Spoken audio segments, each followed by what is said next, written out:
I got it muted. All right. And then if you guys open up on like your phone, you Yep. can see live chat. Yep. I got it.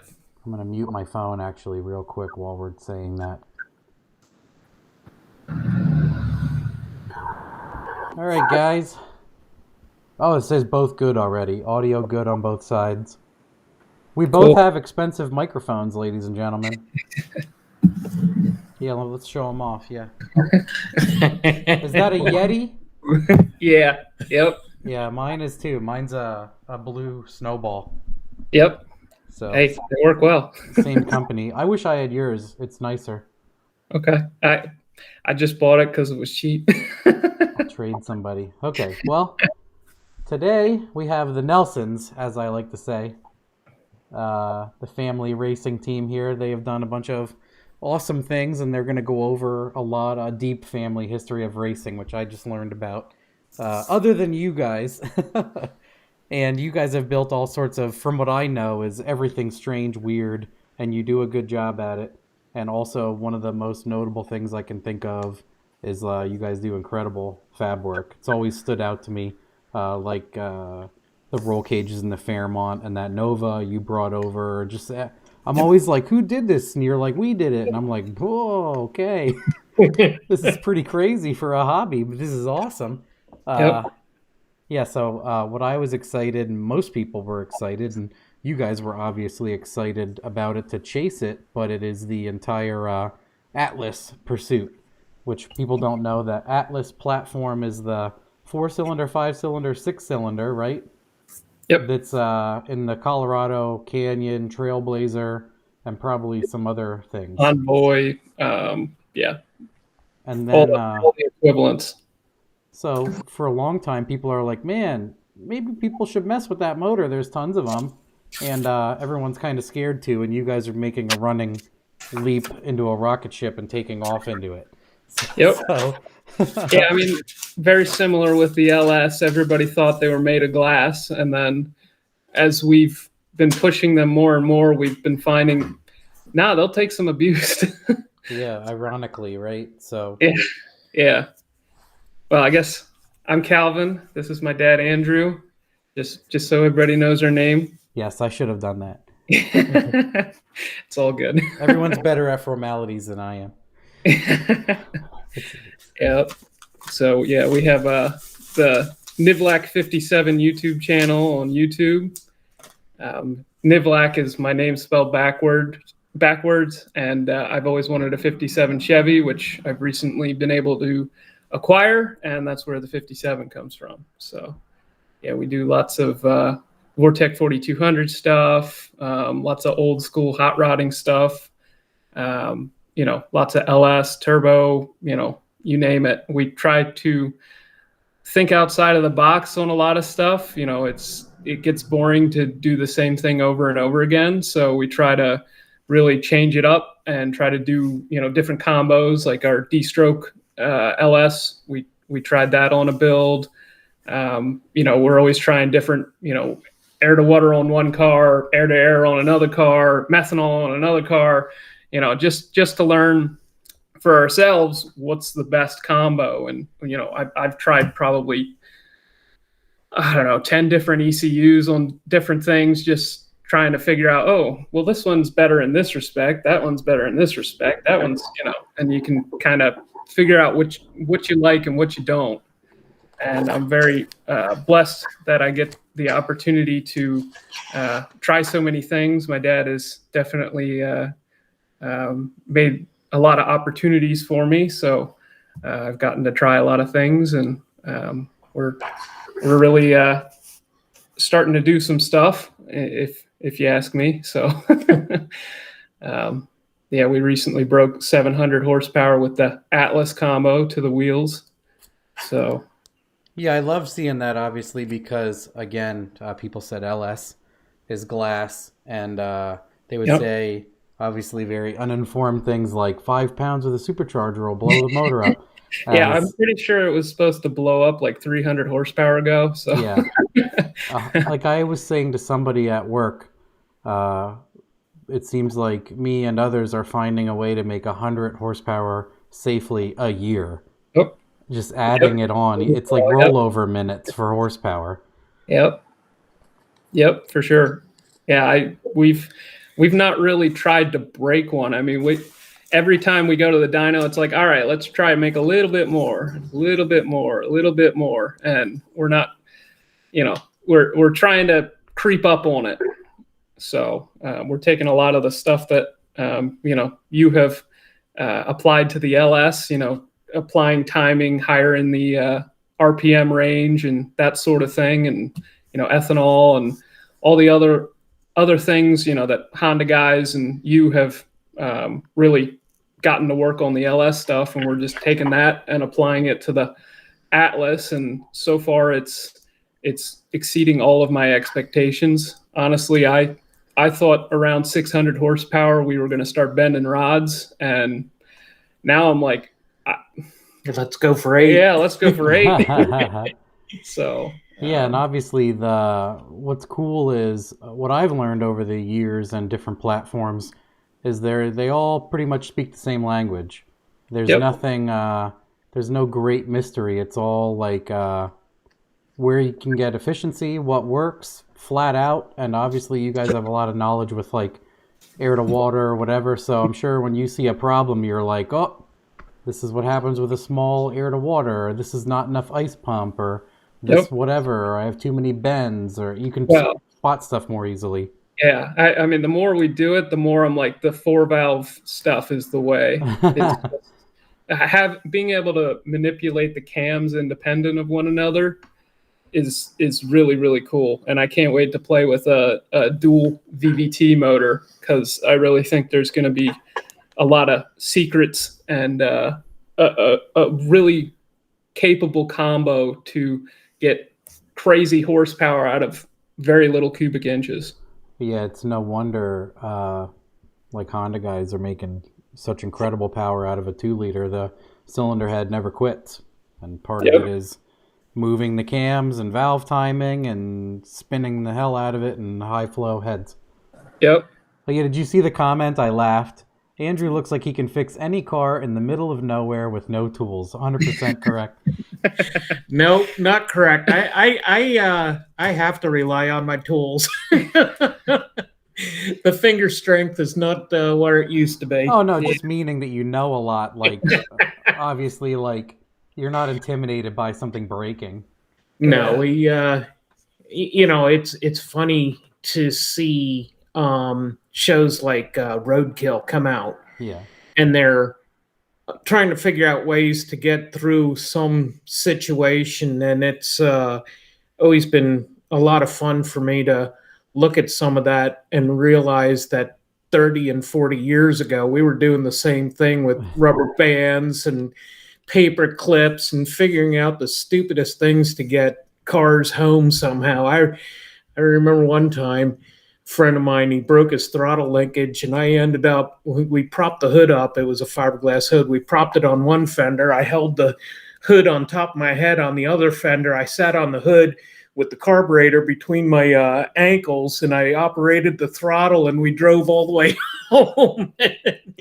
When I see some of the shenanigans that Mike and David do, I really enjoy the connection to the throwback of how, the Deja car. vu. Oh, absolutely.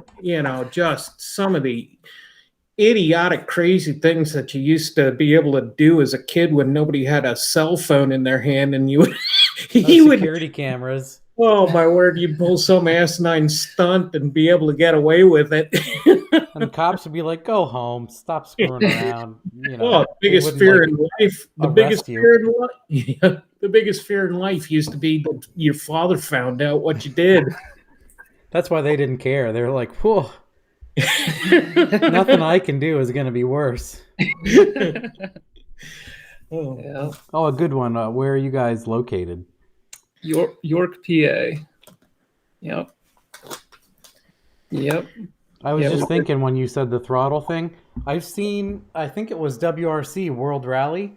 where they completed a stage like that. The guy got out and laid over the engine bay. They ripped the hood off and threw it away, and he laid on the thing and just because if they wouldn't clear the stage, it was like a DNF. Those guys are insane.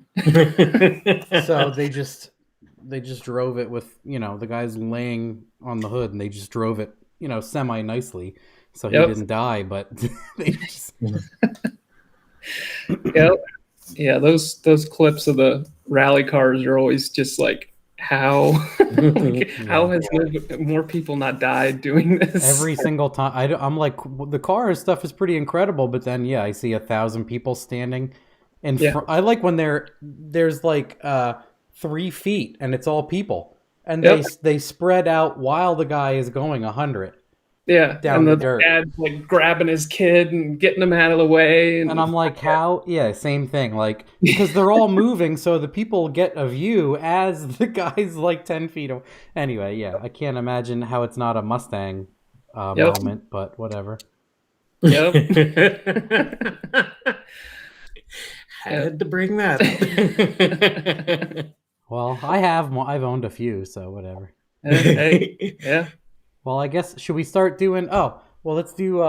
this is how prepared I am today. It was a busy day. We asked the standard questions, so you introduced yourselves already, so I didn't even get to do that, which I was not going to anyway. I mean, I was like, hey, it's you guys. It's very informal, right? Because I've met you guys many times. Yep.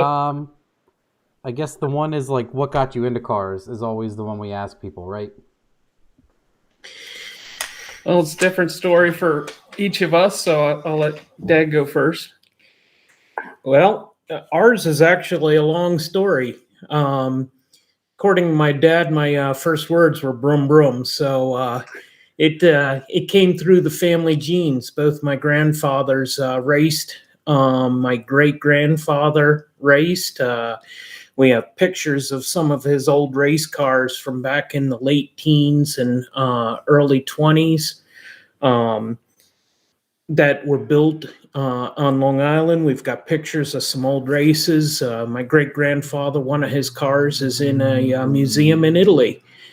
And he actually designed and built parts for the Air Force during the First World War. My grandfather was a mechanic who was involved with the PT boats and during World War II, and both of them had a passion for the high performance and racing. Some of my earliest memories back in the late 60s, early 70s was watching my grandfather work on different vehicles, and one of my favorites was an old Willys that he had put a 327 in and had a tunnel ram on it with one of those clear plexiglass hood scoops on it. And I remember riding with him going down to the beach and looking through that hood scoop thinking it was the coolest thing in the world. And both my grandmothers were big supporters of it. My grandmother on my mother's side worked for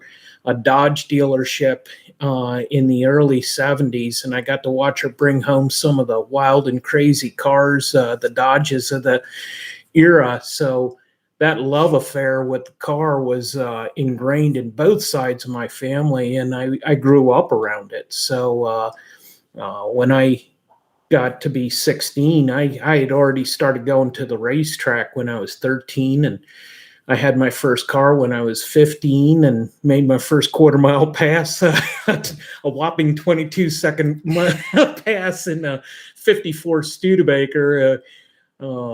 Had a 54 Chevrolet. I had a 51 Studebaker going through high school. I ran 12 O's back in 1981, and I couldn't make that thing run an 11 if I would have dropped it off a bridge. So it's for me, it's just been a lifestyle. It's been part of my life and part of my upbringing, and the exposure to the things that I saw being machined and built. My Uncle John was one of the first members of the car club that built or started the New York Autorama there at Madison Square Garden, and he's still a member of that car club. 56 years ago they started that car club, but he had a car very similar to the Cookies Model T. It was yellow and everything was chrome, a 421 Pontiac in it. And to see those kind of cars as an infant, and it was funny, my father was not into racing at all. I grew up in the back of a VW bus on Long Island, and I came home in a 58 Volkswagen. So it's neat that even though he wasn't involved, my grandfather's influence was very strong. So that bug made its way through me, and Calvin picked up going in a whole different direction. Yeah. So yeah, unlike my dad, I had a father who supported it, so that helped a lot. So I kind of got into it just because of osmosis. But when I got into my teenage years, I got into the video games and stuff, so I wasn't as interested. But naturally, that led me to once I came back around, that led me to the electronics side of hot rodding. Just because, I like the video game stuff. So naturally, I was into the electronics. So I always wanted to do electronic fuel injection. And so did my dad. He had, what was that thing? It was a Edelbrock Pro. Oh, projection. Yeah, projection. Well, like one of the first tunable EFI computers, but he didn't have the chip, the EEPROM writer for the thing. And so, he had always been interested in EFI, and, when I expressed interest, he obviously was very supportive of that. And, so I started doing research, and I kept running into tutorials where they, just went way into the weeds, a lot of, the definition of volumetric efficiency is blah, blah, blah, and then does a bunch of calculations. And I was just like, just tell me how to do it. I don't care about the theory. Just like, show me how to do it. I don't care.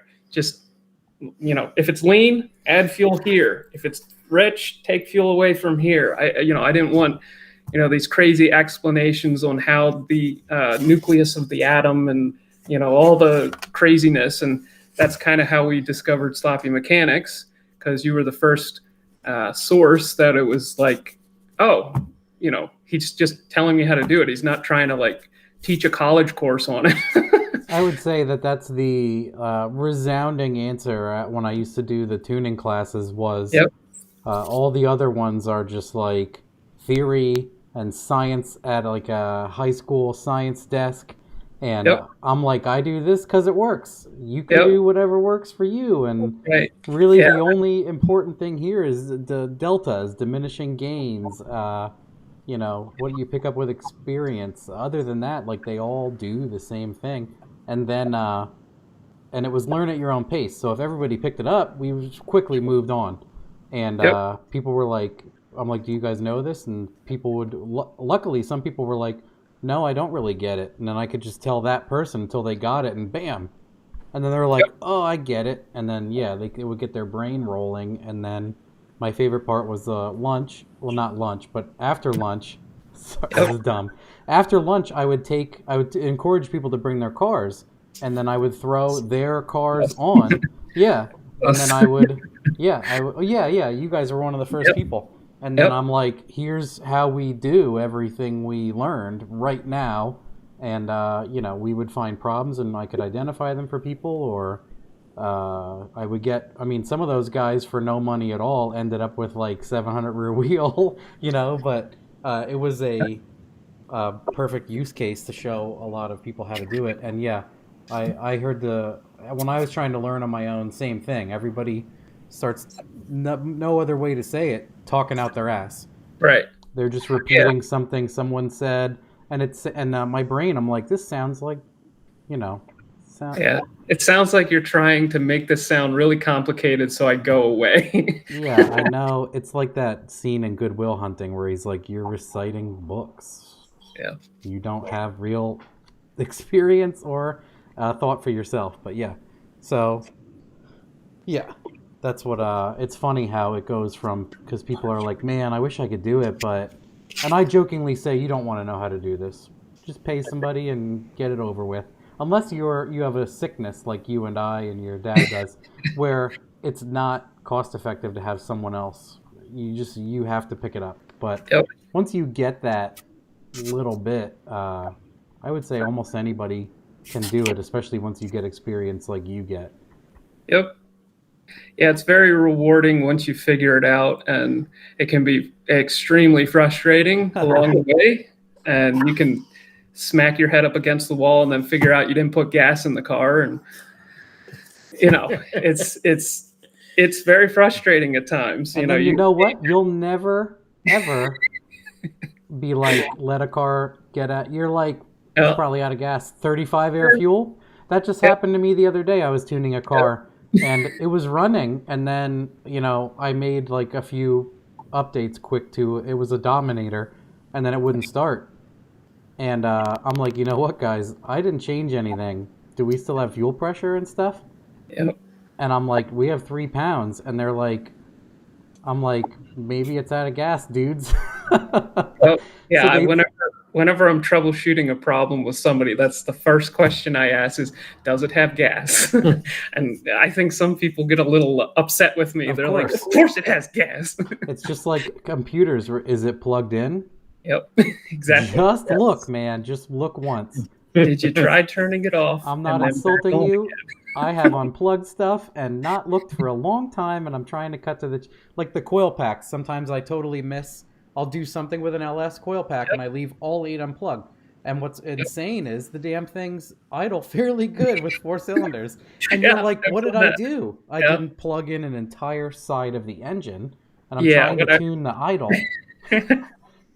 When I was developing my 2-step module that basically just cuts power to the coils, I had it accidentally set up so the one side just was dead.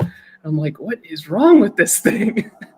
And then I had little LEDs on my controller, and it just 4 of them were dead. And I'm like, how is this running?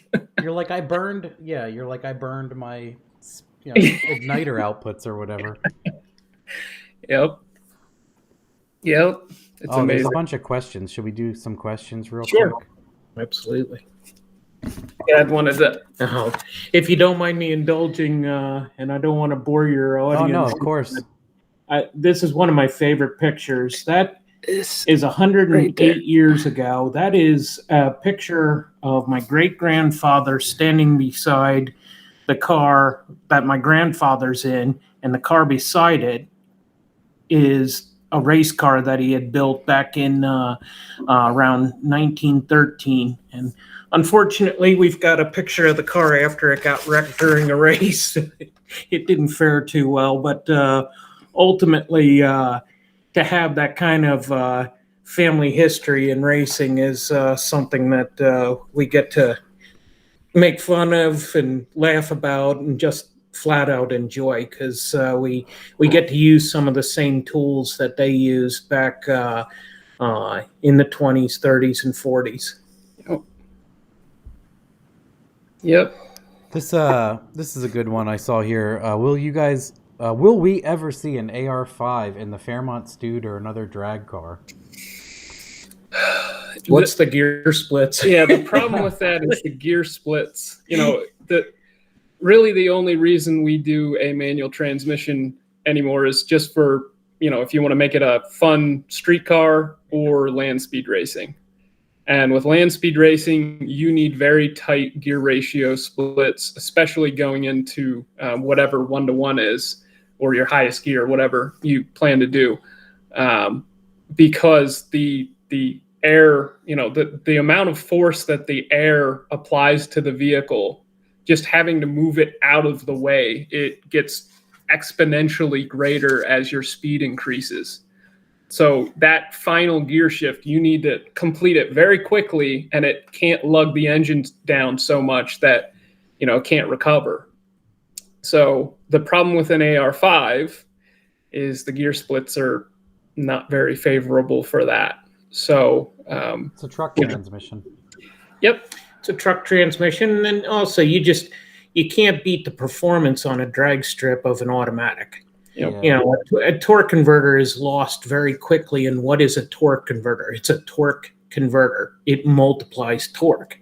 And that has the ability to accelerate the car much faster than a manual does. There are certain places where manuals still fit into drag racing, where if you overpower the tires with too much torque, it's a problem. And that's where Pro Stock still runs manual transmissions, because the engine speed and the gear multiplication, if it were multiplied by the torque converter torque output, would overpower the tires way too much.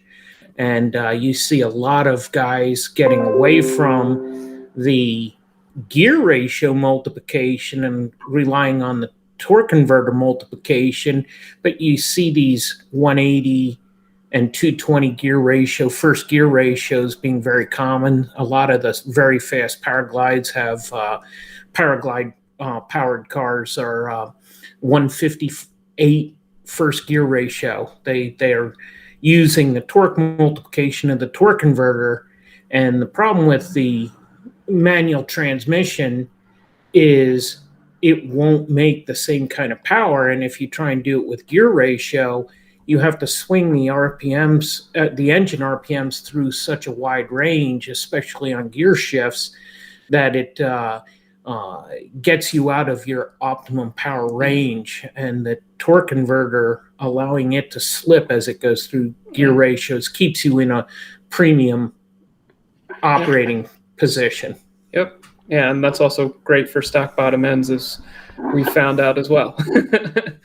Yeah, one of the big ones is I've shown on some of my videos, and maybe I could even do one just for it, but if you look at a dyno plot on RPM versus mile per hour, it's staggering to see visually. So this car is putting down 750 rear wheel from 50 to 150 miles an hour in a flat line. Yep. And stick shift car is not doing that, and that's where and why they are 2 seconds faster in most instances. So Yep. This is funny. Monkey Fab goes 12s in the 80s is a rocket ship. 100%. A big fan of his product line. Yeah. Oh yeah.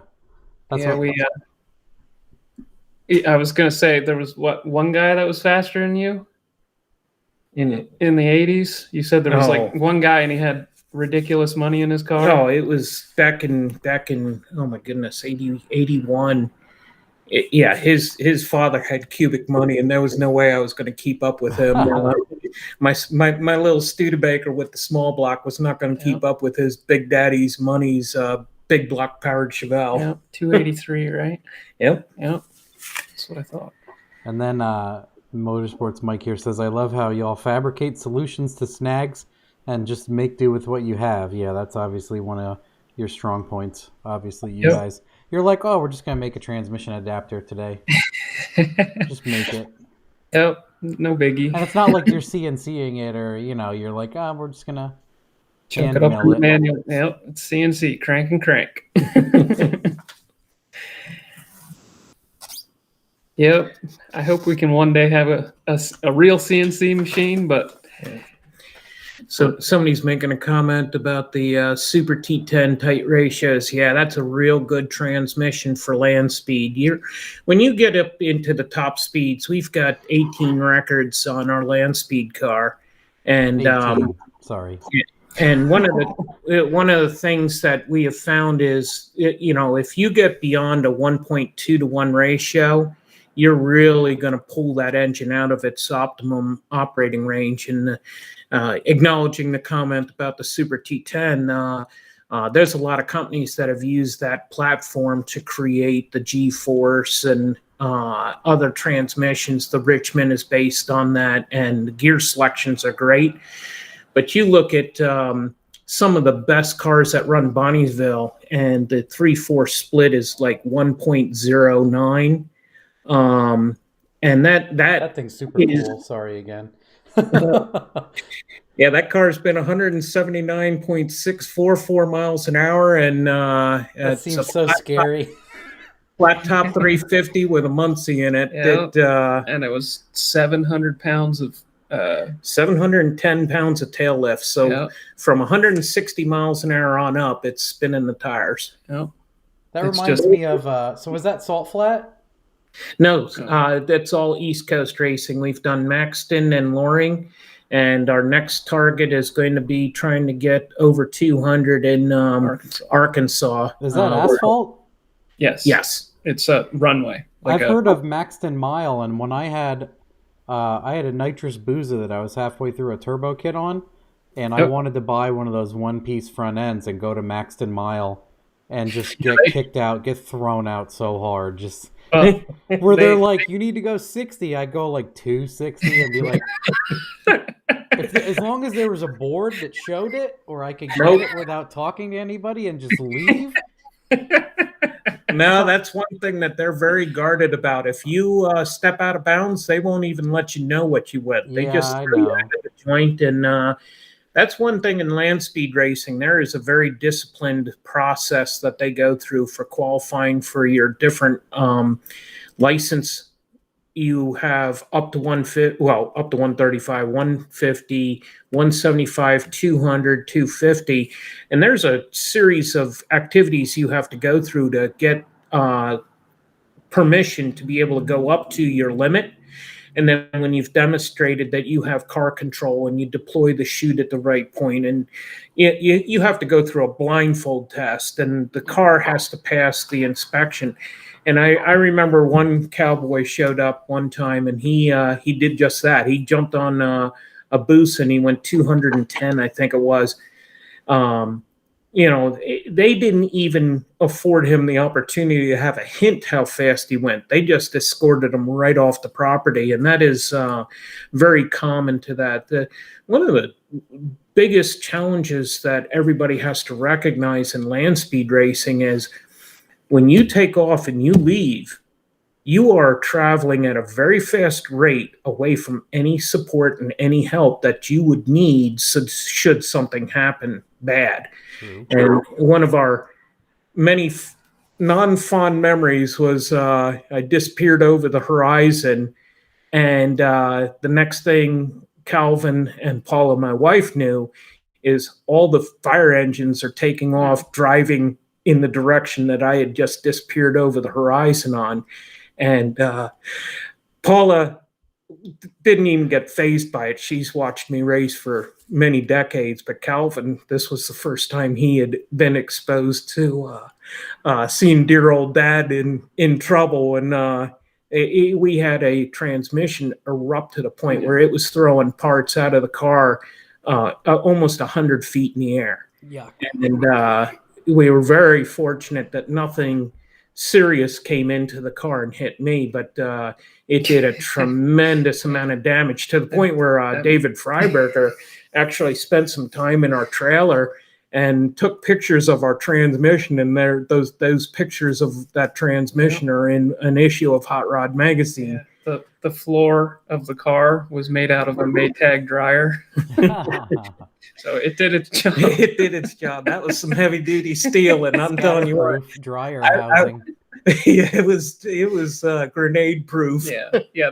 The rule in land speed racing is if you pull over to the right, that means you're all right. If you pull over to the left, that means you're hurt. And Dad had pulled over to the left because he thought he had broken a ladder bar. So he was just letting the car do what it needed to do, trying not to. He had to, yeah. And I didn't want to run over the wiring, and oh my word, it made such a mess of the track. But yeah, it's anybody who wants to go land speed racing. It is one of the most euphoric experiences that you can have driving a car, and to have the privilege to set records where, I some of my heroes in racing, I actually got to break one of his long-standing records, and to this day, it's one of the most cherished events or accomplishments that I've had in my entire life, is to break one of my racing heroes' records, and that record actually stood for quite some time. And then at the very end of Maxton, when it got ready to be closed, a former pro stock racer came in there and actually broke that record. I had put it at 168.5 going against a headwind, and not to take away anything that he did, but he had a tailwind, and he just crushed my record by 173 miles an hour. But it's neat because it was very recognizable name, a pro stock racer who came in and actually did that. So, for a short time, I got to be the caretaker of a record, and then somebody more worthy came in there and punted me out of the way. Oh, it was funny while we were doing it. We had guys showing up with $50,000 engines, and Dad had a used dirt track rotating assembly, and his camshaft was $3.33, and it was $3.33 because he bought 3 for $10. And they're like, "Well, how'd you pick which one to put in?" And he said, "I don't know, I just measured, and the biggest one went in." And yeah, so a lot of the guys that had spent crazy money on stuff, they're like, "How are you doing this?" It's upsetting. yeah. The one guy, he was like distraught when my dad told him that he, had a $3 camshaft. He was just like ready to quit. I can identify with those feelings in people. This is cool. This guy, he says, "I still remember one car in the class I attended barely ran, and within 3 pulls it put down decent power and could idle." Yep. Matt, something that's never discussed is engine blow-by. With your experience of sloppy engines, what do you consider normal? Man, if it's not like dancing the oil cap, it's fine.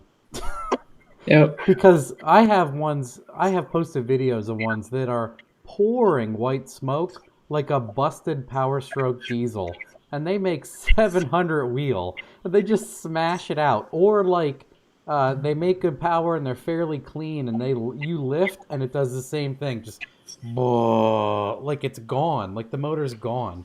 And man, I mean, Mitch's engine in the white notch has just been year after year been steadily smoking more and more. And I know like it just has no rings and no valve guide seals, and it has nothing left. Like it has stock valves, it has stock seals, and the valve guides would probably wiggle if I wiggled them, And that's what I say to people. And then the thing was never over 5,000, and now it's swinging 7,400 routinely, and all that stuff's dry rotted, and you're just pounding it like. It's one of those things. If compression is good, the smoke is. I always say to people, if you get a wild nerve one day and you take that whole thing apart to try to make it not smoke, it'll probably smoke worse or break. Yeah, we just went through that on the Stewed. Funny enough, we got thing. Pretty much, yeah. I mean, it was starting to smoke pretty bad on the dyno, and it hadn't really been doing that before, and so I thought it was broken. And I remember watching the video. Yes, we took the one spark plug out, and it was literally dripping with oil. And so I was like, all right, that's it. I don't want to, make a big mess. So we went home, and you were like developing. So you're like, if we finally just barely broke something or barely bent a rod, I want to know before. Exactly. Yes. And I did a compression check on the thing. We stuck the bore scope down in the hole. Yeah, it's a little ugly. I took it for a drive. It cleaned up. Took it for another drive. It cleaned up a little more. And basically, I mean, I drove it, close to 200 miles today, and I'm just going to keep running it. It got better and better, right? Yeah. I mean, it's one of the things that we suspect, and now this has happened to us 2 times.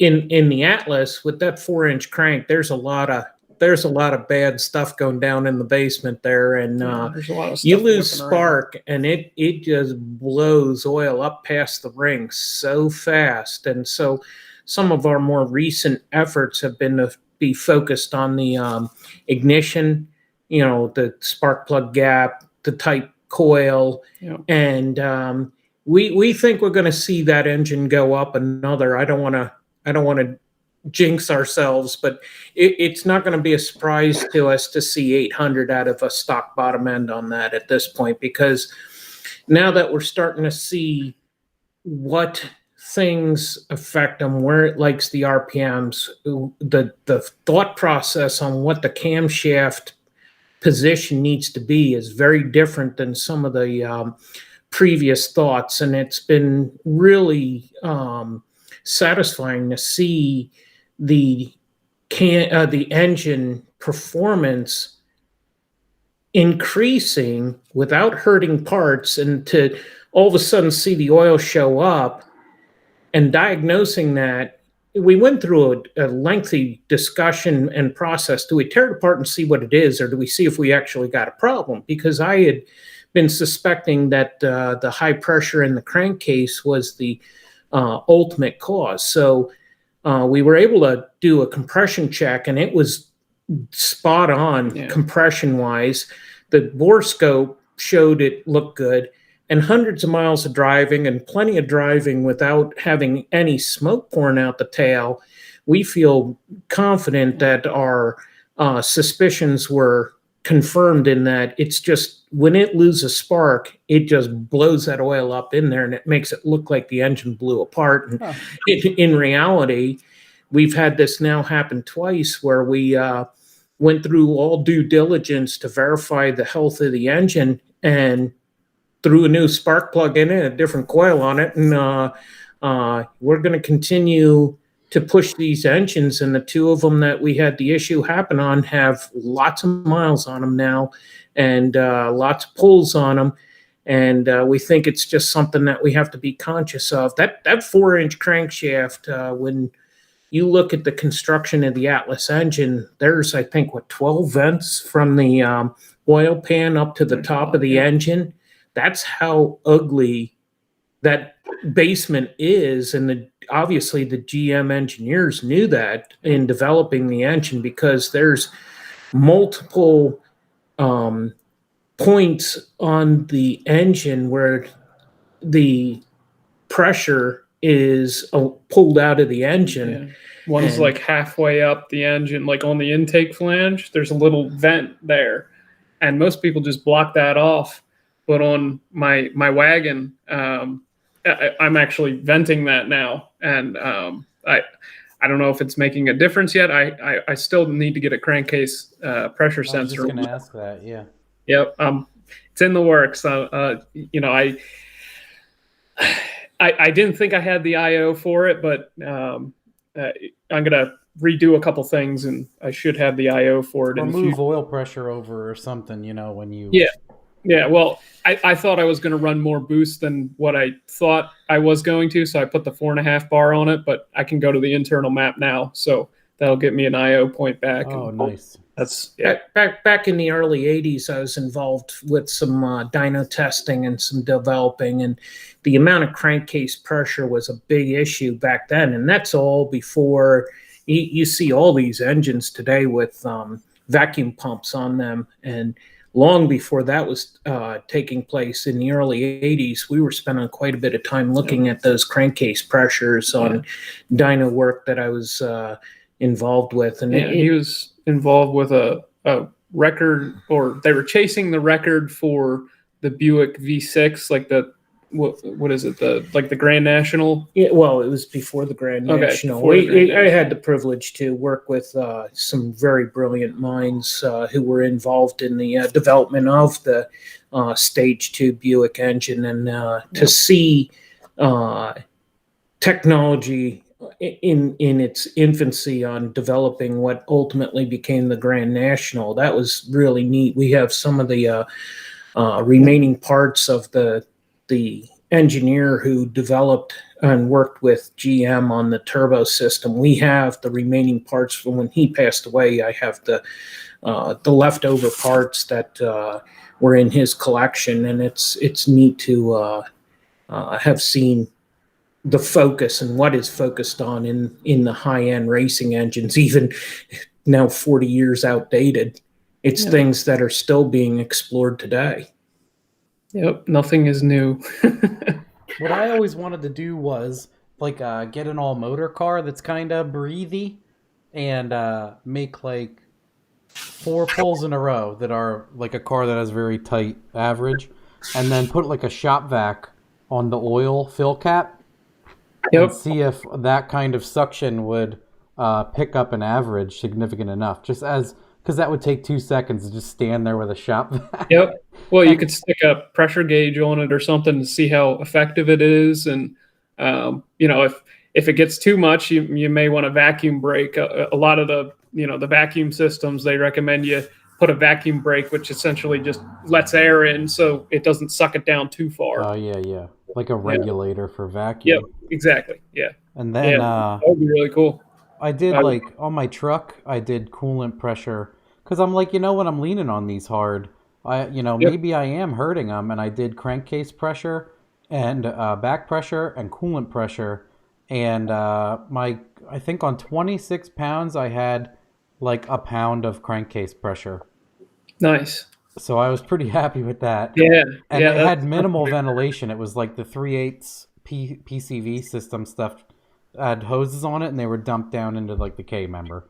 Yep. And then the other one is the coolant pressure was extremely tight. Even on the one day, I probably did 12 hits in a row from like 0 to 130 to see if I could upset the coolant pressure, and it was solid.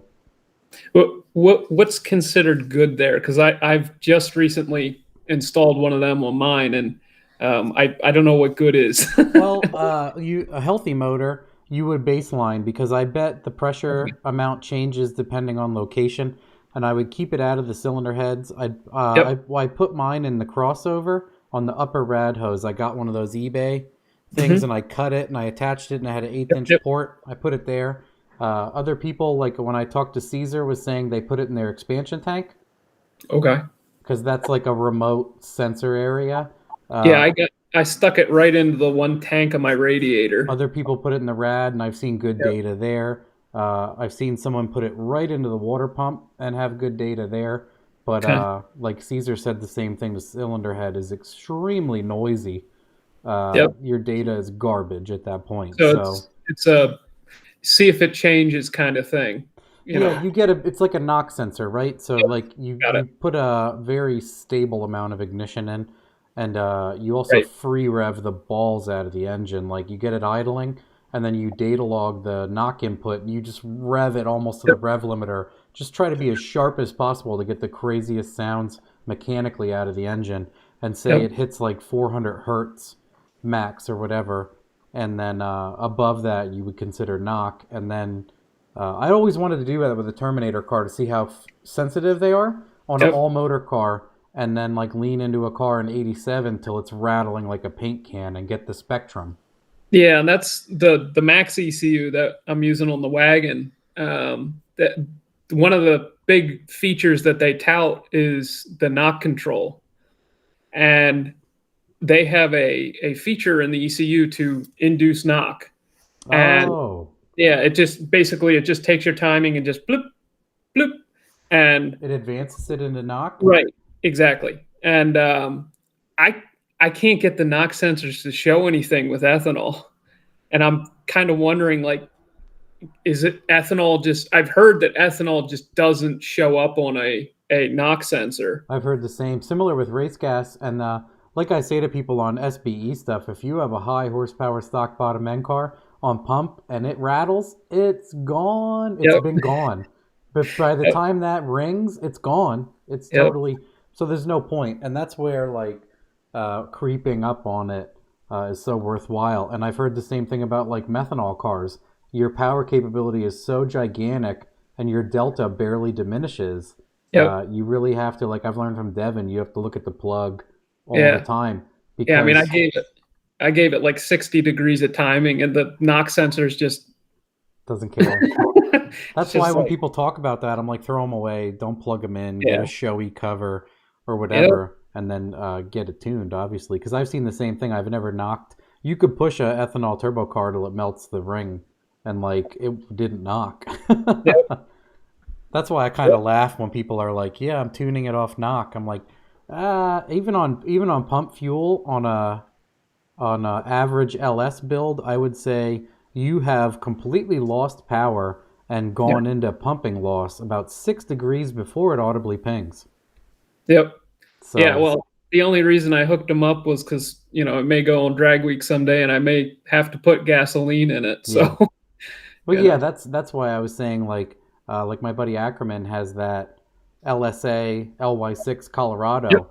and we tuned it on 87 because the LY6 has relatively low compression and it has stock pulleys on all the blower stuff.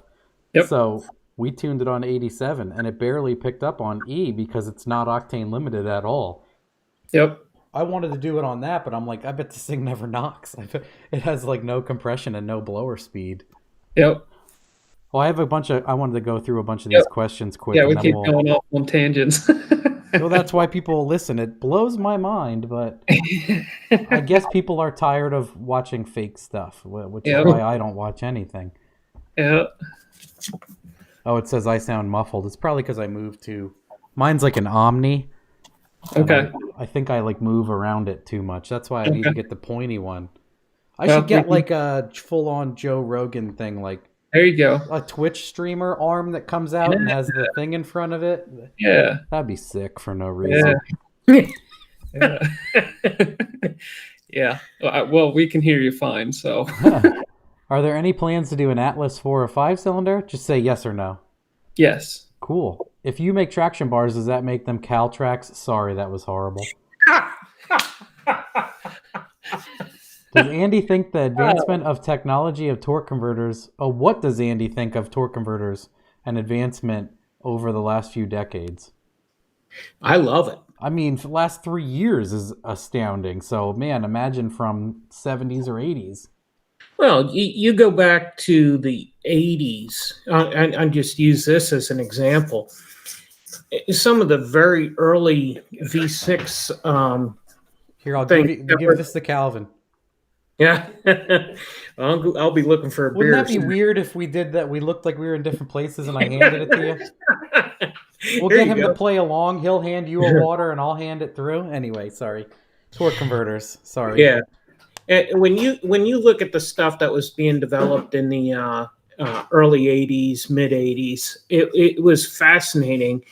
You would have a torque converter, 100 RPM stall speed below a shift point because they would want to focus that engine speed right there at the peak of all the performance. And some of the early V6 stuff, those things were going to 12,000 RPMs. It was nuts to see some of the converters that would come into some of the shops. And as they were developing it, you'd see 10 different torque converters roll in for a transmission test, and every one of them would yield some different data point. And today, when you look at the way that they can change the stator and those kind of things with a bolt-together converter, you can tailor the performance for track conditions so well.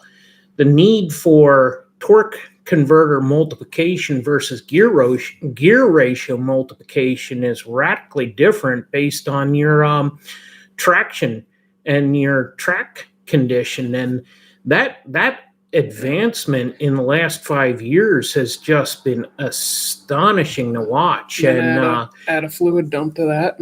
Yeah, add the fluid dump. It's one of the most dump valves to see. Is like one of the craziest things I can think of to try to explain to people. Once they semi understand the voodoo magic that is when I explain again a turbo LS car, putting down 750 wheel from 50 to 150 miles an hour flat is then you get into, they're like, well, man, I can't foot brake this, or I can't whatever, and I need to get here, and I need to get the, and I'm like, yeah, just shed off 70% of the converter charge and just light it, and then, bring it back in, blah, blah, blah, and that just adds, like, so much depth. It's like when I go on a tangent about doing 3D and 4D tables in Holly, and I'm like, the biggest problem with a standalone is trying to unlearn your brain about any in, I can make any out, and I can make fake I/O and interface it with something else, and Yeah, you have to be able to just come up with that. Yeah. That's what makes it difficult, is like you have to be on top of all that stupidness. Well, you add to that where they're going with transmissions, with 8-speed transmissions, 10-speed transmissions. It combine that with torque converter technology. As recently as 2 weeks ago, we started talking about going to multi-geared automatic transmissions for our next land speed effort. Those possibilities and that effort that continues to move forward, the emissions laws are driving the OEM to put things in a state of performance that is so favorable for us hot rodders. Of course, yeah. And now the old standby manual transmissions that we always relied on to have the least amount of parasitic loss and the most benefit for not having less than 100% slippage now are completely being eclipsed with these modern day transmissions and torque converters. And it's really neat to see where I'm anxious to see where we're going to go on our next effort with the land speed stuff. It's we want to work with you, Matt. We talked about this, about the dyno, having that long run dyno session up at Maple Grove, just to make sure that we've got this thing fully before we send this. Make a 25-second long pull and watch the thing cherry over in the engine bay. Yep. Yeah, I'd rather do it at home than 1,000 miles from home, because or you just tell it expensive. His dyno also, you can tell it. So say you get up to speed or you do an RPM, right? So say when you're land speed racing, you're at 6,000 to 7,000 for 30 seconds. You could tell that dyno to hold 6,500 RPM indefinitely. So you could just sit on, like, it would be even worse of a scenario than if it was accelerating slightly, but you would get lots of good data. Like, what's crazy about that thing is it'll add load to sustain engine RPM. I wonder how the torque converter plays into that. It can mess them up. That's why you can't really, on a stick shift car, you can say hold a certain mile an hour and you can roll in and out and you can keep bumping it up. But yeah, that's routinely why, like, Joe was in here too, and he has that awesome hub dyno. Yeah. Frequently, and I noticed that I was recently on a hub dyno also, and you can easily overload a car. You can put it in a scenario that it would never see, and you'll hurt it. So yeah, you have to, like, use your judgment. Like, would this car accelerate like it's towing 3 Mack trucks? Like, I did a LSA car, LS3 LSA car with a stick shift, and I rolled into it in high, and the load hit at, like, we set it to hit at like 2,000, and it was like, blah. I'm like, okay, I'm out of it. Like, it just held 2,000. I'm like, that needs to come way down. We need to pull that. And then what was cool about that I forget what dyno that was, a Dynocom. You could set like a certain amount of load at this RPM and this RPM and this RPM. So obviously you're going to make less power here, so you can try to make it accelerate nicer manually. And then I know on Chris's dyno at Maple Grove Auto, you can tell it, similar to like engine dyno like Richard Holdener uses, you can tell it 1,000 RPM per second. And you can hear the dyno, like his or Nelson's, relaxing. Like it's changing the load amount to sustain the acceleration rate. Yep. You can hear the PID. And that's going to be very good, because we've got some data where we're showing our rate of acceleration at the top end of a run coming down to 0.03 G's of acceleration. And that, when you start to stall out against the wind, that's when the cars start to become unstable. And knowing what you're accelerating. Yeah, dude, when you stall out against the wind, that's when your car gets unstable. No, that makes sense. I thought you were going to go into like an engine issue, but that makes 100% sense. Your aero starts to wash out, and it'll just, if the wind is going left, it just pushes the whole car away because it's not cutting it technically, right? Well, your forward thrust is what keeps the car stable when you're pushing the wind out of the way and you're still accelerating. But when you run out of that forward thrust to be able to push that wind out and you come to equilibrium, that car really starts to move around. And so knowing what the acceleration rate is and what the speed was, we can look at what that gain in RPM is. And it's going to be fun to work all those details out to set the dyno up so that it's going to pull a similar curve towards the top there. We'll accelerate it faster because we'll make more power, but it's real world data that we can look at how fast we want to accelerate the engine. Well, there's a bunch of funny ones here, which we'll probably go back to. And I would say a guy just donated $5, so I always like to jump to a donator. That they obviously don't have to. So Global Media sends me $5 for tacos, and he goes, which model Max ECU are you using? Street, Sport, Race, or Pro? And pros and cons of it. Which I had that as a subject, like when you guys were talking earlier. When I was being a jerk and not paying attention, I was writing like a giant list of things that I want to know or people might know. And one was Max ECU and other things. But yeah, because you were like the first person I know to get it. I was super interested in getting it because of the onboard DCT, which if I keep talking about, I'll never be able to afford one. So sloppy tax. Yeah, we're using the Race. The Race is kind of like the HP, Holly HP. Okay, that's and then the Pro is like a Dominator. Huh. So I didn't need all the I/O. Well, it would be fun to have all the I/O that the Pro provides, but economically, it was yes, difference. It's like double or triple the price. So yeah, that'll do you. Yeah. I mean, the reason, so my friend kind of brought up the Max ECU. He was trying to figure out what ECU he wanted for his truck, and he's doing a BMW DCT in his truck. So he basically came to the conclusion that Max ECU is his best option, obviously.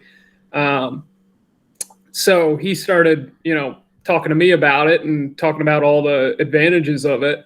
And I started researching it, and it was like, holy crap, this is like everything you get with an HP and more, and it has built-in EGTs, and it's cheaper. It's like, okay, so it's like, how can you go wrong? And what I was super interested, other than like the completely on-board DCT control, you don't even need that third-party guy or anything, is that it has CAN I/O, and if you're smart enough to know CAN language, it can fully integrate. It can excite, like if you say, everyone loves those Chevy Sonic dashes because they have a decent amount of stuff, they cost nothing, and it would be easy to install those into cars, but they're 100% CAN bus.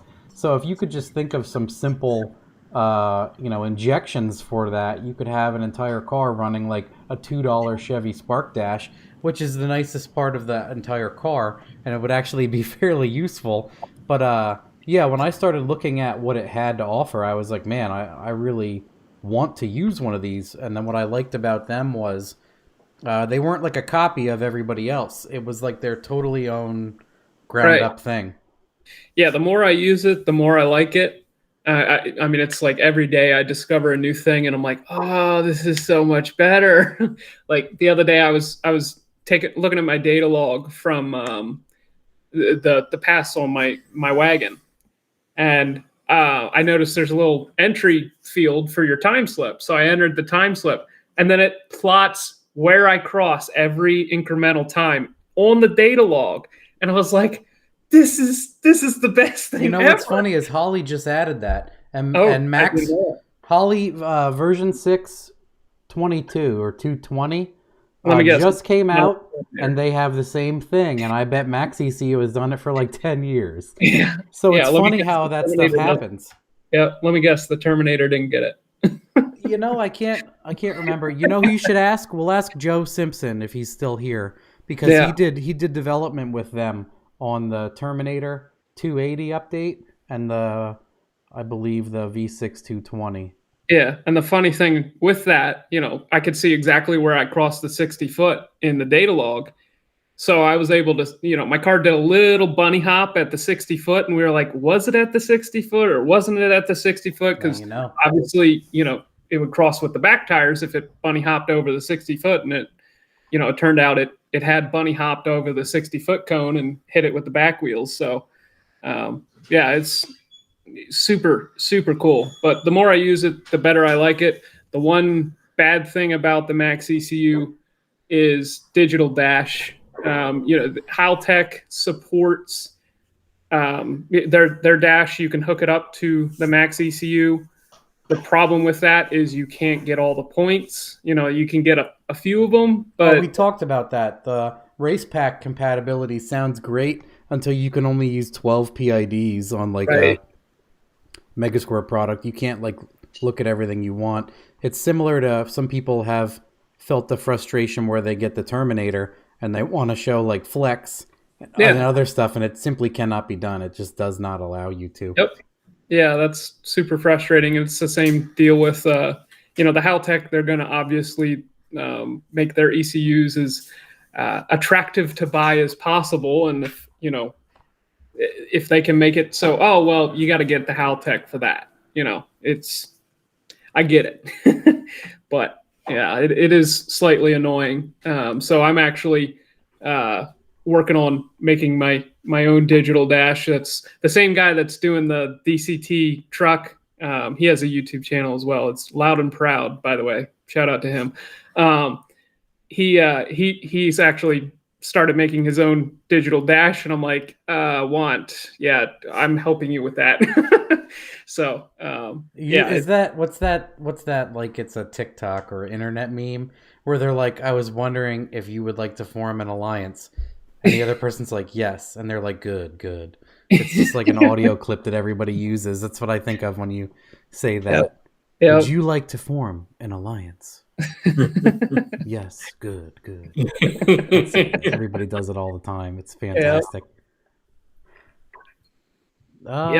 Someone else was saying, yeah, I agree. Like 10 R80Es, and so I have a 19 F-150 3.5 twin turbo. Yep. And yeah, it has like a 300 RPM split when it wants it. It's incredible. Like, you mean gear going from gear to gear? Yeah, like so say if you hook up a trailer to it and you accelerate to like it makes a ton of torque around 3,000 RPM. So if you accelerate enough to get a little bit over 3, it'll be like 3,100, 2,900, 3,100, 2,900. Like a tractor trailer. It's literally brr, brr, brr, brr, like. And it's flying, and you're like, "Oh, this is retarded!" Like, so you can hold it where because it has driver demand torque and all sorts of complicated things. So you put the pedal down enough until you feel the appropriate amount of acceleration, and it just holds it there like a CVT, but not hot garbage. Right. Yep. Yeah. That's good stuff there, and that goes back to our earlier discussion. The development on the transmission control is going to be where we see the next leaps in performance. We're already seeing it. This is such a golden age to be involved in hot rodding, and now that those things that were so unattainable are now becoming the norm, it's really exciting to be able to enjoy that fruit. Yeah, I think another good one here was Monkey Fab says, and I have an answer to this, not to be a jerk. I always feel like I have some dumbass answer. even if it's like I like to pour out a theory and have someone totally prove me wrong. I really enjoy it. He says, it's funny that there has not been improvements in knock sensors. And what I would say is, in high performance, the motor is so damn loud, there's no difference. Yep. It's like, it's a stock engine that's quiet, that has no lift, no valves smacking around, no tons of other bottom end noises going on. It's easy to distinguish. But on something that's loud as hell, like, yep, the whole engine is loud. I mean, if you do injectors and a cam and springs and you start your car for the first time, you're like, this is fucked. Something's wrong. It's just like, the aftermarket and like 210 Bosches are so loud. Yep. They're like clack, clack, clack, clack, clack. You're like, that's my rockers are loose or something. No, that's just your injectors, bud. Yeah, well, yeah. Anytime we do a micro squirt car and it's all batch fire, it's like click, click, click, click, Yeah, click. it's just pounding just like, left and right. Okay, what's wrong with the engine? Oh yeah, batch fire, right. And then, this is funny. Potato R33 isn't here, so I'll ask ridiculous questions. I notice you all have identical haircuts. What's your favorite brand of clippers? You know what I do? Hey, honey, what kind of clipper do we got? Yeah, my mom cuts both of her hair. Yeah, she said Walmart special. Oh, okay. I buy the dog clippers because if you see human clippers and dog clippers, they're identical, but the dog ones are a third of the price. Yep. Exactly. Yep. Economics follows me all over, boys. These are little plugs for purge welding. Yep. Powder coating, Same thing. dirt sheet, TIG welding, super expensive. $1 million. Yep. Okay, yeah. So that was Max ECU questions. Identical haircuts. I didn't see that. All of us, yeah. It's like that one episode with Ryan Blasser and Jack Roberts and Hunter. We were like the 8-second Mustang crew, even though Jack is way faster than us. Someone was like, "Who told Jack not to wear his beard?" or something, because the rest of us were like beanie, hoodie, beard. Yeah. And Jack was just like, they were picking on him. Funny. Yeah. He was just like, "Well, I can't grow one. That's why I don't have one." And they were like, "Oh, yeah." Hope you discuss some of your notable $2,000 challenge builds. Dude, that Firebird, was it the 3rd gen Firebird? We had it on my dyno with a P59. That was like a $1,900 9-second car or something. Yeah, that one started as one of the challenge builds, but when we failed the transmission, the Camaro, it was a 3rd gen. That thing's a blast. The crap marrow. The crap marrow is what we call it. That, long story short on that one, that car started as kind of a spoof. We went out to Norwalk in 2017 with Bugzilla. We had a 68 Volkswagen Bug with a 350 in it. Roadkill was doing their $3,000 hoopty challenge. So we took Bugzilla out there, and we ended up lined up against Mike Finnegan in General Mayhem when it had the Hemi in it. The Hellcat. And we did very well. We put about half a second on him, and it was great because Mike was a real good sport about it. He signed my time slip. You kicked my ass, Mike. And we actually kept that time slip and have it hanging on the wall because it's been a lot of fun to reminisce about that. But when it came time to do, that was during the Freiberger and Finnegan against the fan challenge.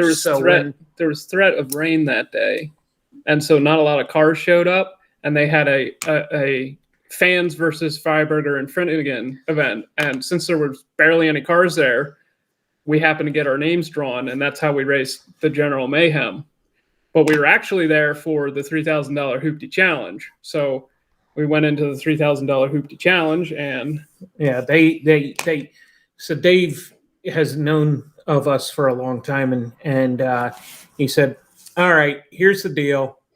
Mike and I have agreed that for you to race in this challenge, you're going to have to sell us your car for $3,000 if you win it."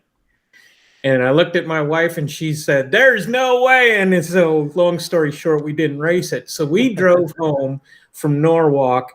And the whole time we're just scheming on, all right, we're going to bring a car that looks like such a pile that there's no way that they're going to contest us on it. So ultimately that born crap marrow, we bought that thing for $250 and we went out of our way to not knock any of the dirt or smudges or grease off the thing. That's still the rule. It is not allowed to get washed. That thing looks like dog manure, but on low boost, that thing runs 930s at 144. And Oh, it's a blast. It was going to be one of our challenge cars, but ultimately, when we broke the transmission, we weren't able to keep it under budget. So we've put together over the course of time, I think 12 or 13 different challenge cars, and it's been a lot of fun because we're involved in a community that really gets it. And the first year was a 4-door 77 Nova with a 350 Chevy. And then the second year was the Fiat, which you guys have seen now. Yep. That had a 350 Chevy. That's how Jamie was sitting in the trunk. She was doing the if I fits, I sits, what she's been doing since she's like 16.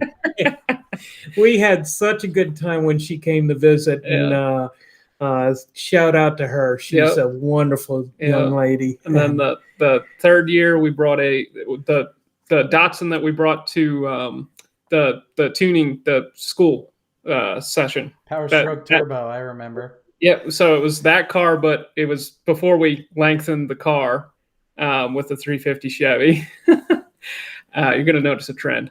And then we did 2 Volkswagen Bugs with 350 Chevy. Then MG. Yeah, we did an MGB with a 350 Chevy. Then we recycled the Bugs. Yep. And we're thinking like, how many small cars can I put a small block in? Exactly. The Sunbird was one of the more fun ones because the boys had gone off to college at that point, and my wife and I worked on that one, and we actually finished assembling it in the parking lot in Florida. And first pass out, the transmission the torque converter actually went bad on it, and I could tell as I was doing the burnout something wasn't right. And when I made the pass, the engine just sounded sour, and I got back to the pits and I told Paula what was going on, and she's like, well, what are we going to do? I said, well, let me see what's going on first. And so I made another pass, and it slowed down again. And so here we are working by cell phone lights. She fixed the throttle. She's hanging upside down underneath the dash, fixing the throttle pedal. And then the two of us put a nitrous system in because it was in the budget. We just ran out of time to put it in. So here we are. It's pitch black in the pits. We're working by cell phone light, putting this nitrous system in. We zip tied it to the side of the interior panels that were exposed because we had stripped the interior out of the thing. And I go up to make a run, and they didn't put enough water on the burnout area, and I couldn't get a good burnout. And I went up there, and the car just wouldn't run worth a darn. So I tried to hot lap the thing, and in our haste to put the car together, we didn't even put a fan in the thing. So as I went to go do another burnout, it overheated. And we pushed the car back, and everybody's like, oh my gosh, the car's, at this point we're in third place, and there are other cars running quicker than we were. And everybody's making a big to-do about it. And I'm just like, just relax, it'll cool down. And the track guy had actually parked his track blower in front of the car to help cool the engine down. And we ran the water pump for so long, I was worried that you're right, it wouldn't start. So I asked my wife to run back to the pits and grab the jump box, and she takes off, and the engine cools down. You can see the coolant coming out of the overflow reservoir getting sucked back into the engine. So I knew it was about time for this thing to go. We go to throw the hood back on and drop it on to the pins, and then everybody's like, where's the hood pins? And I started chuckling. I said, I bet my wife has them. So as she's coming up through the staging lanes, all these macho guys are standing there like, hey, where's the hood pins? And my wife looked at them. He's not making a pass without me being here. And they all got very quiet. So we threw the hood pins onto the thing, and I pull up there and do this big burnout. Well, anybody who races in Gainesville knows that it doesn't take long for that track to get really tough to make a pass on, because the dew will set in on that track, and it is just swamp. Slick as can be. It's like Island. Oh, my word, yes. And so I went through that, made the pass, and every time I'd hit the nitrous, the car is just sliding back and forth, and it's slowly gaining speed, and I can feel the thing. And finally, I get in the high gear, and I feel the engine pull down in RPMs, and I just laid into the nitrous. I picked up 29 miles an hour, and I went through the trap sideways at 130, and it was one of the most epic passes, and took the win. Took the win in that part of the event. And for us to talk about the challenge, we could go on and on for hours. We just have so many. Every year brings an incredible experience, and the people that are there. Shout out to Ted. We see you. Yeah, he's the one that asked the question about the cars. Oh, that was Ted, and I see Warren there. Hey guys, hi Warren. It's neat to have such a strong friendship that goes across the country, as we've had been stranded on drag week. We've done drag week 4 times. We've had fellow competitors from the challenge come out and pull us off the side of the road and put our vehicles up in different storage facilities while we went and got our truck out of wherever the host track was to be able to rescue our junk and get it back home. Yep. Oh, I forgot. I haven't been asking any of the questions on YouTube, which someone was saying really quick if I tune my F-150. No, I have no. I know it's cool. You can pick up a ton of power. I have zero interest in doing anything with that. I saw somebody ask black or white socks. Yeah, that's what someone's like. Potato R33 isn't here yet, so I'm gonna ask weird shit. Because I love that, like halfway, 3/4 of the way through, he'll jump on and he's just like, "Show us the biggest hammer in your shop." Yeah. Like it's fantastic, because what I really like about that is it's not too much like motor. Like it starts to get dry, and then people are like, he's like, do this. Oh yeah, someone very early on, people did the pizza and ice cream. So if you could answer those quick, and then I'll do the YouTube. What's your favorite pizza topping, and what's your favorite ice cream? I like plain pizza. I really a good quality cheese pizza. Good crust. Oh yeah, that and a beer. Oh yeah. Yeah, I like mushrooms. So that's my favorite ice cream. Favorite ice cream would have to be some chocolate or chocolate peanut butter combo. Yeah, he wants to like just about go into a coma from chocolate. And I'm mint chocolate chip. So I can respect the chocolate. Yep. Someone I know once said, if it doesn't stick to my insides, I don't want it. Like it's hard to swallow. It's like tar. He's like, I don't want to eat it unless it's like fights me. Yeah. I want to feel like I'm having a buzz. The chocolate's so chocolatey. This guy's funny. I didn't realize it till we're like all in a row. He says, this is like your long lost twin brother. Yeah. Here, hold on a second. Put those on. I can't see. Yeah, there you go. Oh my gosh, they are twins. That's pretty. That's like, I posted a picture because AMS Performance has Arnie told me about them, and I got to meet them once. They're called the Twins from AMS Performance, and they're 2 tuners that are obviously identical twins that work for AMS. And then there's me, and then there's my buddy Shane Hines, and we all laugh about how much we look alike. And then the one video the other day AMS put up, it showed the twins like staggered. So I screenshotted that, and then I took a screenshot of me, and then I creeped through Shane Hines' photos, because I wanted to get like the same quarter shot for like a car. Yep. So, and then it's all 4 of our faces in a row, and I'm like, I posted it on Sloppy, and I'm like, you guys see anything funny here? Like a glitch in the Matrix, like we're all the same person. Yep. Oh, and then this is funny. Calvin, please do your impression of Matt if he was at a grassroots challenge explaining innovations of Fairmont 2.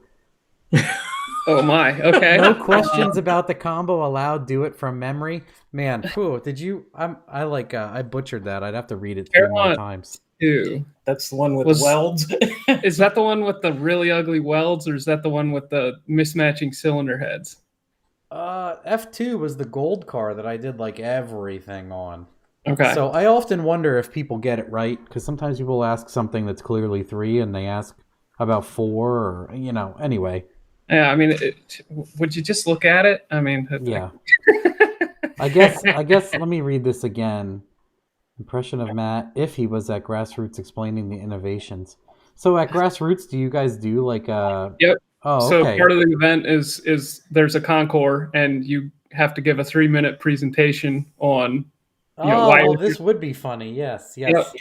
Yeah, I actually included my presentation in our latest challenge video, and you just basically have to explain why your car is innovative and why they should give you points essentially. And this would be good. Yeah, it would be fantastic. He said that F2 is the car that I did everything on, like the cylinder heads and just zero fucks. Heads down and yeah. So you don't have to take 3 whole minutes. Everybody that watches this can hear me grandstanding in their head at any moment during the day. Probably. Would you just look at it? Would you just look at it? It's probably terrifying. Yeah. I'll be like, well, I pulled a head gasket off of the floor, and whatever. And I mean, we spend a lot of time preparing for those, so it's kind of hard to just like come up with it off the top of my head. It's like an English class thing, huh? Go up to the front of the class and teach class now. If only I could do that, because I could just bullshit. Right. I can just spew. I don't know what's wrong with me. Yeah. I got to prepare a little bit. That's no joke. The effort that goes into that. We made a trip out towards South Carolina, the west side of South Carolina, North Carolina, on our way down to Florida, and the whole way from South Carolina down, Calvin's reciting and practicing what he was going to say during that presentation. And we placed 3rd or 2nd. I think it was 2nd. 3rd. Yeah, 3rd. Whatever. Doesn't matter. And there were guys that they built a car from the ground up, and we just had a LS swapped, Sunbird. And there were guys that literally made their own chassis, and it was we beat them out just because I guess I gave a better presentation. So yeah, that's awesome. Yep.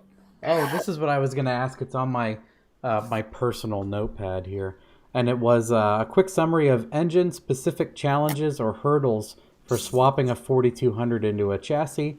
And is there a don't BS me style recipe for the 4200? And then similar but not similar to that, I was going to ask what is quirky things for the 4200, or what is failure points you have already noticed that you work around immediately?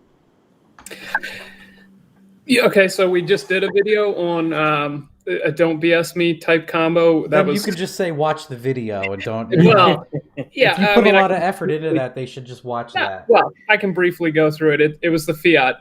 One major complaint about the 4200s is they're massive. They're just hard to package and stuff. Any giant inline, it looks like a Cummins. Yep. Yeah. Even a 2JZ is massive.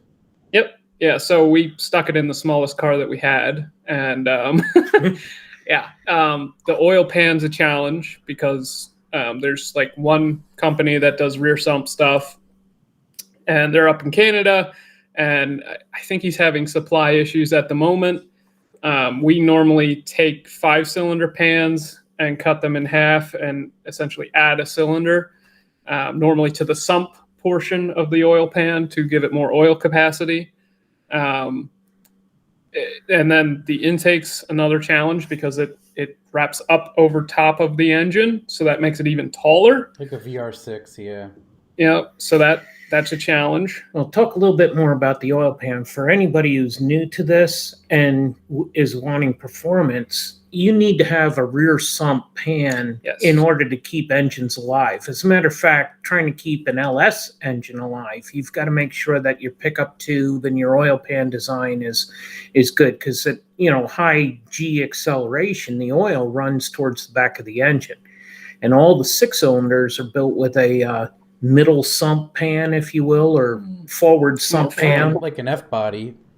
And so the 5-cylinder pans and the 4-cylinder pans are rear sump, and modifying the 5-cylinder pan gets you a long way towards getting that bridge crossed, in that you've got to focus on oil control on those engines. And I recommend going to a decent amount of oil capacity, because these engines tend to get all the oil trapped up in the top of the engine, and it doesn't make its way back down quickly. So even with the 12 vents that they have from the basement going up to the top of the head, it's still holding the oil up in the top of the engine. Yeah. And there is so much windage in these engines that the oil flow is a problem. So having the significant capacity in it is one of the things that's been absolutely mandated to keeping these things alive. And that's my one complaint with the oil pan that you can buy, is you don't get a particularly good amount of capacity. It's only smaller, so it fits in more shit. Sure. Yeah, it's only like you're not like most of the people that are going to swap it. Right. Yeah. Yeah, we're going to actually race the thing. So, it's moving on. The exhaust manifold, you can weld to them, and we've done that successfully. If you're going to do one of these engines, put a turbo on it. You'll be disappointed if you don't, because every time we get to the dyno with one of these things, we make our first pull on wastegate, and it's like, oh man, why'd we do this? Why do we invest all this time? Because it's just depressing. And then you wick some boost into it, and it's like, there it is. Did you ever pin the gate open or run zero boost to see what these engines make? I'm not ready to go on medication. That would be way too disappointing. I would say go watch Richard Holdner's video. Oh, well, that makes sense. Yeah. I was just curious through like an unlocked 400 and everything. Because sometimes, I do a lot of low boost hits, and then I figure out horsepower per pound. And then I even wrote a damn calculator in Visual Basic where it does the calculation of horsepower per pound and boost and everything. Yep. And once you have a delta, you can just type in an amount of boost. And it's 100% accurate unless the turbo or something's suffering. Right. Yep. Yeah. Well, it's unfortunately the 4200 without a turbo is like a 305 Chevy. It's your typical small bore, big stroke engine. They suck for power. Yep. They'll make torque. They will not make power. Yep. And but you throw the beans to it with a good turbo, and it comes to life. Yep. Feels like any motor, right? You just fill it with air. Yep. Yeah. The other challenge is the trigger pattern hasn't really been figured out on a lot of ECUs. I've gone through the process with Max ECU, obviously, but I hear they're very much like Haltech and other places that will let you log trigger patterns and then make one and give you an update. Yep. Yeah, they're really good about it. And it was funny during the process. I could tell they were engineers just because I was just like, I just wanted to check in, like, hey, make any my cat. Okay, everybody gets a chance to guess the cat's name. Yeah, I know it. I'm not going to spoil it. Yeah. Okay. Yeah, my name's Calvin, so there's your hint. During the process, it was like I just was like poking them, like, hey, did you make any progress? And they immediately like jumped down my throat, like, we're working on it. Get off my back. And I'm like, all right, engineers, got it. Because okay, somebody got it. Yeah. Global Media, you got it. Well, Potato is here. Nope. He just writes, "Oh, hello, guys." When was that? I can't see the timestamp. I wish I could. Can I turn on timestamps? Am I dumb? Toggle timestamps. Look at me. Look, I internet, guys. Yep. I internet. To Potato says hello at 9:30. Oh, well, then we're not 9:26. We're only 10 minutes behind the Potato. We'll go through his real quick because it breaks up like the overly. Sometimes similar to when I did the tuning classes, which someone had asked, do I still do them? And that's a no. I'm thinking about doing it all the time, but I'm getting increasingly busier. But I still, Maple Grove Auto and I want to do them. And then like we were actually going to set something up, and then COVID started, and I'm like, it's just not going to happen. So maybe one day when my life becomes less busy, I can do that. Because more so than anything, it sounds corny, but I love educating people. And they all said, a lot of the guys that came to my class said they did 4 other ones and got way more in mine. And I'm like, that's awesome, but very disappointing in my opinion, is that, but similar, a lot of engineers were like talking about quench and shit. And I'm like, floor it. And if it does this, you probably shouldn't continue. And it's not to say anyone's dim-witted, but like it just makes sense on a flat scale. That's why we were attracted to you. And plenty of times, people explain stuff, and I'm like, hey, I don't want you to think I'm a jerk, but explain to me like I'm 3, because I can't grasp the root of what you're trying to tell me about a leaf, and I'm down here. So just and then when they say something, I'm like, oh, okay, go right to the split. I'm good now. I made the connection. I'm good. And that's what I like to do with, because some of these people, they feel like they're so dumb. And then I'll draw a line, and they're like, "Oh, I'm good. Let's go to page 60. Well, I'm good now." Yep. And then, so that's why I do like those comprehensive boost control videos. So many people comment on that, and they're like, "Holy, like." Yeah, I've shared that with quite a few people. And I just like sat and just drew that. Like that was a one take. Yep. Ridiculous. Yep. Okay, Potato is gonna split us up. Oh boy. Did they show us their favorite tools in the shop yet? I was gonna ask a very similar question on my fancy pad, and it was must-have tools. Could you explain some must-have tools? Which basically is exactly what Potato wants, but he wants you to show them. But you're in your house. Yeah, I heard he had like a hostage or something. Who's that? Potato, his comment. It was like, oh really? It was like, this is a hostage demand, like, or something like that. It was. He always puts funny little quips like that. But this guy's wild. Yeah, well, my favorite tool is my welder because it hides all my mistakes. Yeah, I was gonna say my brain. It's always fun to take apart something and go, oh, that's how that works. Those are very good answers. Because people will be like, a hammer, a sawzall. Yeah, there's so many tools where it's like, this is just like, how did we live without that? Or say, how about this? I'll answer it too. This came to my mind. What's the newest thing that you said to yourself, how did I go 10 years without this? Because I have one that stands out in my head. Yeah, it's the lift probably. Yeah. Oh, yeah, I haven't had a lift forever. I bought it like 2 years ago. And I can't believe I didn't do that. I can't believe I laid on my back and put 7,000 transmissions in. Yep. Can't believe it. And then I was going to say, I finally bought a nut-cert tool. Yep. Those are so handy. Because I mean, like, a lot of tools, you're like, wow, how did I exist without a plasma cutter?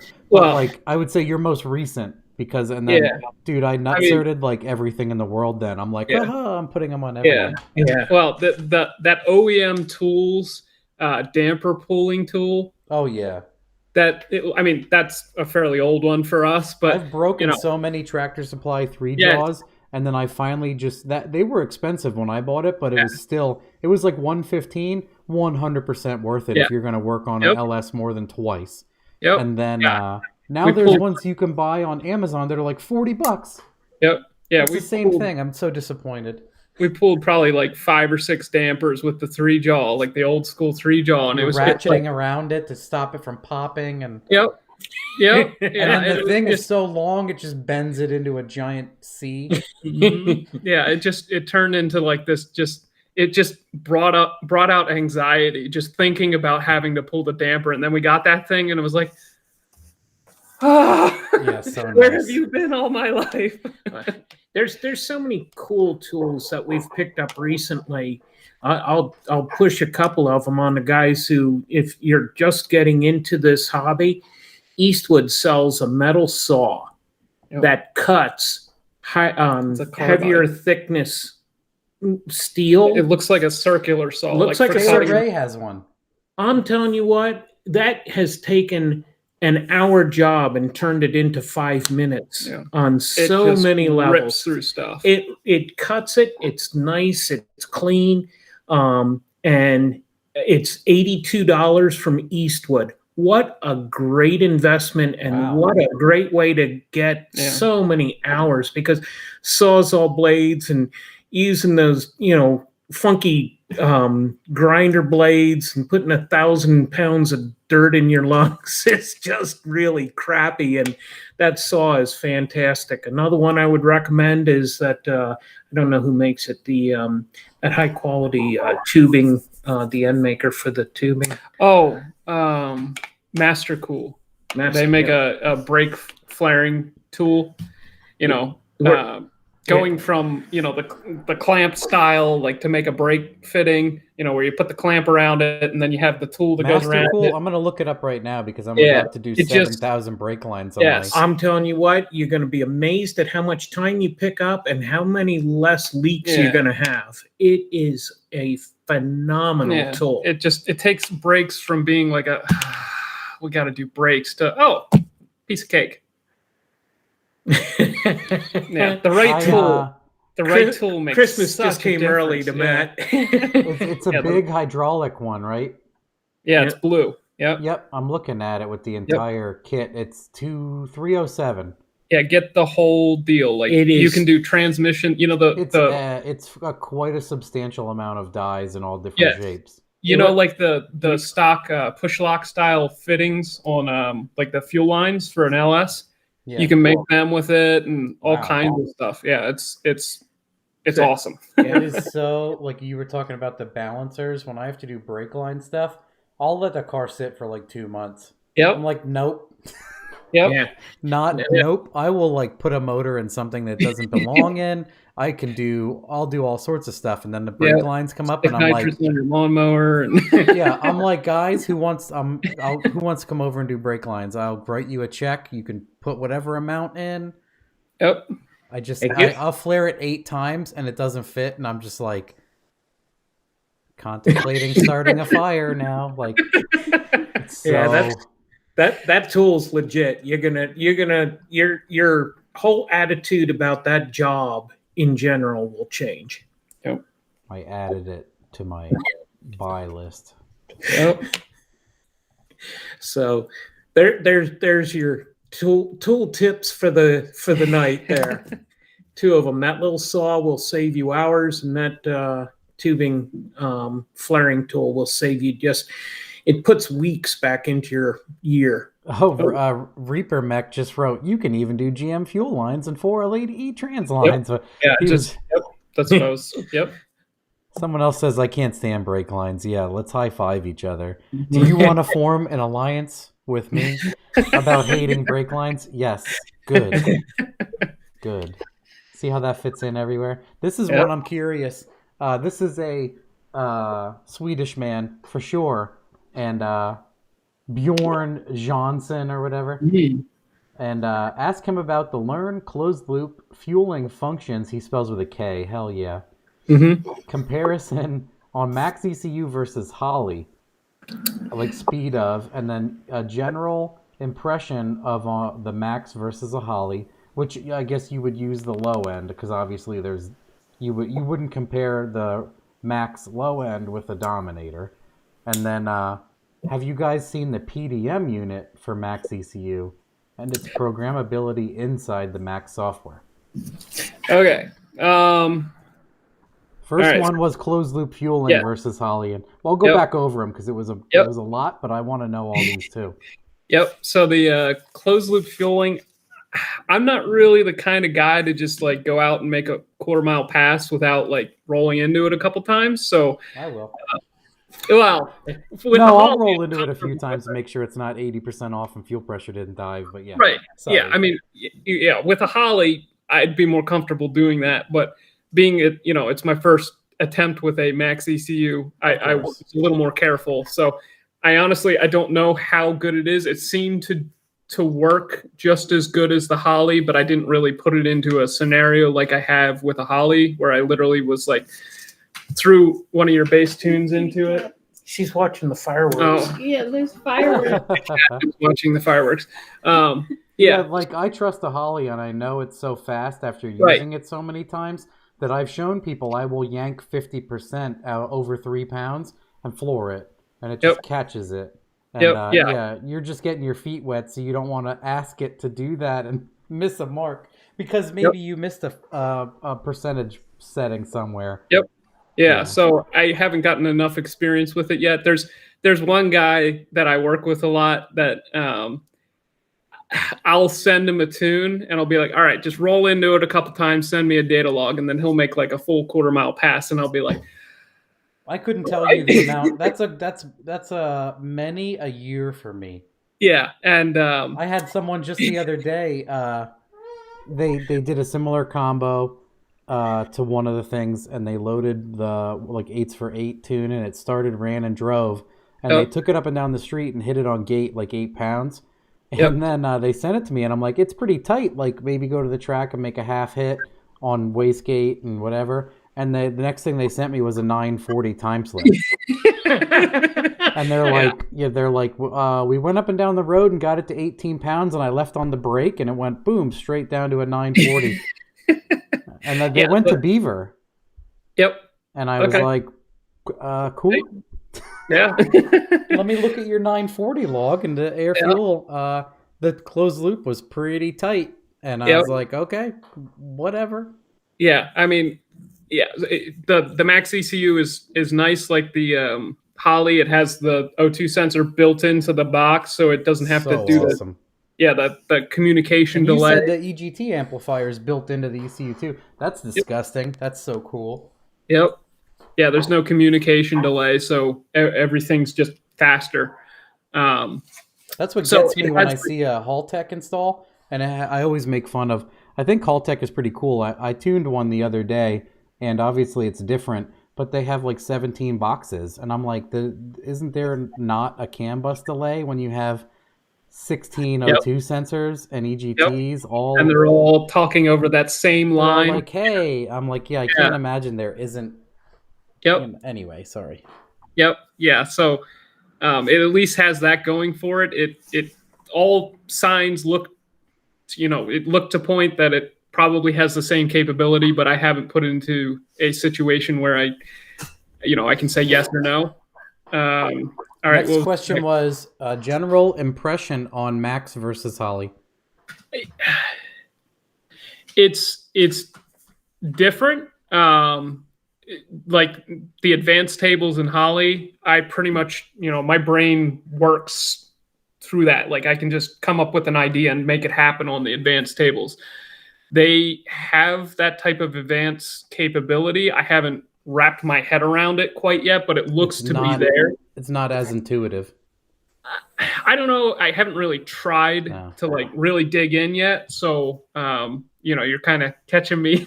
I mean, I want to do a good video on like my. Yeah, I mean, your answer would be you need more experience to develop a conclusion. And that's why I haven't done a review on it yet. I want to get more time with it and actually try some of the stuff I haven't. We've been just trying to get this. Each one has attributes that as we pick ECUs for different cars, one will rise above the other for different reasons. On our land speed car, we're talking about going with the Max. With our street vehicle, we're talking about going with the Holly, and there's different reasons to do that for each one. And as I've stood back and let Calvin explore both of these things, I've been able to stand back and just listen to what he's saying, and I can tell that there's kind of an equal appreciation for both of them for very different reasons, and it's I don't want to overstep my bounds there, but that's my observations just watching you work through it. You're never going to beat the price of a Terminator. You know, but I was going to say, from the outside looking in, from what you have explained and when I looked over, as far as options in and out, it seems like the Holly will give you simple and easy and satisfaction, and then to get the high end stuff, you are taking a giant jump, and in a lot of cars you don't want to, so it's a struggle. It seems like to me the Max ECU sprinkles a lot of fairly high end stuff into a lesser end ECU. That where, like you were saying, in some cars, you're like, I get a built-in EGT or I get built-in tranny for DCT, and you can kind of a la carte it on some of them. Yeah. I mean, what I have noticed with the Max ECU is, like I said earlier, with the advanced tables, there really isn't any need for them. Like, you know, so much base functionality tables. Exactly. Okay. Yes, it's already there. Like, you know, you would use an advanced table and a Holly for your flex sensor. That's built in. You know, if you wanted to make a safety where it cut ignition, if coolant pressure. I keep harping on them. Joe Simpson and I think some other, I think the last time I had Devin or some other people on, I said Holly for sure needs a health and safety config file that just puts it in the toolbar, and they need one that does E85, like a piece of corn. That makes all of that stuff easier than using 60 tables. Yeah, Max ECUs, that's already built in. And you know, a test outputs function, for the love of God. Everything else has it, but like Super Dreamboat Holly doesn't have it. We're getting there though. Yeah, Max ECU already has all that stuff built into it. So it's like, I haven't really had that's why I haven't messed with the advanced tables, because it's like, I don't need to, everything's already there. So I don't need to do anything advanced, the drop down functionality is there. Yep. And then, there's another, I'm looking at the YouTube ones again. Have you hooked up a Terminator to a 4200? We haven't. You would only be able to do it with a 08 or 09 engine, because those have a 58 tooth. They're That's what identical. They were asking about cam and crank triggers. Yes. So yeah, a lot of people ask me about this. They're like, "Can I put a Terminator on this?" You can't do VVT. That's the big drawback. You could totally get it to work on an 08, 09 engine. You could even do an external trigger wheel on the earlier engines. There's not really a big deal there, but the VVT will not work, and we have found that the VVT is worth hooking up. I was hoping you would say that, because I was gonna say, from what I watched and what you did, it's because you did lock it out. You tried to on-off switch it, but man, actually controlling it correctly has led you to more questions than answers and huge gains. Yep. Well, yeah, I thought, I read somewhere that it was a linear response with pulse, duty cycle. So, 0% duty cycle was 0 degrees, 100% was 25 degrees. I read that somewhere. After actually getting the VVT to work on the gold box that I was using in the Studebaker, I found, no, it is absolutely not. 0 to 70, it's all 0 degrees. 70 to 100, it's like... So you need active control to control that VVT. You're not going to do it with just a fixed duty cycle. It needs a sight picture, yeah. Yeah, because a lot of people say, "Oh, I'll just set up an advanced table in Holly to do the VVT control." No. I saw something like that recently. I can't remember what it was, but they had an issue with the target on. It was like a Subaru or something, or maybe something Steph Papadakis was doing. And it showed, I think it might have been a Haltech video, where they were showing what they were commanding, and the other sensor could show that it was not. And they had to change an offset until they would meet, because they were getting crazy commanded PID loop issues. Yep. And what was funny is it could see both, but it could not make the determination like a human to just close the gap. And who knows, that could have been like timing chain, or who knows. without feedback on that position, you're not going anywhere. Yeah, someone just commented you have to have PID to close Right. it. Yeah. Yep. So yeah, I get that question quite a bit, and hopefully this quiets some of it. Yeah, I mean, I understand everybody wants to do the Terminator.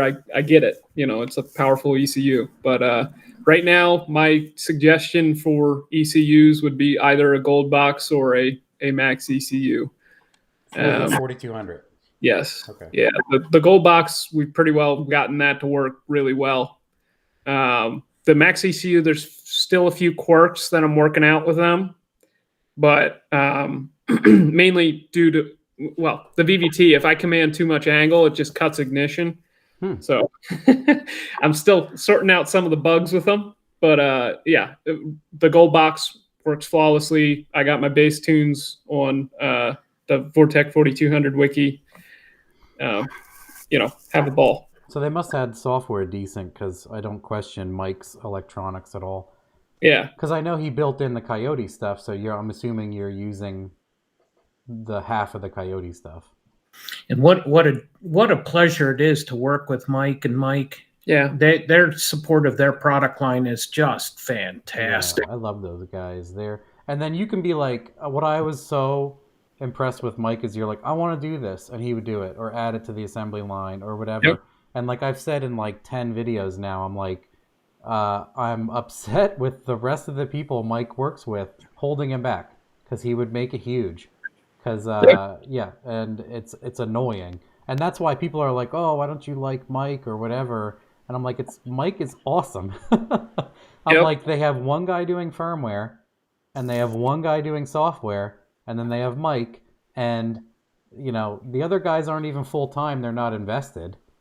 And I've tried to do like firmware stuff with James, and he just argues with me. I'm like, okay. Yeah. I think one of the guys that was heavily involved with the firmware is actually like one of the first people to do. He's actually the guy who owns M-Tech Motorsports, the guys that sell the adapter plates and the oil pans and stuff. He was like heavily involved with some of the firmware stuff, so he got stuff pushed through, and that's probably why it works so well. I remember Mike telling me the gold box has a transmission control, the micro squirt that lays inside, and he told me it was something like, because obviously a micro squirt has a straight, so the board, if people don't know, a micro squirt ECU is here, the motherboard. And then the connector comes straight up out as straight pins, and the connector goes straight into the dead center of the connector. And for him to put it in the aluminum enclosure, he had to get a 90 put on it. And then they slide in, the MS3 goes to below, it's huge, and the other one slides in up top, and you internally CAN bus them. Everything's awesome. I think he said it was 3 years of making him wait, like red tape through Bowling Grippo or whatever, to put, because it's he doesn't own it. Yep. It was 3 years for them to say okay, and then he could put a 90-degree connect, because people are like, when are they going to do it? And Mike's like, I have it. I'm just not allowed to ever make it public. And I'm like, that's so annoying. Yeah. And then it's hard to compete. I'm sure Holly has like an entire software team and an entire firmware team. And they're all internal, so they're like, we should do this, or this is awful, and they all jump in on it together. Meanwhile, like, I had firmware issues where right when they were going to come out with dome control, we were trying to do dome on 2 cars, and they would give me firmware that would supposedly, because they had dome options, but they were all dead in the background. So they gave me firmware that would control dome. I don't want to say they, because it wasn't Mike and Mike. And I tested it, and the car would like misfire at idle, misfire, carry on the whole way through. And I'm like, okay, maybe I biffed. I put the older firmware back in. It was fine, but we had no dome. And then like I went back and forth like 6 times, and I logged it, and I did everything, and I sent James like every piece of hard evidence that the car barely accelerates with the new firmware. And he goes, I don't understand what you mean. I'm not seeing that. And I'm like, all right. And that was like the weekend that Ackerman went to a Dominator. And Yep. I'm like, good job. Yep. And I'm like, otherwise it was fine and done and wired, but whatever. So Yep. that's what I always explain. That's the most frustrating thing is Mike's a genius. I just wish like he could get something else to like do that. I don't know. Because imagine if that guy could run loose. Yep. He has like unlimited brain potential. It's disgusting.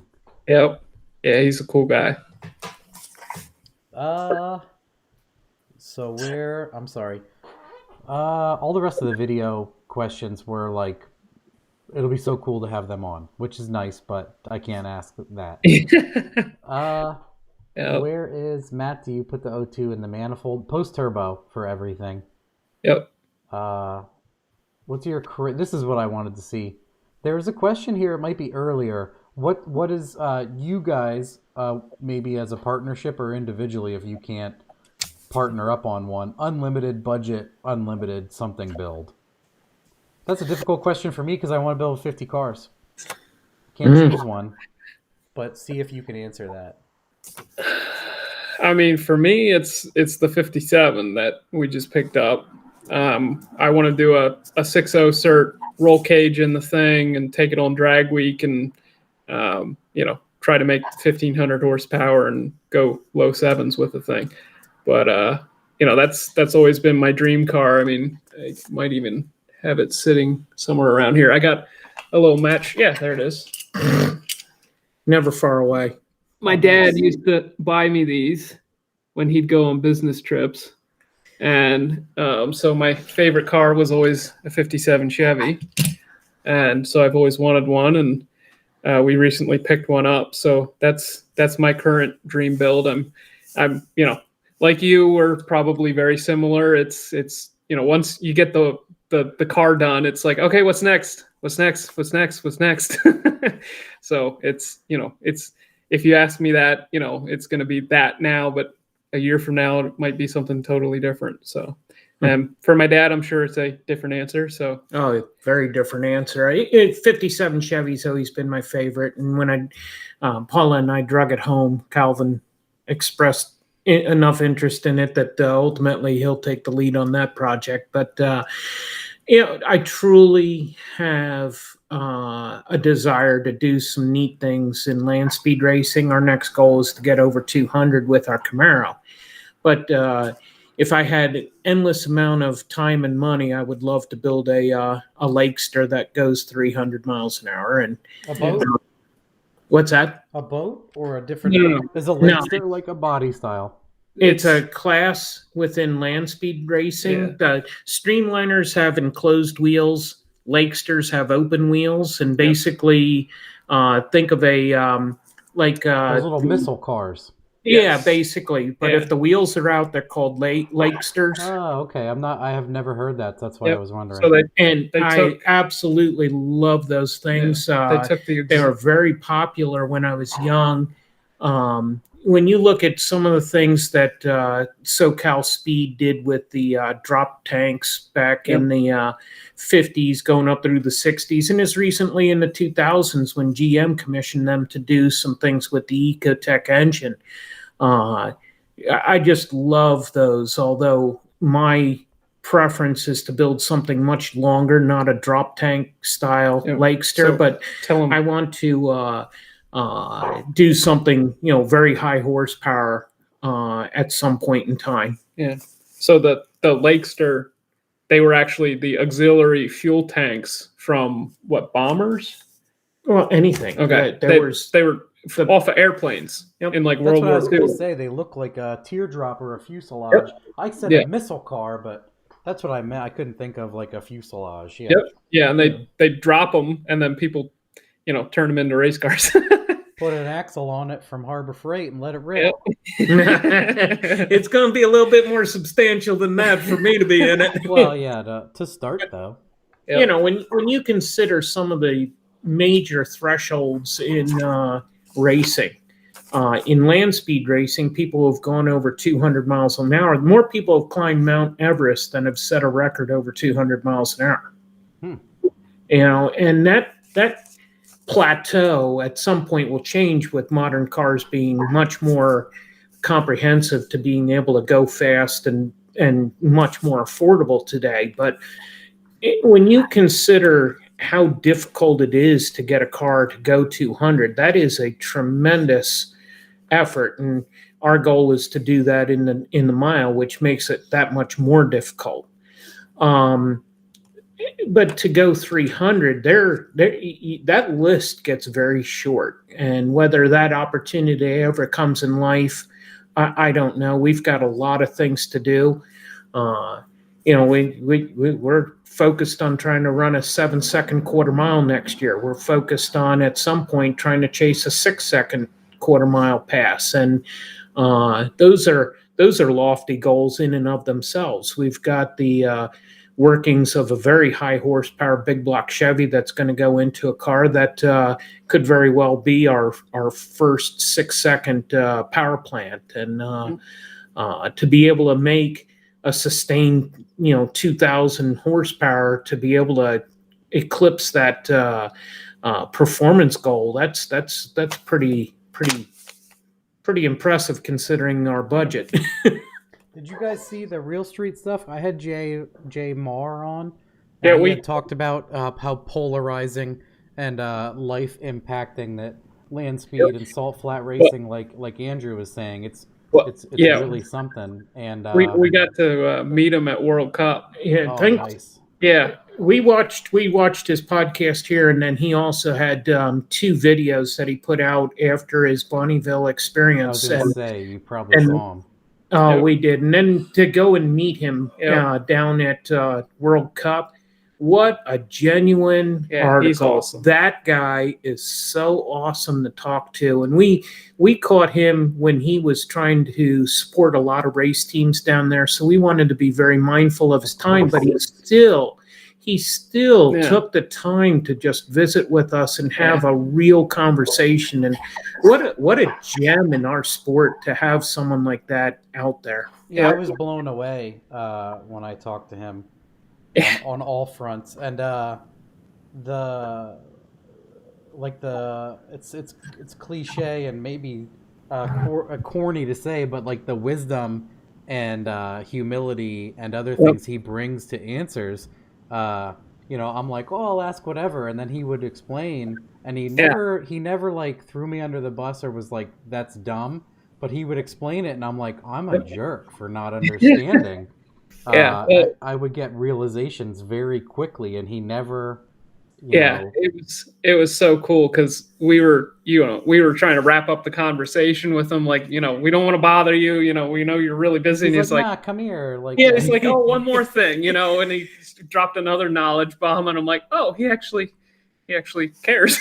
After the radio show, because I said I knew nothing about the name escapes me every time. Hold on a second. Sure. This thing, Offenhauser. He had said, we said, what was your favorite engine? And I was like, everyone's like 2J, whatever. And he's like, an Offenhauser. And I'm halfway through this, and it's incredible. But he's like, hey, give me your address. And I'm like, oh, he's going to send me like a shirt or something. No, he orders this book off Amazon and has it sent to me so I can read about the Offenhauser. Like, how ridiculous is that of a person to do? But it shows, like, I was like, oh, I have a genuine interest in that. And he's like, I think it's fantastic. Here's a book. Yeah. No, he is a jewel in this sea of car guys. Yeah, where everybody's beating their chest and trying to shine the light on themselves.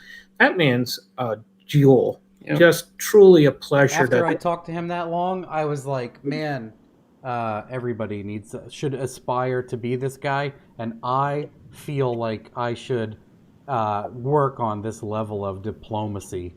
I was so I was like, I need to be that guy or attempt to be that guy and improve myself to be Jay from Real Street. Yep. I hope people go and try and find his videos on his YouTube channel. They are so, you can see the emotion in the accomplishment. Yeah. The red hat. Yeah. Yep. It's a privilege to see people share the real joy of reaching a major milestone. You know, there's some funny shows that we get to see every now and then. Gas Monkey Garage, you know, comes to mind. But if you watch the episode where Aaron goes up Pikes Peak, and they capture that moment when he gets out of the car and he knows that he did something that it's a privileged opportunity to do so. And the land speed racing is that venue for me. That's the thing that I love the most. That's the Mount Everest. That's the Mount Everest. And we all need to chase that dream that we have. You know, one of the things that I've pushed both my boys on is don't live my dream. Don't regurgitate my dream. Find your own dream and chase it. And you know, it's so awesome to see the expression on Jay's face when he did what he did, and Aaron when he did what he did, and to have that opportunity to see that is so awesome live, you know, well, as live as it can be, but to share in that moment of triumph where the overwhelming sense of joy and pride comes over the person being interviewed, that is just so awesome. And, you know, it brings me into a thing. I can fill in while you think about that next part. It brings me into a thing that I always bring up on my videos and stuff where people are like, so much left. They make an incredible accomplishment, like first person to go 690. And they're like, yeah, we got it in the bag. We're going to do better next time. And we had an issue and we had low tire pressure. And if we didn't screw up 70 times, we would have done so much better. Like, they never take a moment to be like, so much more in it. Thanks for my team. I won. No, they're just like, it's a weird thing. And we talk about it all the time with the drag race crowd. And it is nice to see, like he just took time to absorb his victory. Yep. Like I always say to people, setting a goal and reaching it is like, people ask, I was going to ask you guys another, one of my private questions was keeping motivation. And I say to people, it's setting, even if it's dumb goal and reaching it and being like, I did it. Yep. Even if it's dumb, it doesn't have to be I ran 8s. It's like, man, I wanted to get wiring done this week. And just get the wiring done. And you're like, hell yeah, I made it somewhere. Yeah, having a checklist. You know, that makes such a difference. It's just, you know, you sometimes you get lost in like, there's just this car needs to be done. Like this someone on Sloppy or somewhere gave me feedback and said it's analysis paralysis. Yep. And I try to throw that at people too. The more we said a byproduct of that is the guys that sell 3 turbos a year in the cars on jack stands. Yep. Just start it. Yep. Like once it's driving, a turbo swap is a weekend. But if you're selling, if you're losing $3,500 on turbos every 6 months, stop. Pay off your house and then build the car. Like, I don't know. I say mean stuff like that. Jay would never say something like that. I should get a band like WWJD. Is what would Jay do? What would Jay do? Because even in his videos, one of my favorite things to tell people is because at the dyno, they're like, I have new spark plugs. And one of my favorite early on Jay things that I read was he says, the word new means never ever worked. Yes. And you can tell in his voice. So many times. If I said that, people would probably think I'm a jerk. Because I would try to convey it nicely, but I think enough people that know me would know that I don't mean anything by it. But I can't say it like Jay. He's like, it doesn't mean good. It doesn't mean bad. It means it has no work history. Yep. It's like a person without credit. Can I loan this guy 40 grand? Should I not loan this guy? So I say all the time, increasingly I get people to come up to the dyno and they replaced all their sensors. Yep. And then we have ass loads of problems. And I'm like, all the new sensors are awful. And it's happened probably 12 times that I can count where a car has sync loss. And it cuts out at 5,000 or something. And at the dyno, we're almost neighbors with Harry's You Pull It in Allentown. And I'll put my afternoon guy on if the morning car does this. And they'll park the car halfway up on a trailer. And I'm like, hey, go to Harry's here, lay in a puddle, and pull a crank position sensor out of a Tahoe with 300,000 miles on it. And put it in your race car. And they do it. whoop, 7,400, rings like a bell, 800 on the first hit. Yep. And they're like, if I hadn't done this in front of you and you said that, I would have called you were a liar. Absolutely. I would have said to all my friends, tuner says it's my brand new crank sensor. Yep. And I'm like, yeah, this sensor from 2004 is that much better. And that's the line I draw when you have the engine that has 250,000 miles on it and you take it apart. It made it there. How are you going to make that engine better? How? Yep. Explain to me real quick how you're going to make that engine run longer than 250,000. But yeah, Anyway, I digress. Where were we? Yeah, that new stands for. What does new stand for? That I've used that so many times. Ever worked? Yeah. I tell I people love all the time. Yep. What I slipped up on some of my sloppy questions. There was some paid. Yeah. Well, one of them, someone paid too. You're totally right. People. Yep. Worst catastrophic failure ever witnessed. Bastard Zink sent me another $5. That guy's throwing it at me.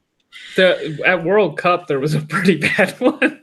He just like blew the whole back end of the car out of the thing. Like it was like this. I saw the pictures of that. Yes. Yeah, that was catapulted the ass end of the car. It's like the Mythbusters episode when they talk about the drive shaft coming out and hooking, and it's like his actually did half of that.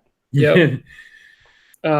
But firsthand, maybe stuff that we've broken firsthand. Maybe that mean what have you broken? And then because he wrote worst you've ever witnessed. Yeah, which is like what you probably woke up. Well, I can tell you mine in a big hurry. I have always been very low buck, and I finally got into a point where I could afford to build an engine and spent very good money building a big block Chevrolet. And that thing came apart about 300 feet off the line, and I coasted to a 12-second, just to give you an idea how stout that thing was. But when it came apart, that thing, I bet it did. And this is going back to the 80s. It was probably $5,000 in damage. Fireworks. No, it was just. I was nauseous. It took me 2 years to disassemble it because I was just so sick just knowing how bad it had to be. That's another reason why I push the stock bottom end stuff on people. I'm like, I guarantee you're going to do something dumb and you're going to hurt something once or twice, and it might as well be $200 instead of any imaginable amount. Because people are like, oh, I put heads on my SBE and I put this, and I'm like, man, that's a $3,000 mistake if you nick one. If you nick a stock head, you like laugh and take it off and throw it across the room.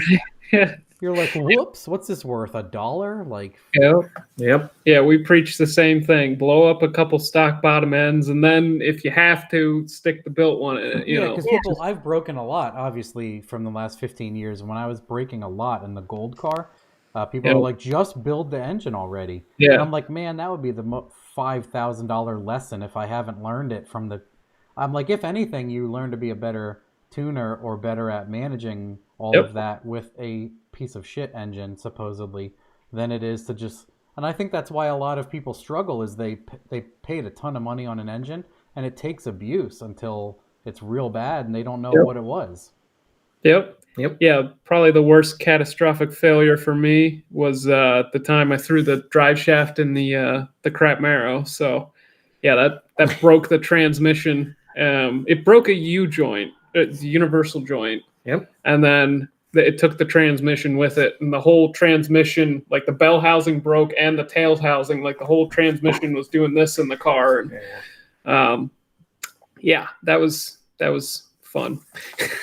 I've done a few. I'll throw in my story, whether people want it or not. And, I've done a few cars where the drive shaft has come out on the dyno, and it baseball bats the floor so hard that it breaks the transmission end to end. And I've had 2 of them break the tranny so bad that they split the block. Wow. There's so much force unloading into the case that it broke the block. One of them broke the block across the oil galley that goes front to back on the left side, and then it showered hot oil all over the hot turbo kit and set the engine bay on fire. And then when the drive shaft stopped, it went into a V in the bed, and he had his battery back there, and it disintegrated the battery and showered everything with battery acid. I found one of the terminals on the mezzanine, you know, the stairway at Dyno. Yeah. I found a battery terminal up there the one day, and I'm like, what the hell is this? Oh, and then I think because he didn't have any kind of spring arrestor on it, as I added power, I think the rear U-joint went terminal because it broke the pinion off. Yep. It broke the U-joint and the pinion, so the pinion wasn't even good. Yep. So like end to end, it destroyed the car, and it was because there was no it had like a split monoleaf that was soft, and it had no arresters, no traction bar, nothing to stop it from axle wrapping, and end to end, I would say that's one of the worst things I've seen, other than some weird violent wreck. But just what I do all day on a dyno, I'm like, this car got disintegrated, and the only thing that was left was like the windows. Everything else was trash. Yep. Everything. Like, and that's when people are like, yeah, drive shaft, and I'm like, okay, I'll chuck it across the room. I don't care. I probably throw 6 a year because I just don't care. Yep. Because people are like, my friend rebuilt it. I'm like, cool, I'm throwing this across the room today. Everybody up front.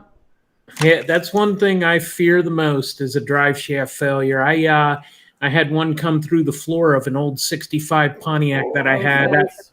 I was trying to win a burnout contest, and I made the biggest puddle. But here's questions. I'm sorry.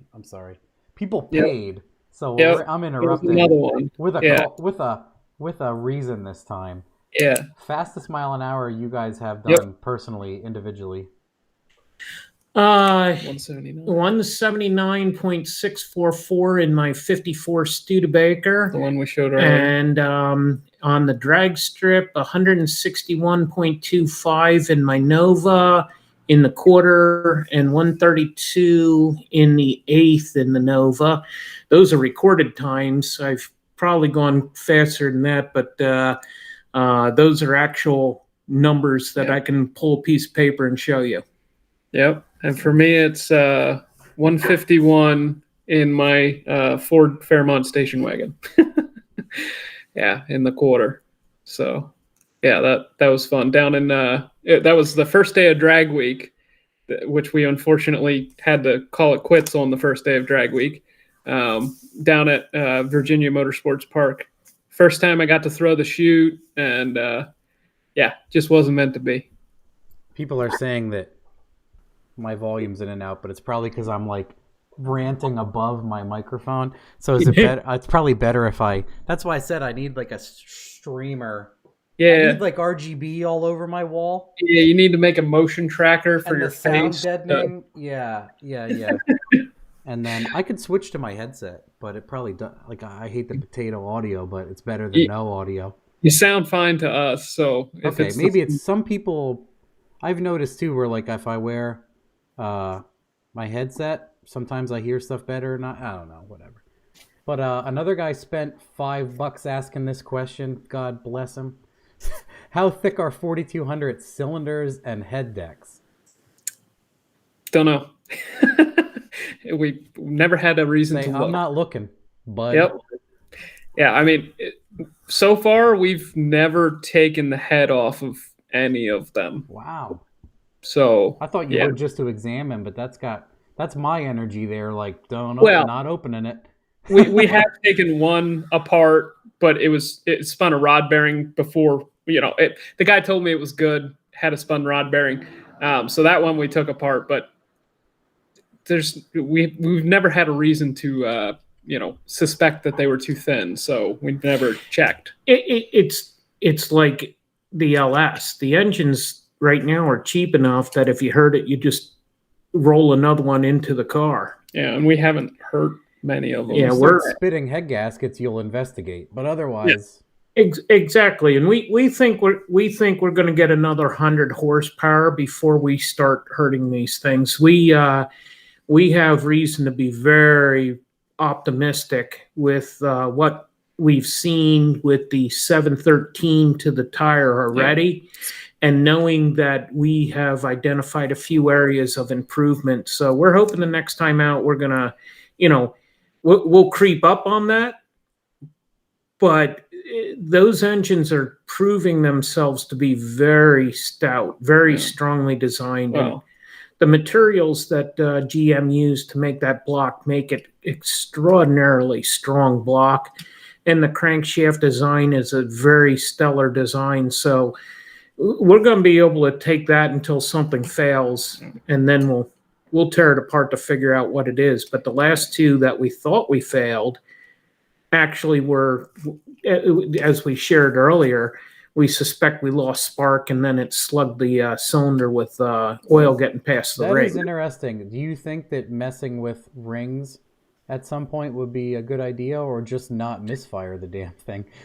Well, we need to make the spark reliable on the top end more than we need to worry about what part fails, because Of course. ultimately the one will lead a path that's less expensive and more profitable, if you will. And when I say profitable, I mean investment of time is not lost. If you tear apart something every time you have a problem, instead of doing due diligence to investigate what really happened and how did we connect the dots to this point, we've spent a lot of time deliberating and visiting and considering all of the possibilities. How did we get to this spot, which led to a path that had us do due diligence investigation. And those two engines are still running nines. Yep. And a fast jump to a conclusion could have led us to tearing something apart that we didn't need to. And as Calvin said, an issue. Yeah, you potentially, if you let the magic out, you've let the magic out. Sorry if that's stealing anybody else's. I'm sure someone, as people get really annoyed sometimes, and they're like, "You can't say that." Someone in the '60s used to say. I'm like, whatever. People, there's all sorts of. You know what's really funny? A total sidetrack here, but it'll break up everything. That's what I'm gonna guise my interruptions as. Funny intermissions, not at all. Anyway, Cameron's partner at the transmission shop, Cameron Powers in Tennessee, A&H Trans. Mm-hmm. His partner Chris, the guy that originally owned the place, says these is the word an idiom, where he says like something crazy, like Cameron and I'll be ranting about somebody, like, why does he do that, blah, this is dumb, and then he'll be like, takes all sorts. He does that, like he summarizes something. So it's kind of like I said, like it's kind of like the dim-witted country thing, but the longer you replay it, the more all-encompassing, smart solution it was. So he says all sorts of stuff like that, and it just reminds me, like it is what it is. That guy either has made up every one of those, or he makes them up right then, or he has heard some country dude say them for 50 years. Yep. Like it's one or all of the above. Yeah. Yep. You get somebody asking questions about ring gapping his 6-liter. Oh boy, it's easy. Grinder. No. Where did he ask it? I like the answer these. We'll share some of our thoughts. We have seen where engines with a lot of miles on them, we tear them apart and we find a lot of ring gap in them already. When you start talking about a 6-liter, I think you really need to consider it different than a 5.3 or a 4.8.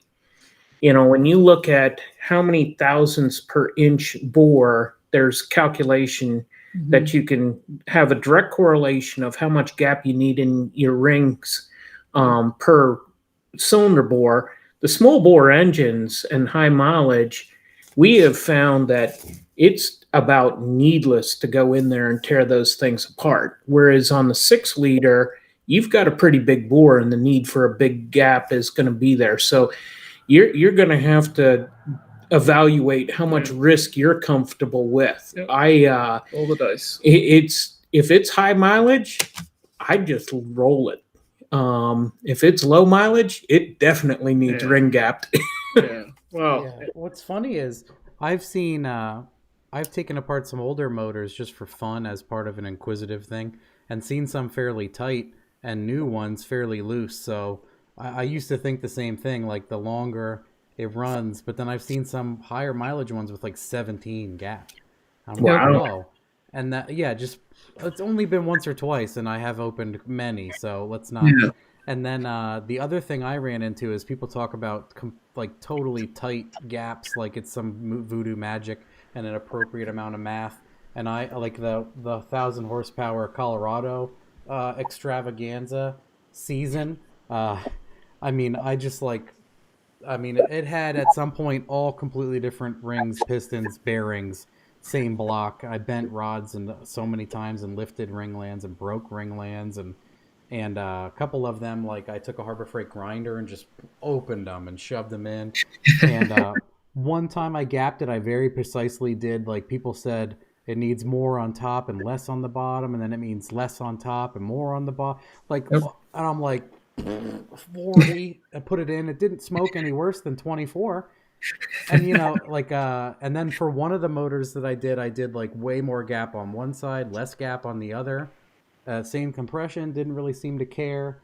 Like I've done all that stuff too. And I would say if you're going to use ethanol, which most people I feel like are getting on that, don't touch it. It runs that top ring so cool that I have done so many 800 plus rear wheel completely untouched, like never opened, just cam and springs, engines. Yeah, if you're going to lean on something with pump, you should probably open it up. Absolutely.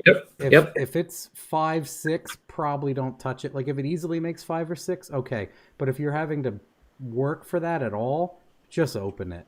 Yep. Because that pump gas gets so hot, and that when you're leaning at all, like even if something's safe and you do like a long highway pull with your friend, it might nick a ringland. Yep. Yeah, and I think that's part of why we've had so much success with the 4200s is we run ethanol on everything. Yeah, I've learned a lot about why people used to sprinkle race gas and things when they lean on them, obviously, like stuff I know now, because E is so stable. It's ridiculous. Like I may make some hits. I'll do some hits where I don't have closed loop air fuel. Like I'm tuning something like stock computer or something, and it's on like 14 pounds and it's creeping into the 13s, and I'm like, I'll just finish out this run, and then if it goes worse or better up top, then I know. Yeah, I'm like, an inertia run won't hurt it at all. You know, I'm like, man, on pump, that shit, if it 12-1, it'd probably be gone. Now, and he's hitting the mark on a couple of things there in his questioning. 800, you're at that toggle point where you've got to make some decisions at 800.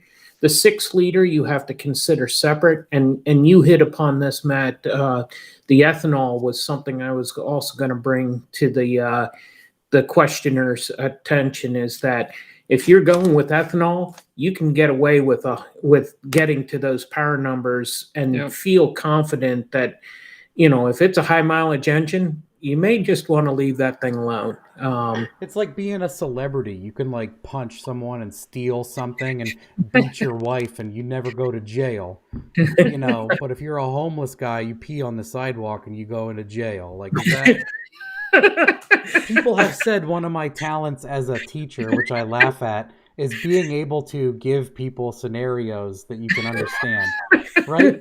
And people are like, octane, something, something, and I'm like, homeless man peeing, you know, Alec Baldwin shooting people. Nothing's going to happen to him. The homeless guy's probably going to go to jail for peeing. Yep. Yeah, it's you know, the questioner's going to have a sense of comfort with making that decision. There's no way that we can sit here and give him the best guidance. He's got to know what his comfort level is. Is your car heavy? Like 8 is, that's why the Don't BS Me build is 550. Like I say 500 wheel, but man, anymore the Gen 2 turbo is better, the Holly is better, the ethanol fuel is better. People are making like 840 with the damn 2015 turbo setup that I gave out. But similarly, they're all on E. And then, oh man, I just lost it. Anyway, go ahead. Totally happens to me. It's okay. Yep. I've come to terms with it. I was explaining something and it doesn't matter anymore. Any more questions that were... Oh man, that's the don't gap the rings. You guys go through. I'm going to use the potty. Okay. I call it the potty because I have a child. All of my stuff is G-rated mostly now, Yeah. except for we say poo 1,000 times. Yeah. There's nothing more hilarious than saying poop and fart, and let's face it, it is hilarious. Especially when your kid cackles and laughs every time you say poop. It's just so rewarding. Anyway, go. Yeah. You guys filter through and answer. Sure. I'm gonna get some more to drink and whatever. Let's see. Eventually make, what is it? How can you tell the questions for dollars or? Oh, we've already gone through all of them. Okay. Okay, can you explain, like I'm 3, designing a double wishbone? Oof. Double wishbone on a front suspension? Yeah. Wow. I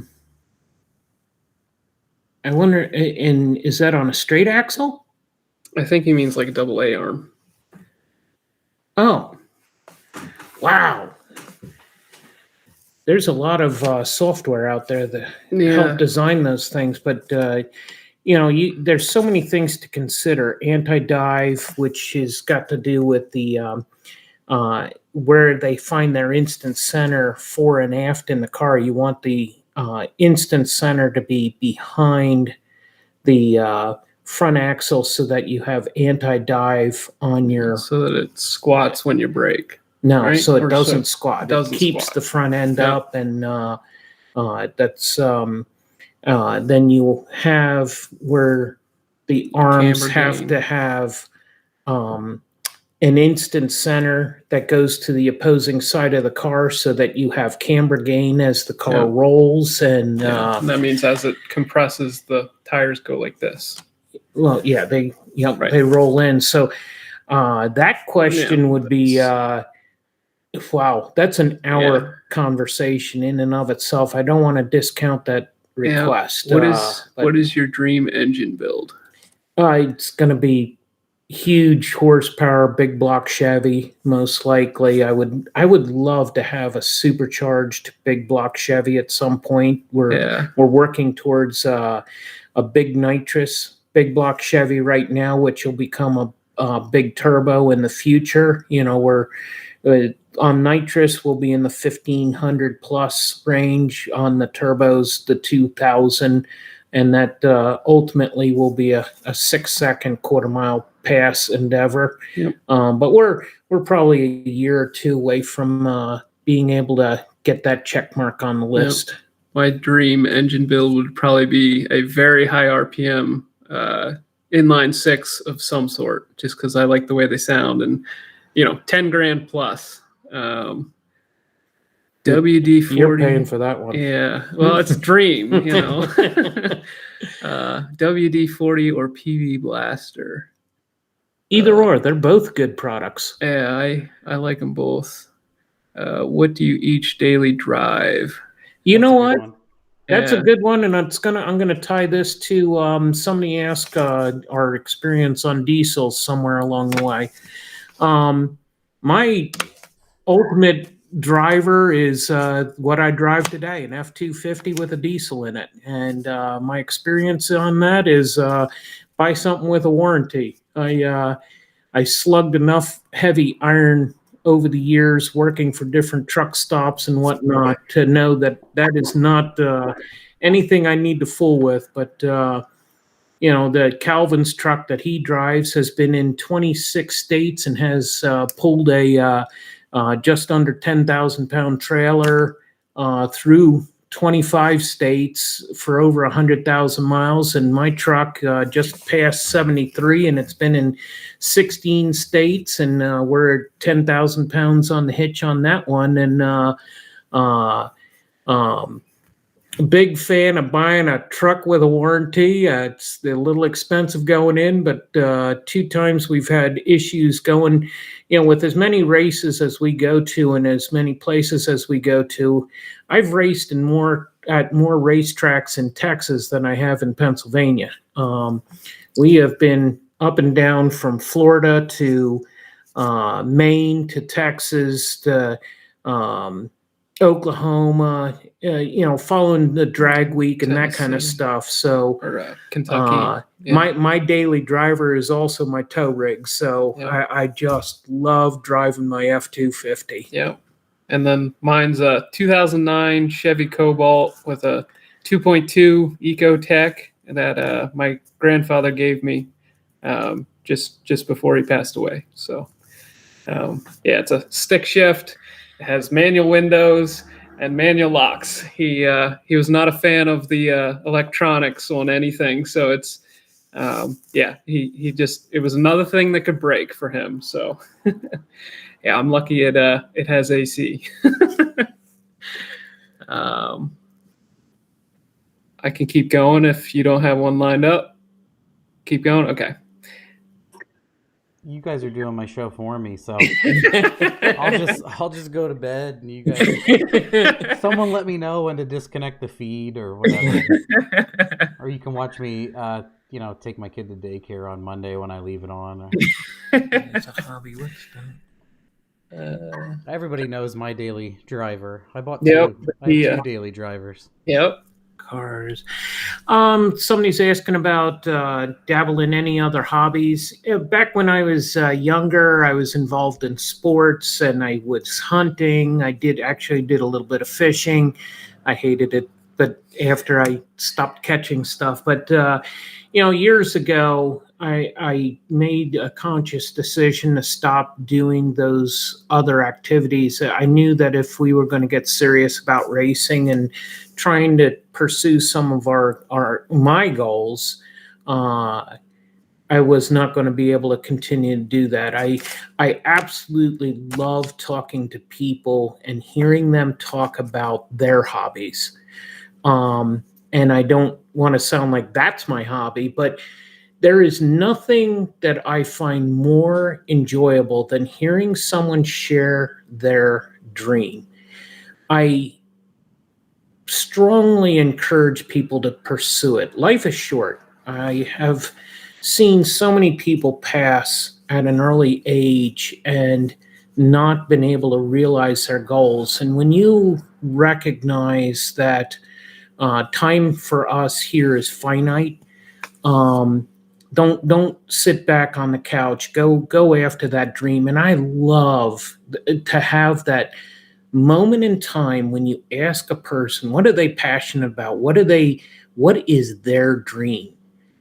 And to try and offer some kind of encouragement to them to pursue it, because wow, it's amazing how many people are afraid to actually tell you what their goal or their dream is. They're often embarrassed by it, and to coax that out of them and then encourage them in 1 year, 2 years, some amount of time later to ask them about it, to see if they're pursuing that, is something I absolutely love to do, because there is a joy in seeing the glow in their eye and that excitement build as they talk about it, at that later date.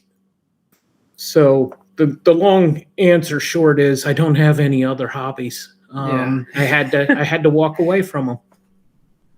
No, yeah, I think that's definitely important. That's why I say to people, it totally centers on what are your goals. Yep. Again, like set a goal, do that, because I think same thing, like embarrassed to admit kind of thing. People are like, well, I need 8 second. I can't build a car and not go 8s like some guy down the street does who I don't know, but I gotta one day maybe hope he'll see me run an 8, that I'm not a piece of shit. Yep. I'm like, I always say that ice cream burnouts and stuff, like it's totally, like always been people are like, what are you going to do with your Mustang? I'm like, really awesome burnouts. They're going to be so crazy. I can't wait to just do a burnout with it. Yeah. When you said, when you were sharing with us, when we helped you out, with the beefing up the rear suspension, you're like, it's probably only going to get the trans brake used when I'm doing a monster burnout. It's like, all right. I have to ask Cameron if I can do second gear let go on that. Sometimes you can. I think he said the Jakes you can do, it'll let you go in any gear you're in. I think it'll even go in third. Yeah, I think it's the stage 3 brake or something, you can do it. You have the better one. You don't have the. It's balling out of control. Everything. Right. Yeah, I it's don't like even. I'm at that point where I'm like, I don't know what the guys installed, but it's good. Like, I'm a rich guy. Like, I don't work on it. I just want to break it. I hand it over. I'm at that level. I'm like, someone's like, man, you're doing a lot of nice work on your car. I'm like, I'm paying talented people to do nice work on my car. Yeah. Because it's way too pretty for me to run a self-tapper into at this point. Oh, Jamie just says hi. Yep. Hi, I told her to come out and say hello. She's a sweetheart. You're a lucky man. Oh, yeah. Yeah. Somebody, I think it was Potato, said who's one of the coolest people you got to meet because of the car hobby. Well, she's definitely on the list. She's a cool person. She's like one of the coolest people we've met for sure. Oh yeah, she sat in the trunk of the Fiat. Right? She had to. Yep. I'm like, go see the Nelsons. She's like all nervous. I'm like, dude, nope. Wait till you see the Nelsons. It'd be no big deal. And then she's like, Mrs. Nelson is so nice. They're all nice, you know. I'm like, yep. Yeah, now she's gonna go out with my mom and get ice cream and burnouts when we get her truck done. Oh yeah, that'll be sick. She was telling me about that. I'm like, you better. Yep. I always said I wanted to make a pass in like one of my cars eating an ice cream cone going like a 940.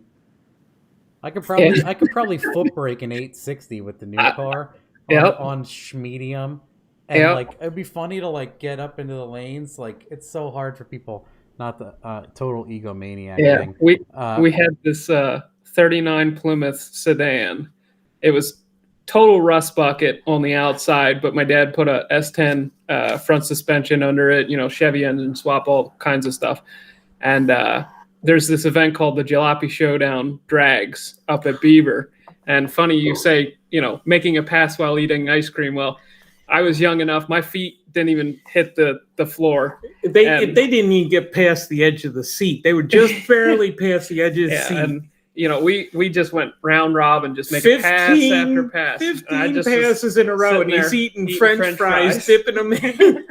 It was great. We when noticed that event first came out, we made the very first pass in that event's history. We just happened to be at the front of the staging lanes, and they called us in, and I treed the guy. He blew us off, but we made the first pass, and we zipped on through, and it was supposed to be an 8-mile event. And after the second or third run, I realized that the quarter-mile passes, the timing lights were still on. So we started making quarter-mile passes, and it was hysterical because he was just a young buck just eating his French fries and making passes. What a glorious day! That was fun, right? Yep. You should do a class racing where you have to eat something while you make a pass. Hot dog eating contest. Cross with drag racing. What's that guy's name that eats 1,000 hot dogs in a minute? Kobayashi or whatever. Why do my wife would be like, why do you know that? Why do you know that? Yeah. And it just comes from a place. It's Yep. Oh my goodness. Jamie says, I wonder if I could do chips and burnouts. She loves chips, like tortilla chips. Okay. Oh yeah. Yeah, she's a tortilla chip connoisseur. Yep. She makes me get these chips. I get them for her unannounced also, but they're these very. She changes them every now and then, but lately it's been. What's the name? I can't remember the name. I just know what the bag looks like. But yeah. Tostitos. Yeah, we got to get those. No, chips. it's way fancier than Tostitos. Come on. Come on now. It sounds like some Dollar General Tostitos. Yeah. Oh yeah, where were we? Jeez, I did it again. You were saying about goals and Siesta. Ooh. Siesta. What's that? Pinky Out, the chip brand that she likes. Sometimes she has me get salted or unsalted, and then they have like the black and the blue, where they're beans. They're not corn. Stuff like that for healthy options and everything else. She just wrote burnouts for no reason. Hey. You guys, that reminds me, Jamie is big into coffee. Can we just get back to burnouts? Oh, what do you guys own that does great burnouts? Pretty much everything. thing. You got a lawnmower that just rails them off. Oh my gosh, we've even done it in the lawnmower. Yeah, we had this lawnmower. Oh jeez. But yeah, back when I was very young, that my dad, we modified it. One of our like original car projects was like modifying this lawnmower. And I have very early memories of the thing doing a wheelie, and then the person fell off the back, and it just going and yeah, as we went racing after it to catch it because it kept on going. Yep. I disabled the seat thing on mine, and I think about it all the time when I'm moving the cars with it. Yep. And I just throw my right leg over, and I'm like, is it a neutral, douchebag? We're going to find out real quick. Yep. Oh my gosh! But yeah, doing burnouts is one of our favorites. Yep. It's the best part of doing the quarter-mile pass short of the wheelies. But I got to admit, I'm a big fan of the wheelies, except when they get a little too far out of control. Our last pass with the Sunbird proved to be a little expensive. Yep. They got Jamie has. I hate that I can't remember his name. One of the other Holly guys is Garage Topics here. Actually, he commented earlier about the health and safety config. He said I'm on it. He works at Holly. Good. Yeah, Max DCU already has. Is it? Why can't I remember your name, dude? I'm terrible with names. I can throw down that guy, Kobayashi's name, but I can't remember. It's disgusting. My brain is just the same way. Yeah. It's a maze of destroyed circuits. But anyway. Bastard Dink paid some money here. Alan wants to know if 06 Colorado swap is okay with a 5.3 with an E40. And if you could curse somebody with 10 years of Taco Bell shit, well, who would it be? And why? That's ridiculous. But I don't know enough about the Colorado stuff. I had a friend who had a Canyon, and I can't remember what year, but someone put like an E67 in it with a Hummer tune to make it do everything they wanted and satiate the dash. So it feels like to me that it's fairly complex. But if you go and you look at like Ryan Ackerman, he put a Terminator on his. Camera won't get us. He put a Terminator on his, and then he made the stock trigger wheel he cut and put it in the front balancer and pointed the stock trigger at it. So he did it integrated, which I think is your best bet, is to integrate. Because if you remove the stock computer on those CAN bus newer stuff, you lose everything. You can't even turn AC on and stuff like that. It's ridiculous. E40 can just die. That's my opinion. And E40 is the worst stock ECU ever. Yep. Hands down. Whenever I get, I haven't tuned a GTO in a long time, but every now and then you connect to those GTOs and it says E40 downloading, and I'm like, I just want to smash my laptop, throw it out the window and leave. Just walk away from the person. I'm like, this is so bad. It's such a pain. It's like, it's that thing, like you see the memes where the person's like, and it says pain. Yeah. When it connects and says E40, I'm like, this is going to hurt. It's going to hurt for days. Because then it's not going to follow along. The person's going to be disappointed. Like, this is just, I want to be like, here's $300. Go away. Sorry. Goodbye. Anyway, don't do anything with an E40, bud. Integrate with a Holly or talk to somebody that he had his done by someone in like Texas. Everything worked. It was amazing. So have someone like that do it. And it was an E67. It was not a 40. Can't find its own ass with a flashlight and a map. Yep. Yeah, I'm pretty much there with all stock ECU stuff. It's just I'm so tired of them anymore. No, I'm done. Yeah, I almost don't get back to people with them just because I don't know. Yeah, they're just such a pain. Forbes says Kobayashi has a net worth of $3 million, and you guys are all playing with motors. Thank you, Warren. That was a great line. Okay, where else? The sloppy questions. I got totally distracted.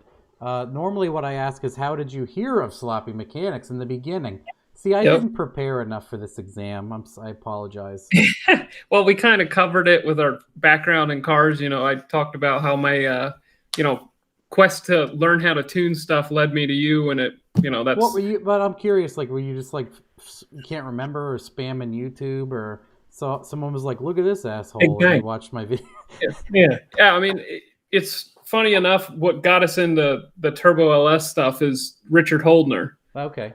We read one of his articles in Hot Rod Magazine where he got the 5.3, which turned out to be a 4.8, and he made 1,200 horsepower with the thing, and that led us to, okay, we want to do one of these things, and everybody that we knew was like, did you see the sloppy mechanics guy? Did you see the sloppy mechanics guy? And when we first looked at it, we saw your turbo kit on Fairmont 3, where it was like the so good. Oh, but that's like once you see that and see it work, you're like, yes. What do I know? What my life is a lie.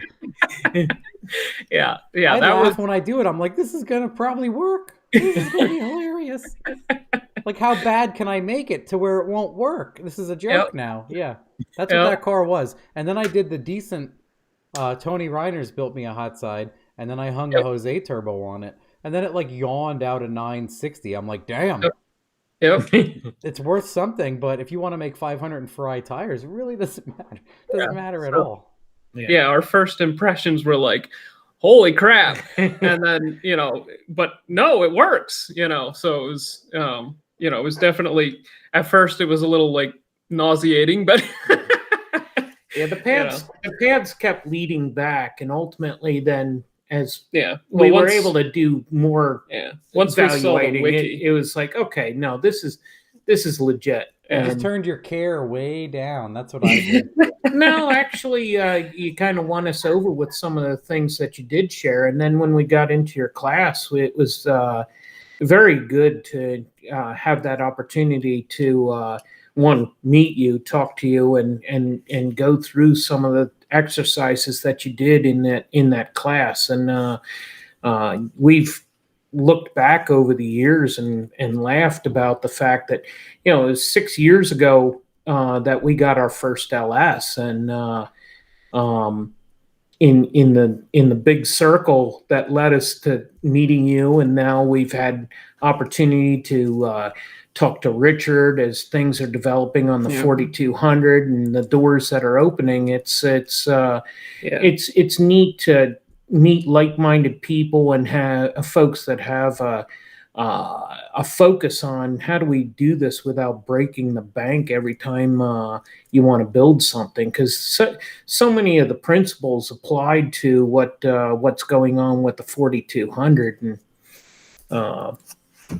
that's a long-winded answer to say, that Richard introduced us, if you will, to the LS, and the path to the LS tuning led to you, and now we're one big happy family. Yeah. Well, now I love that Calvin does everything, and I would say a while ago you're like, can we get on your Dyno? It's far too, but you found someone local, and I'm like, you're too smart to have me floor these cars. Yep.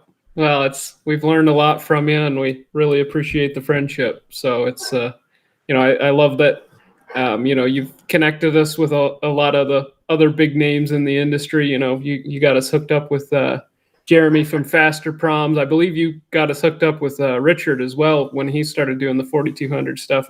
We really appreciate. Like YouTube. Yep. Do this. Yep. Yep. Yeah. We were talking with Richard the other day, and it was like, we used to be reading your articles in Hot Rod, following you, and he's like, yeah, now I'm following you. Yeah, he's publishing your findings. Right. Yeah. It's pretty cool. Well, that's what I say to people every now and then. Obviously, I'm so used to this after 15 years of it. No one really hates on me much anymore because they just don't want to deal with me at that point, which I kind of love also.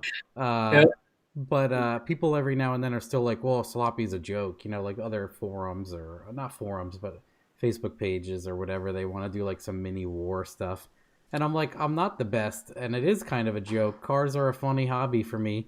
And I can understand people outgrow it, because there's people that like I used to do stuff for, and then they like team up with someone else, and they're like, yeah, screw that guy. I'm like, cool. If I made you to a point where you bettered yourself, or you think you did, or you are doing better, and you met someone that makes your car go faster, I feel like I did my part. Thanks. Sure. You're reaffirming the stepping stool that is sloppy. But yeah, like there's again, I keep bringing up cliches, but there's always those things where people say like bring everyone else up with you, and that's Absolutely. what I try to, even if it's the stupidest, worst stepping stone you can use as my tiny bit of clout on the internet to get you somewhere you want to be, or realize you hate cars and you never should have listened to me, or like any goal reached is important. Yeah. So then when I find people like you, I'm like, for whatever reason, people send me this stuff and I'm not going to use it anytime soon. I'm like, you guys are cool.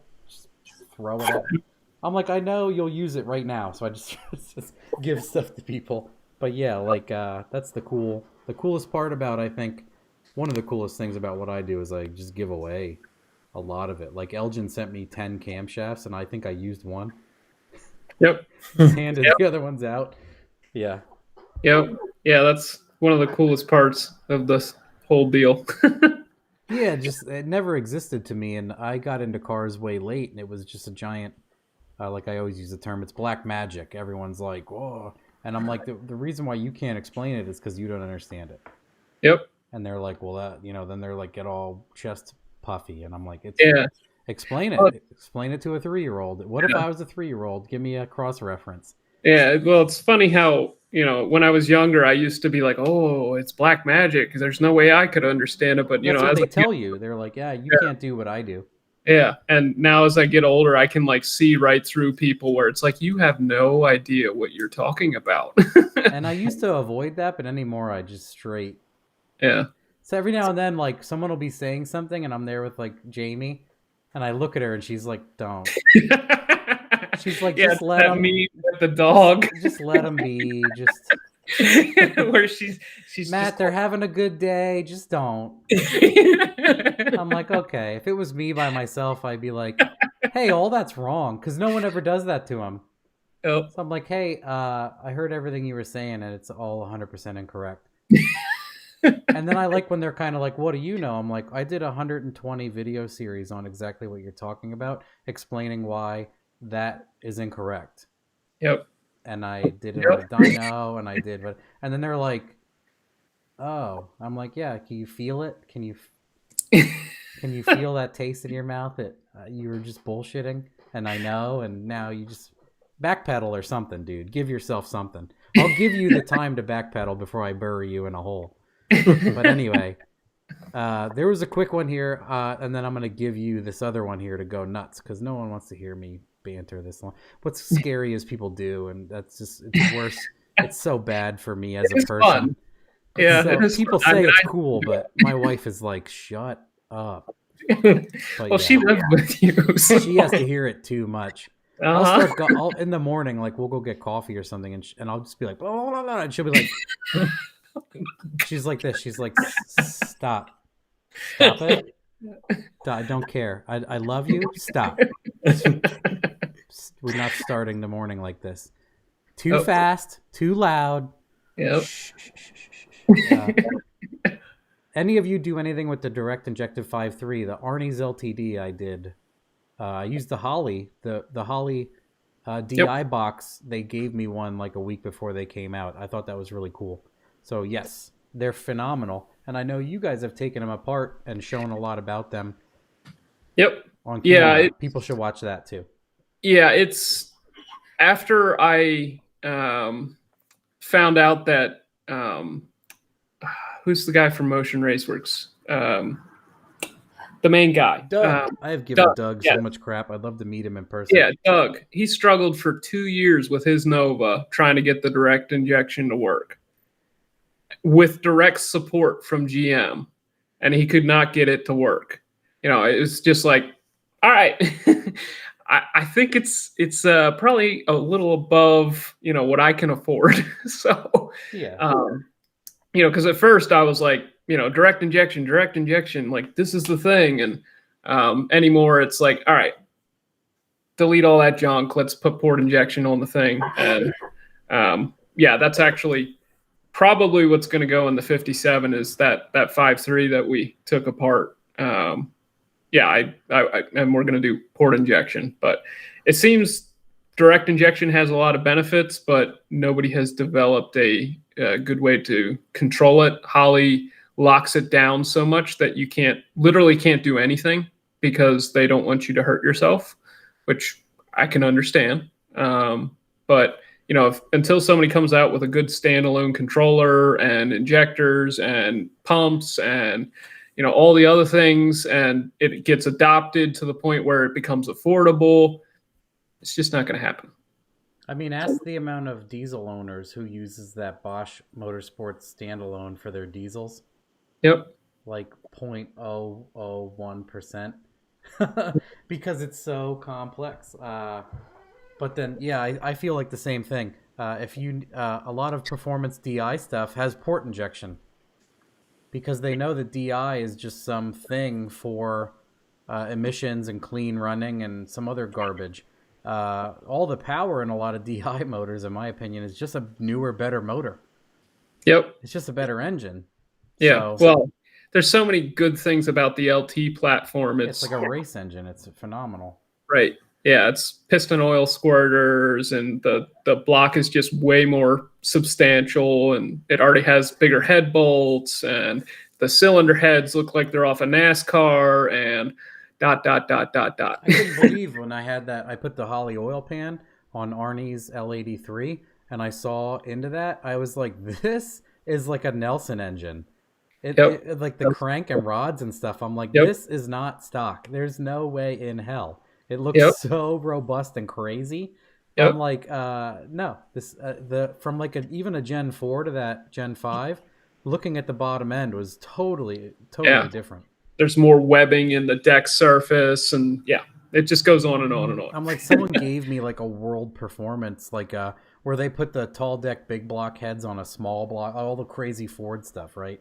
Yep. Ford guys are always like, oh, it's just a small block. It's like 480 cubic inch tall deck, big block. Like, I love when people are like, it's a small block, and they're collectors. The primaries are like 2.25. I'm like, yeah, small block. Whatever. Yeah. Oh, someone, what I wanted to have you guys do is more stories from Andrew. Okay. Because Andrew has awesome You want to knock out the paying question first? Yes, I was going to. What I wanted to do before I got lost in that sauce is say that Andrew needs to talk, and I'm going to STF you as long as I can. Let's do a game here. I'll start a timer. I can already start. Anyway, is it possible to build a 2JZ4 Lady E Mustang for $2,000? He's actually one of our fellow competitors at the challenge. So. Yes. I would say if you start with a cheap, good one and you can sell enough parts, if it's one of those where you can shift your budget by sales and stripping and get rid of a nice interior and your wheels and get used steelies and probably, but not. And that's essentially what he's doing. So yes, I'm sure of it. That's a trick question, and Anyway, Andrew stories. Everybody wants to hear the. No offense, like the old school. Since you do fuel injection, and really all that shit was like people ask you about converters and stuff. Huge differences in everything over your lifetime. It has been. What story do you want to hear? It's over the 40-some years that I've been doing this. It's been a privilege to be able to meet and talk about putting the 54 together, how that all came together, getting the fenders and all the doors and stuff. Oh my goodness, that's a long story. Yeah. I'll try and shorten that one up. 2006, I was racing in Florida, and a fellow that was down there helping Grassroots run the event. At a later, after the event, they put out a post, trying to reach Andrew Nelson. And I'd not been on message boards before very much. So somebody reached out to me and said, hey, this guy's trying to get a hold of you. And don't you know he lives 7 miles from me? And we It just, what are the odds of that happening? We became fast friends, and we went to the Jalopy Showdown meet, and we come back and we're sitting at the picnic bench just talking before the end of the day, before he went home. And he said, if you could build any car in the world, what would it be? And I started laughing. And he's looking at me, and I'm thinking to myself, this guy's going to think I'm going to say Corvette or Mustang or Camaro, something cool. And so I spilled the beans. I said, well, if I built the car that I wanted, it would be a 54 Studebaker. Yeah, what? Yeah, I've always wanted one of these. Well, what would you do with it? Well, I wanted one that white, red interior, 350 4-speed, 9-inch, and go land speed racing. And so fast forward a few months, I'm in front of a group of contractors presenting a pre-bid package to them. And I'm at the podium talking, and my phone starts ringing. Well, I reach into my pocket to try and see who's calling and to cancel the call. And don't you know, I answer. And my friend lets out this yelp. Dude, I found your car. And I'm like, Tim, I can't talk right now. Dude, I found your car. Tim, I can't talk right now. I'm trying to pull this out of my pocket, hold my finger on the page where I'm at, and this crowd of contractors is just laughing hysterically as I'm trying to get off the phone.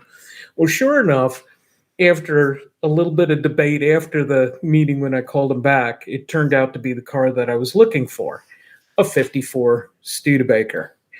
And I wanted this specific body style. Not only was it the car that I had been looking for, but it was white with red interior, original color coding. Fast forward to, I get to the point where I'm finally working on the car, and I'm on eBay, and I'm trying to find parts for it, and I finally find fenders and doors for the thing in Ohio. I win the auction, and at the same time that I'm making arrangements to try and go get them, my son, my oldest son, has always had, Calvin's my youngest son, has had a series of very serious health issues over the years, and he was in very difficult circumstances there, hospitalized. And as I shared earlier, the network that has developed from the grassroots motorsports has been tremendous. I reached out to one of our competitors who's based out of Ohio, and we get to talking about these fenders. And he said, well, just get an address and I'll go pick them up for you. And so I reached out to the guy who was selling them, told him what the circumstances are. I called back my friend Matt, and I said, Matt, they're at this address. He's like, you got to be kidding. I'm going to be driving right past there on Sunday. So he picks them up, and he takes them over to a guy's, Brian, that he had some kind of shop there in the Lakewood area. Well, one of my high school buddies is a truck driver, and he and I would catch up, not on a monthly basis, but, every 2 weeks, 3 weeks, some inconsistent, but we always kept in contact. Well, we get to talking about what he's doing, what I'm doing, told him about Cameron and all that. And then at the end of the conversation, he says to me, and then I got these doggone loads going out there to Ohio. I said, oh yeah, what part? And he says, Cleveland. I said, oh yeah, what part? He said, Lakewood. I said, you gotta be kidding. And so I told him about the fenders and the doors. We'll find out where they're at. It turns out he was making a delivery to the school across the street from where these fenders and doors had gotten hauled. So these guys grab the fenders and doors and they go running across the highway, load them up into my buddy's truck, and he brings them home.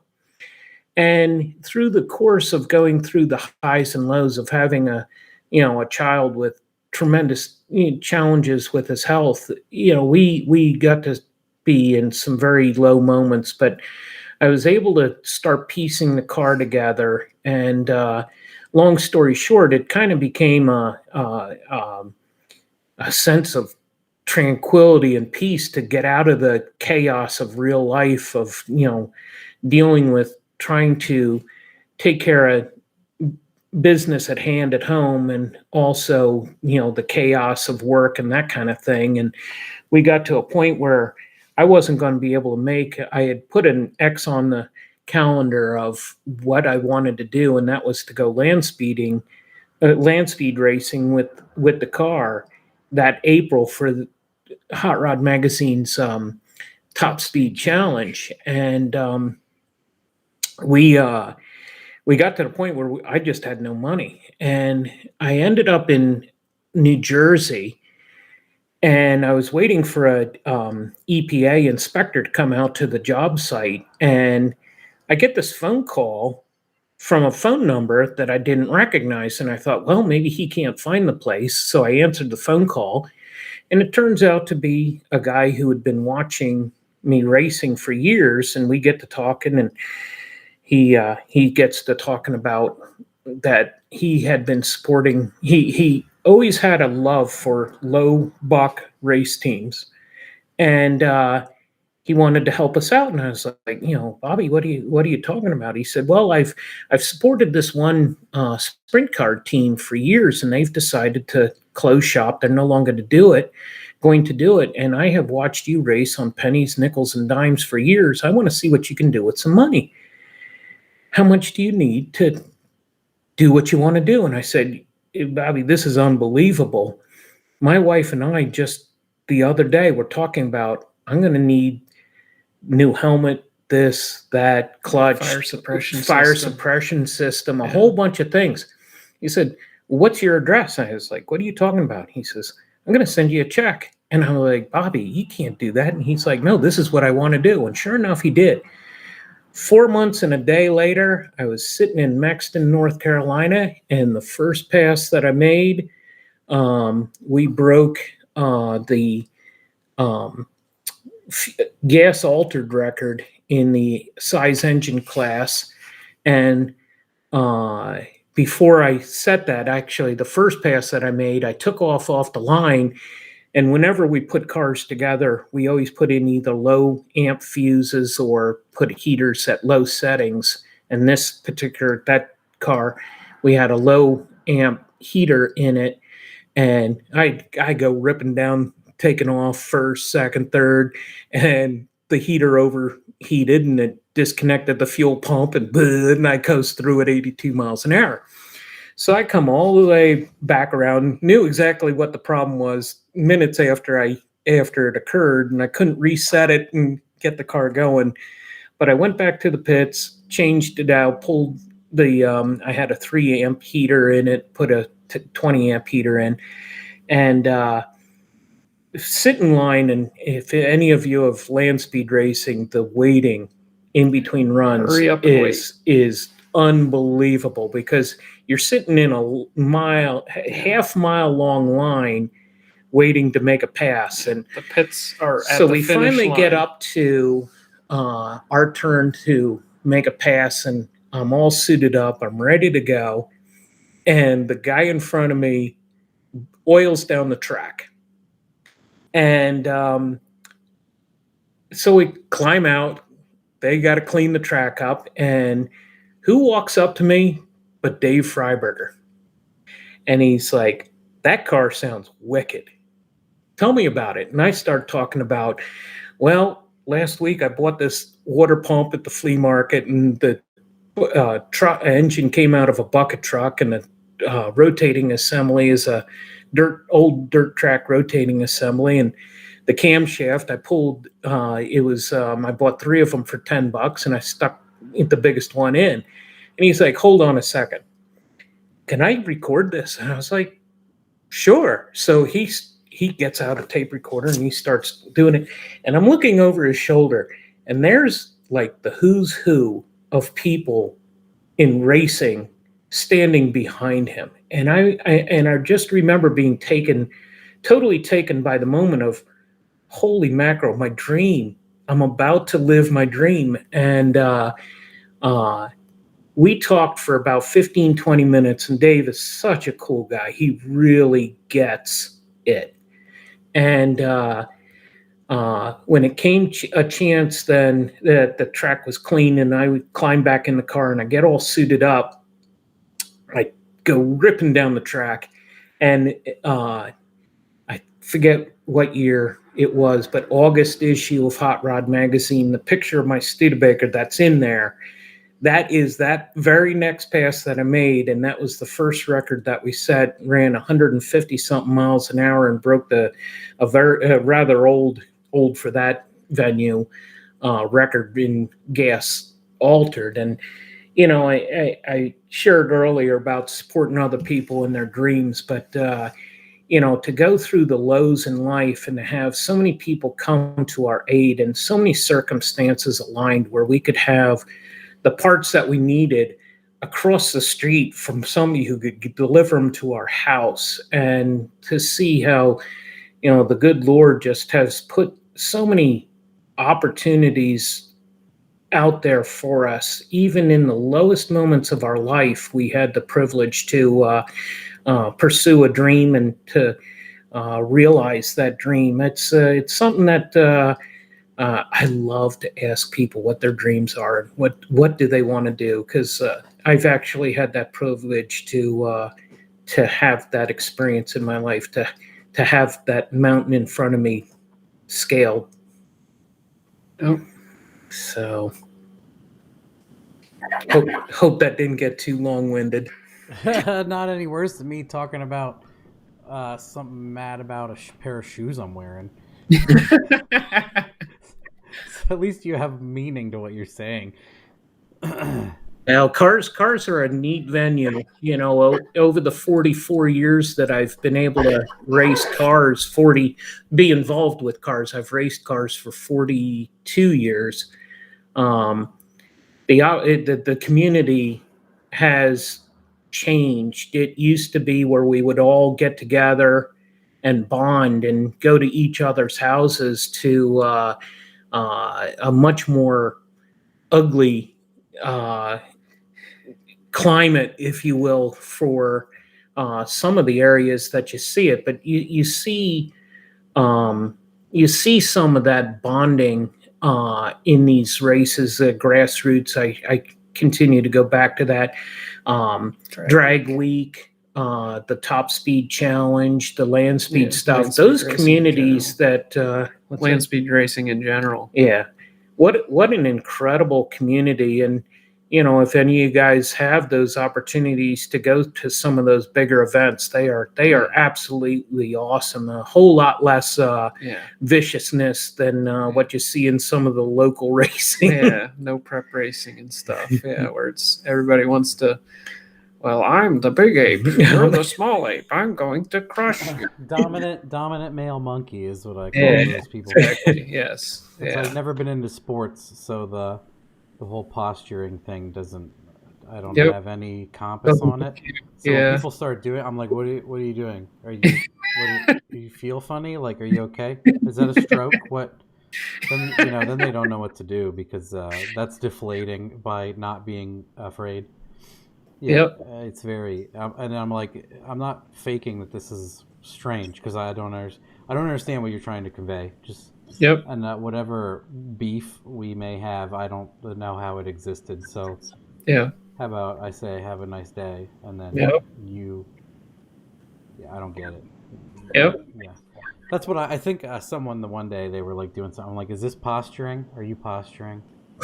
Because I don't know how to posture, so this is gonna get ugly, It's like trying to dance with someone who can't dance, and then they're like, "Oh, dancing, bro." I'm like, "Yeah, I don't. This is awkward, right? Maybe we should stop this exchange before it gets worse." Socially, not physically. Oh yeah, this is a good one. See, that's fantastic. I got to listen that whole time. And literally, I unmuted to like get ready to do whatever I'm doing right now. My chair is making so much noise, it's pissing me off. So I'm like, I have to be quiet, and it's making so much. It's not making noise now, but it was just squeak. I unmuted and I heard like, and I heard it echo on your thing, and I'm like, this is go to hell, chair. Anyway, sorry.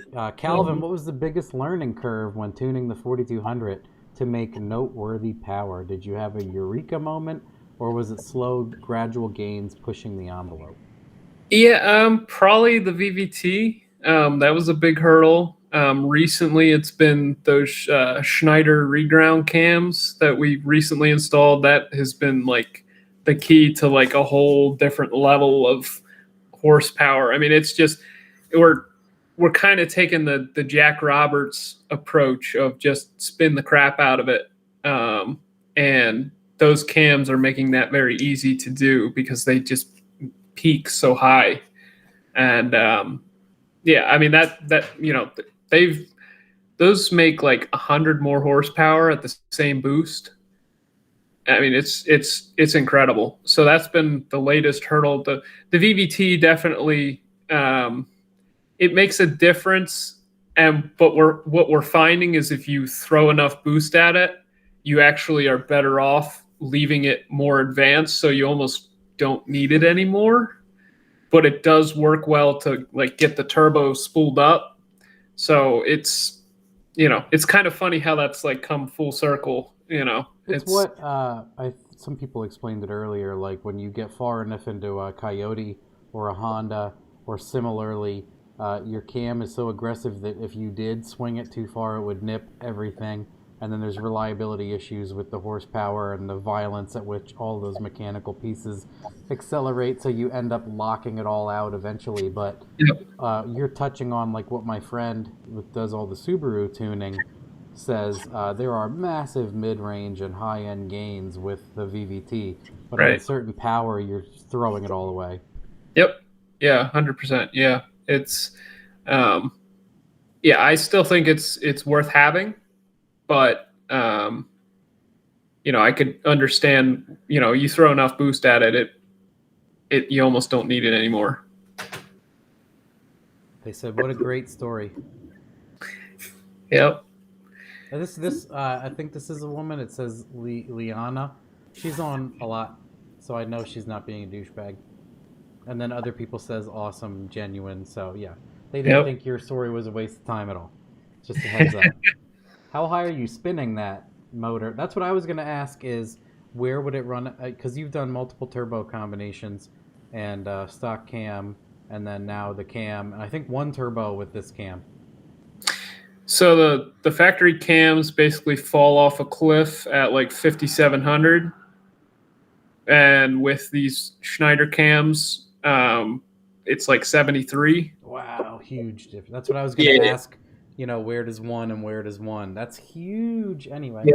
Yep. Yeah. So, now that I'm still, there's a lot of old school people in the 4200 crowd, that have gone through all the, trial and error to figure stuff out. And where it's easy to do, I've tried to take their advice, but some stuff it's like, I'm not doing that. I'm just going to run it. And, like the external oiling mod where you just redirect some of the oil to one of the mains, it's like, okay, that's easy enough. It's a couple fittings, whatever, I'll do it. But, the damper is like one of the big points of contention of, they claim this damper is required to rev it over 6,000 RPM. And I'm curious. So the 4200 had two revisions on the harmonic damper. The 2002 and into 2003, they had a dual mass harmonic damper, meaning it had two elastomers and two different masses. So it was tuned for two different frequencies to dampen, and there's a whole bunch of other features on the 2002 engine that, like, there's an oil pan baffle, the flex plates were more beefy. There's a couple other things there. And it seems like GM came out with this thing. They were very cautious with their engineering. And then they did a whole bunch of cost cutting, because a dual mass harmonic damper, that sounds expensive. That's not a typical arrangement. I was going to say, I think that's the first time I've heard of a dual mass harmonic balancer. So I'm curious, what's this O2 damper's capability? will that allow you to rev over 6,000 RPM, or do you even need to worry about that? Like, will the single mass damper, can you just rev it? We drag race a lot, so that requires us to run, SFI harmonic dampers, and so it's kind of like we got anyway. Right. Yeah. So it's kind of, it's we need to do it anyways, so might as well just do it. It'd be funny for no reason to like put it on the dyno and make another 700 horsepower hit, and then just yank the balancer and put a stock one on and crack it again. What I'd really like to do, a friend of my dad's, through his work, he has what is it called? A mass spectrometer or something like that. Spin the balancer. No. Right idea, but yeah, there's equipment out there available that you can monitor the vibration and come to a very quick conclusion on what is forcing the excitation of the vibration. And it's something that we want to pursue for a couple of reasons. One of the questions was asked about the vibration or the dampening in the engine.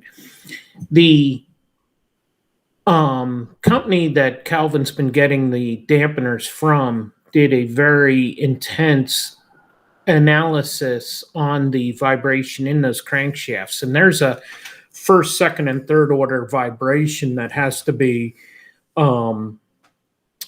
addressed in operating that engine at a higher speed. And we have been able to identify some of the restrictions that GM put into the engine in RPM, aligning with the vibration that has been found in that study.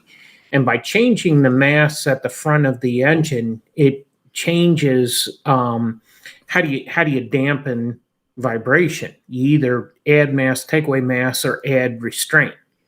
Well, an engine's going to have physical limits on how much restraint. And when I say restraint, it comes down to what's referred to as pedestal stiffness, where you've got your journal holding everything stiff. There's only so much you can do within the design of the engine.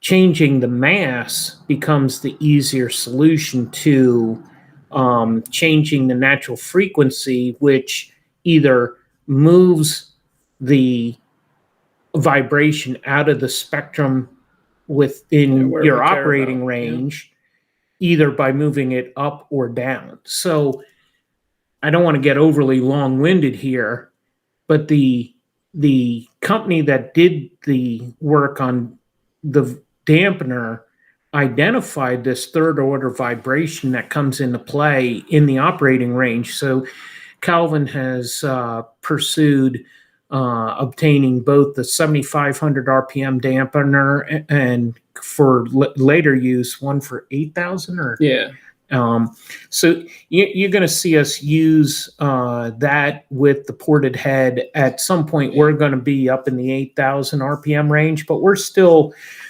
trying to make sure that we approach this thing and minimize the risk of blowing these things apart as we're learning things about it, learning about the cams, what the cam wants, what the engine wants, what behavior the VVT has as the RPMs go up is actually something that we've paid a lot of attention to. I hope I'm answering your question. I think that was 705 who asked the question. We are not in a position where the vibration of the engine is an issue because we have a tuned dampener that matches the RPM we're running at. Yeah, but I'm hoping that in the future we can do some analysis on the O2 damper and maybe make it more accessible for others as well. I mean, the idea of the mass spectrometer or whatever the thing's called, it's essentially kind of like a knock sensor. It picks up, vibration. It's like an accelerometer kind of thing, and it detects vibration in the engine. And you can lay that over with the frequency of where the vibration is happening. And that will tell you essentially tell you how much it's vibrating, and if you've tuned it out, we might try different dampers, that kind of stuff. It's the scientific way to actually see if you fix the problem before you shoot a connecting rod. Understood. Baseline versus fix known instead of just winging it. Right. Yeah. Someone was saying they do pistons of rods in like a 4G, which I mean it might be hard for you to get those. And then another guy, I was going to talk about this guy earlier. I'm sure you hear all about this guy because you're 4200 guy now, or all And he says, "Tell Calvin I found an old forum thread where the owner of the Nova wagon, it says he was spinning 9,000 RPM." And I'll just say that everything about that guy you have to throw out because his is like a custom build. Yeah, I mean, that he's talking about John Cunningham. Yeah, I remember seeing that like 12 years ago. That guy, like they talked about the Atlas, and that guy already had when he was going like 820s immediately. And I'm like, nothing about that is standard. You don't just go screaming that out. If you go through the original Drag Week video that 1320 Video did, they actually got pretty detailed shots of the car. And you can see the dry sump system, and you can see they have this giant.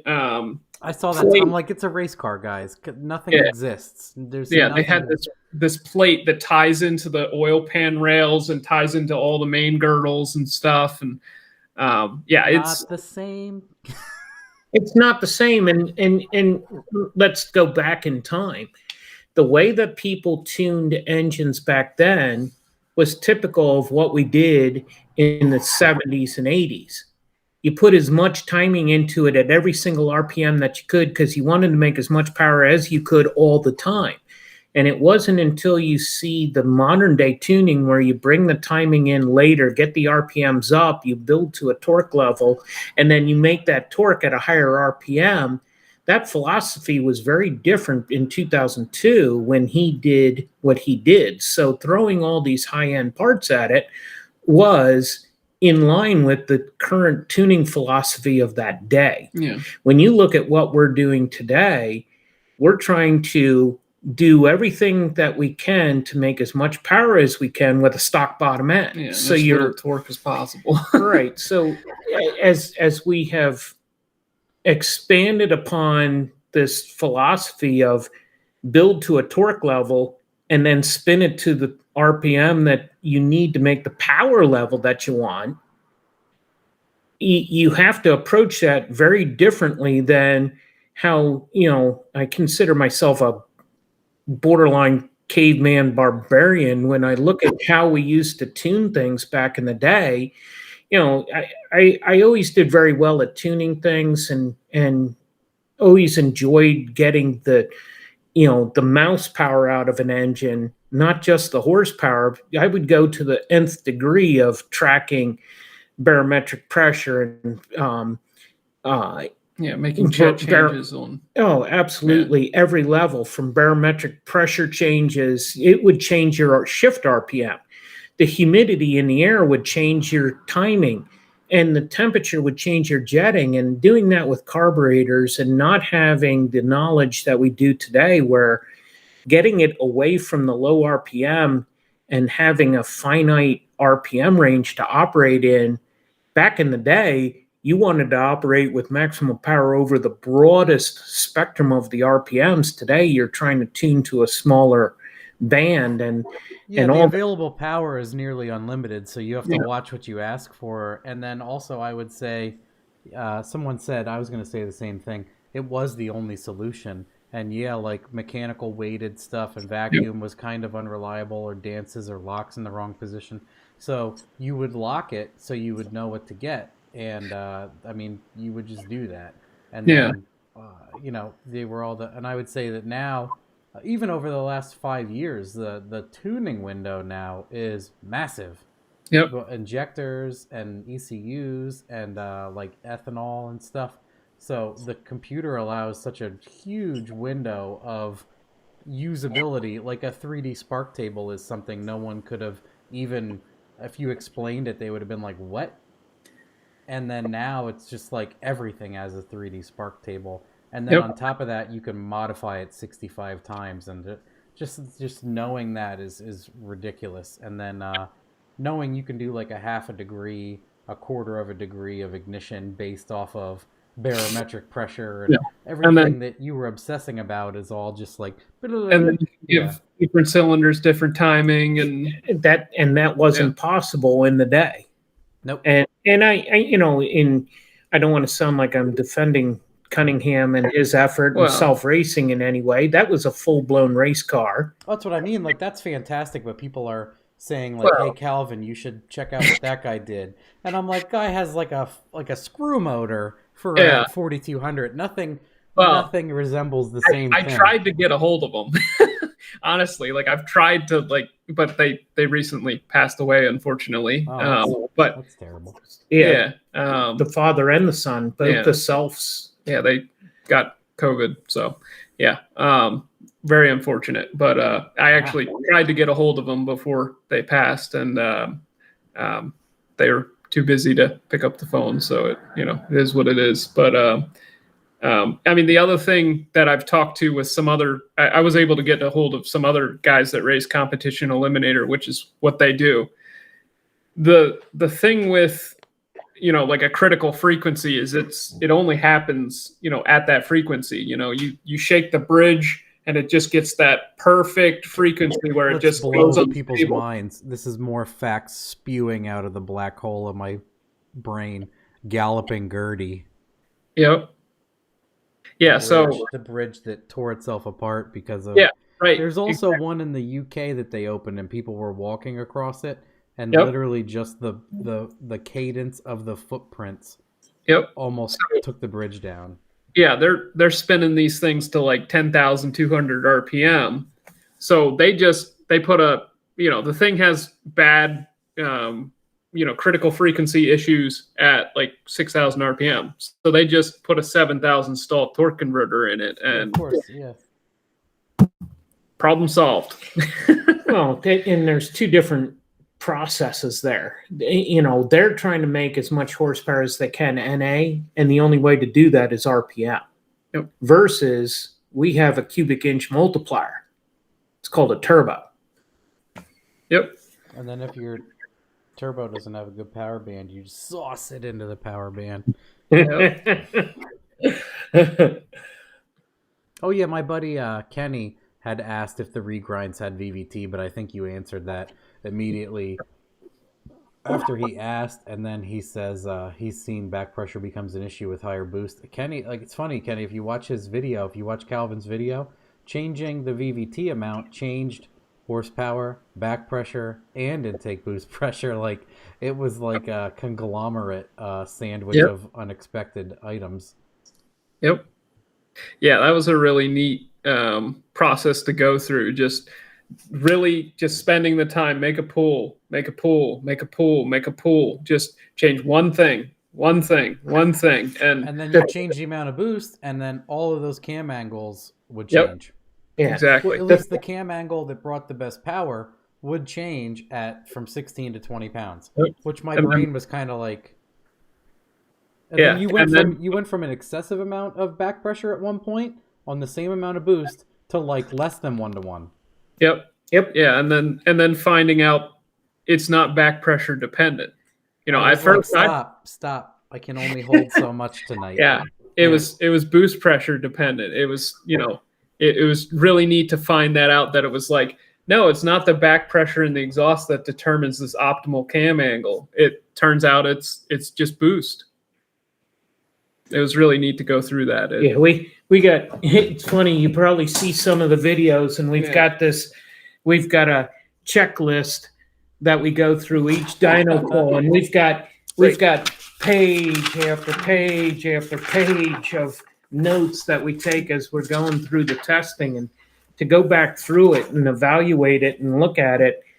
Yeah, that's why has been an extraordinary effort, but it's been very fruitful. And not to contradict other people's findings, because they have to stand on their test results and their interpretation based on all the data they're looking, and we don't have access to.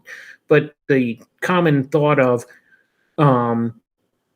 any cam is a good cam. No, there is a difference in that, it's you will produce horsepower with any cam. There's no doubt about that.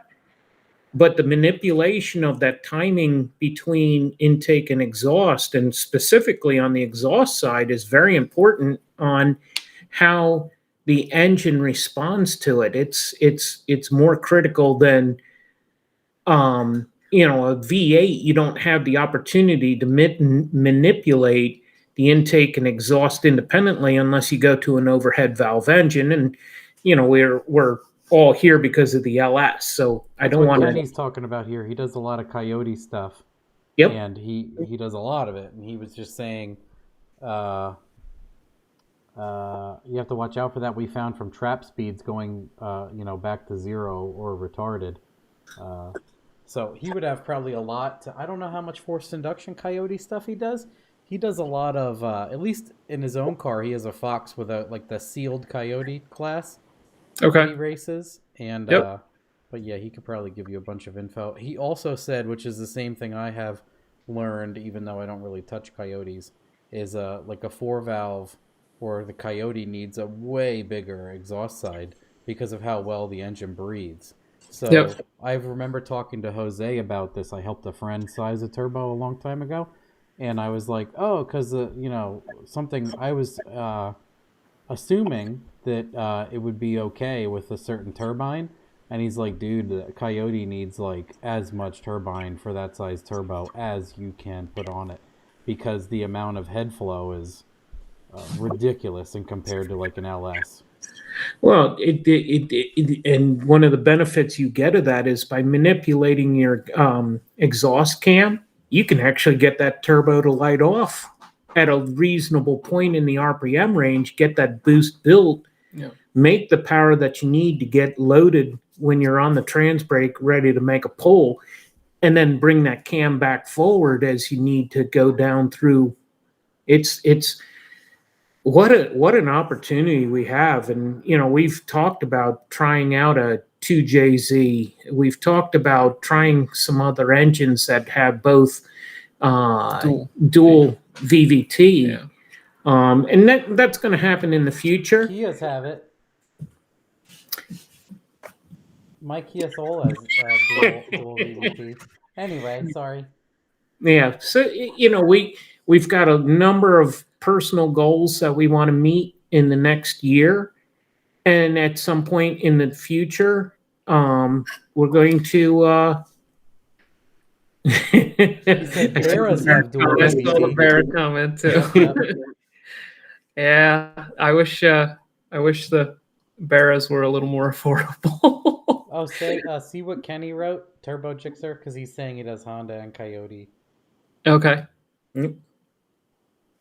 Yeah, the Hondas, like the K series, only have intake VVT. That's what he's writing.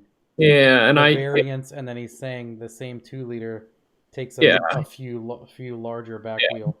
The only Honda I would be interested in is the K series because it's clockwise. Because front wheel drive, no. That's like, well, I can't wait to once my Mustang gets farther along, I want to go headlong into my wife's truck. Yeah. Well, yeah. I mean, it's I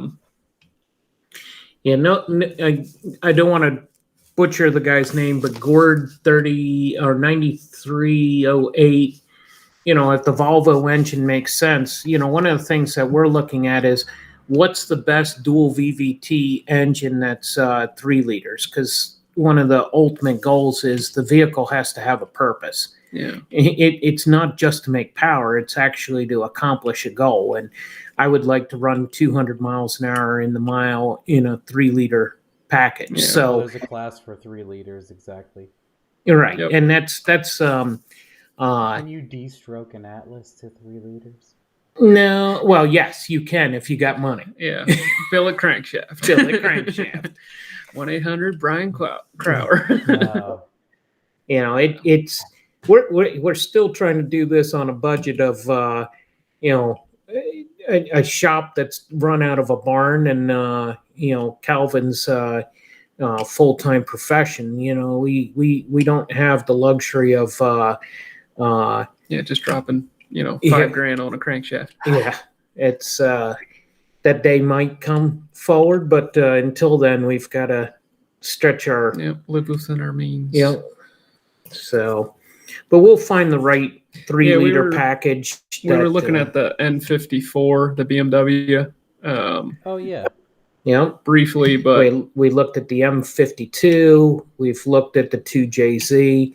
There's going to be the right 3-liter out there that's going to make sense, and the balance between bore size and stroke are very critical components. Block integrity, it's the 2JZ is so well sorted. It's a very good choice, but it's not the only choice, and we want to make sure that when we pull the trigger, we're not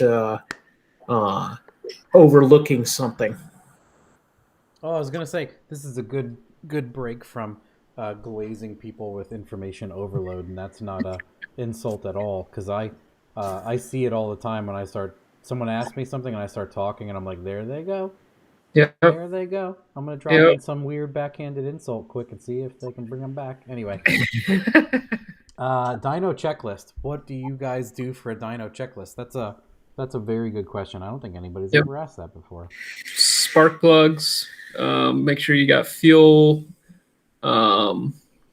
You went through a list on one of your videos. Yeah. If you're tuning it, make sure your laptop's charged. Make sure you bring the charger. Make sure you have battery the laptop. charger. What's that? Make sure you have the laptop. Yes, I've done that before. That sucked. I've been doing it so long that I forget like absolutely everything I need. Or I'll get halfway down the road and turn around and grab one thing, and I have 10 things, and I do that for all 10.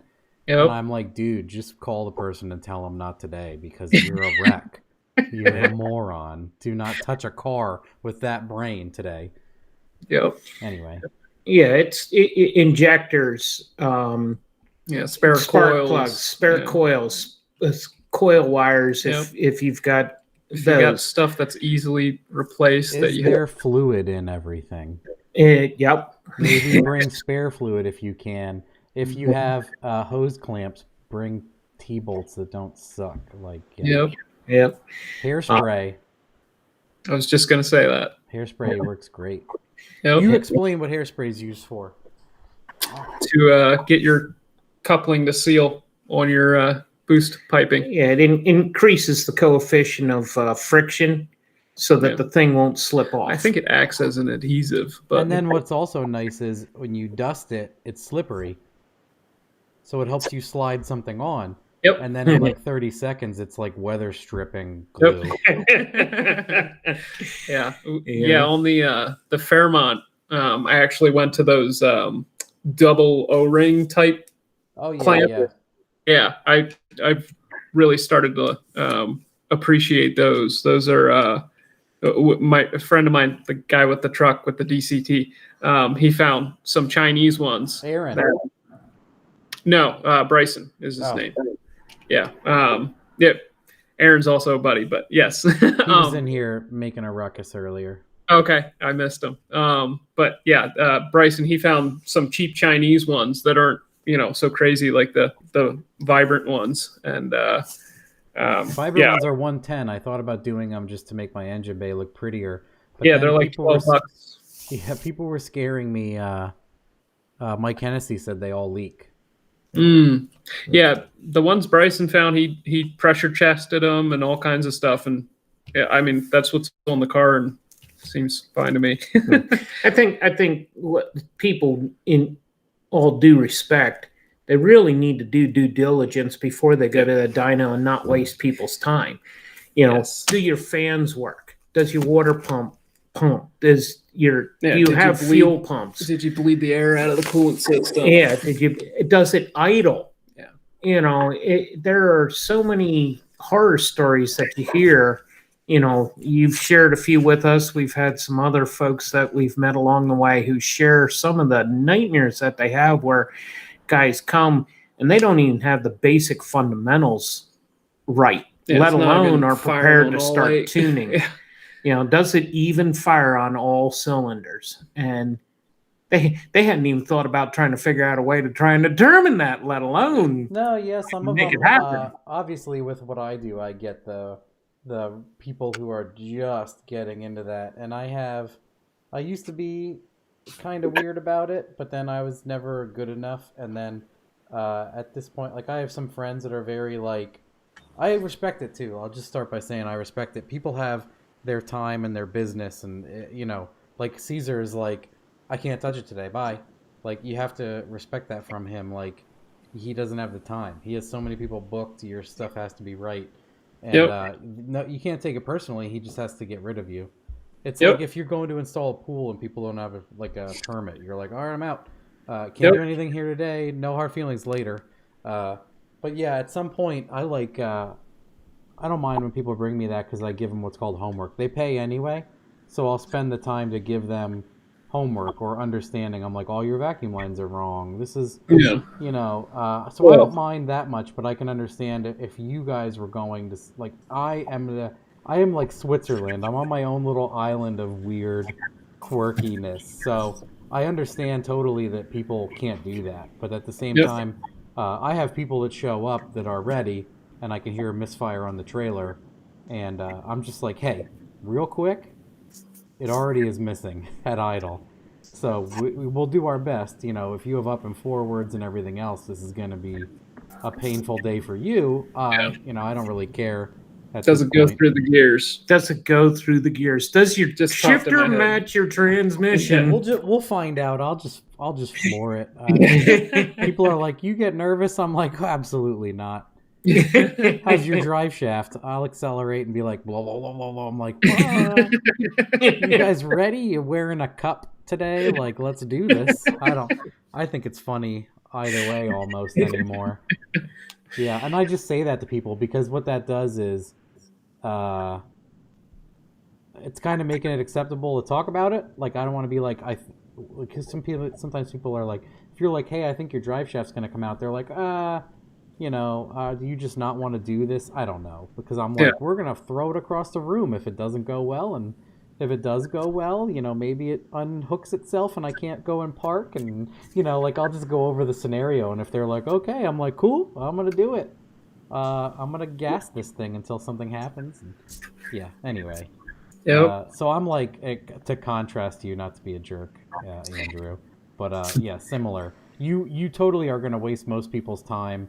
Luckily, like if you come to me, I'll make a joke about you in videos, and then you can spend the time. I think that's why a lot of people come pretty prepared. I mean, I have to expect that some it's completely their first thing and they don't know. And I'll get some cars that could barely run, and I like flash it and it runs, and my face hits like 500 wheel. So luckily for them, it was literally like a bass tune someone did, or something else, or who knows. I've had a bunch of cars where they bought a Chinese map sensor that's a 3-bar and it's a 1-bar. That was like a plague last year. So, yeah. And then just stupid stuff like that. Like I used to keep map sensors and some other stuff. Not really anymore. Everybody has the damn Holly. And like, yeah. I've had people, just to do an explanation for people of why a Holly is magic. There's Holly magic. I've had people where they have a flex sensor and they have E85 in the tank, and they have a 3-bar turbo setup, and they chose the wrong injector. They chose internal map, which is 1-bar, and they went through the handheld, and they chose everything wrong, and the car drove to the dyno, and they're like, it's never run so good. And I'm like, you have flex fuel in the car, the sensor doesn't work you cannot Game Boy the flex fuel sensor to work. That's custom tuning. And then, 1-bar map, air fuels, everything like, it ran so great. And the learn table is like one straight line. Like everything's just. Yeah. I had a buddy who set up his fuel type as E85 and put his targets, his AFR targets, on a gas scale. He drove it around for a while. It didn't blow up. I'm like, how? Because when you put it on a gas, when you say E85, that means it's expecting stoic to be, 9 something to 1. And when you say on what? On a Saki CU, or what were you talking about? No, on a Holly. Oh, I mean, I use. Someone was asking that earlier about like gas scale. I use gas scale for everything. It'd be cool if Right. they did lambda, because when you read stuff on the internet, they talk about the stoic moving, but I'm like, guys, that's like a chemical thing going. I don't know. It's hard to explain to Well, people. If you're commanding like a 9, a stock ECU does it. It changes the commanded to add the percentage.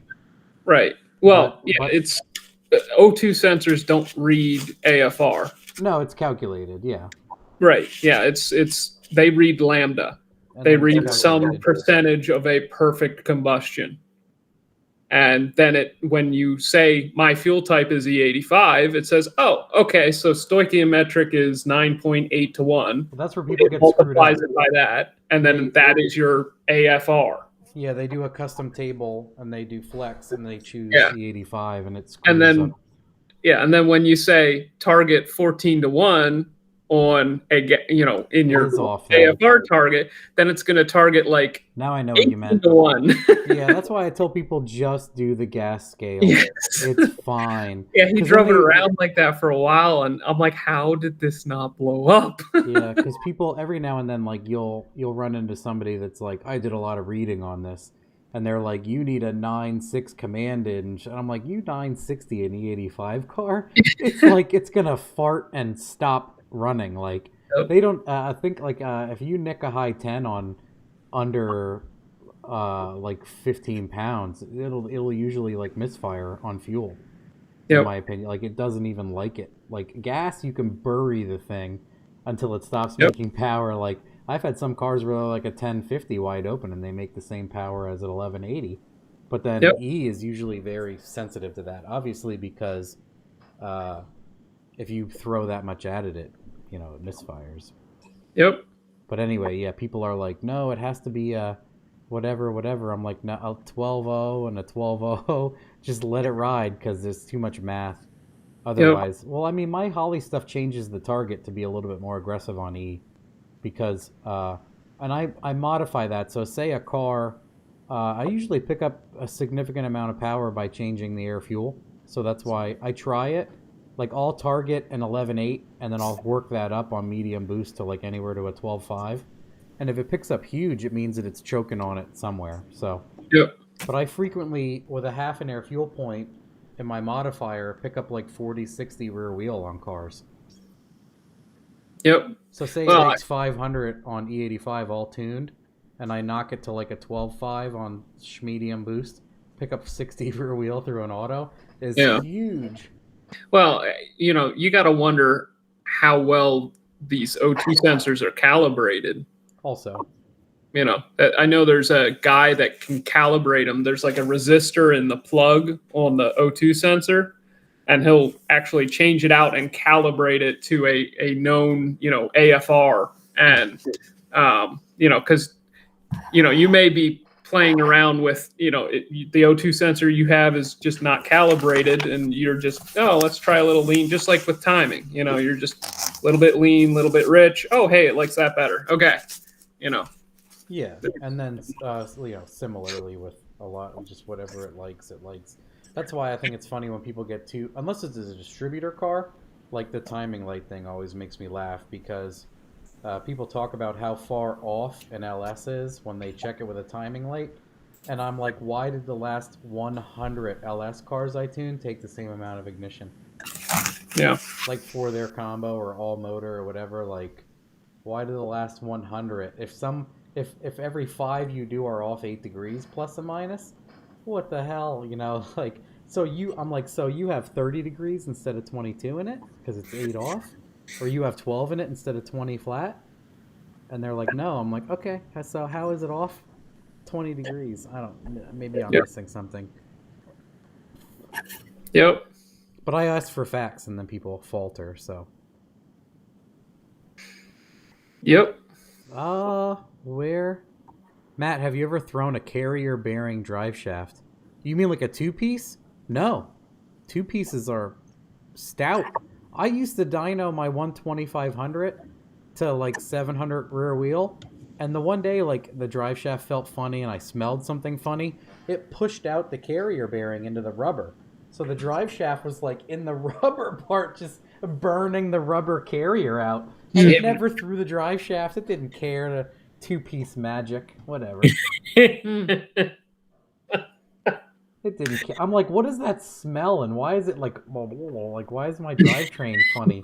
I'm like, is a wheel loose or what? And I'm like, no, my drive shaft is like fisted itself through the rubber bearing. Oh, my word. Do multi-wire heated air fuel sensors provide a significant tuning advantage? Multi-wire? What does that mean? Does he mean a wideband versus a narrow? Maybe. Narrow is obviously hot garbage unless, it's the stock ECU application. Yeah, I mean, heated O2 sensors, I mean, the whole point of that is to bake any condensation out of it that may be present so that you can read the AFRs. Yeah, like the maps that do the burn off, the old maps. He did say, I think he said wideband versus narrow. Oh, there's significant tuning advantage. A narrow can only read one air fuel. If you have a naturally aspirated car and you want to put it to like a 12.2 to dyno test it, or at least make sure it's not going to burn itself or flood itself, you absolutely have to use a wideband. There's no way you can successfully tune a car. Yeah, I talked to a buddy of ours who does CTSV stuff. He said that his tuner tunes on the narrow bands. I was like, ow. Yeah, we have jokes about that, like Chris Ortiz and other people say millivolts. Millivolts, yo, the millivolts aren't right.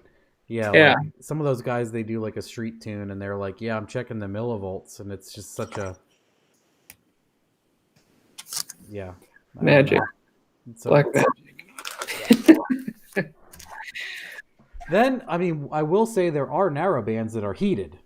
So let's clear all that up. There are multi-wire heated narrows, and there's single-wire narrows, but then a multi-wire, I'm assuming he means a wideband. And he did say, yes, wideband versus narrow, like I said. Yes. Huge. There's absolutely, there's no difference. They don't even exist on the same plane. If you're tuning anything, it should have a wideband.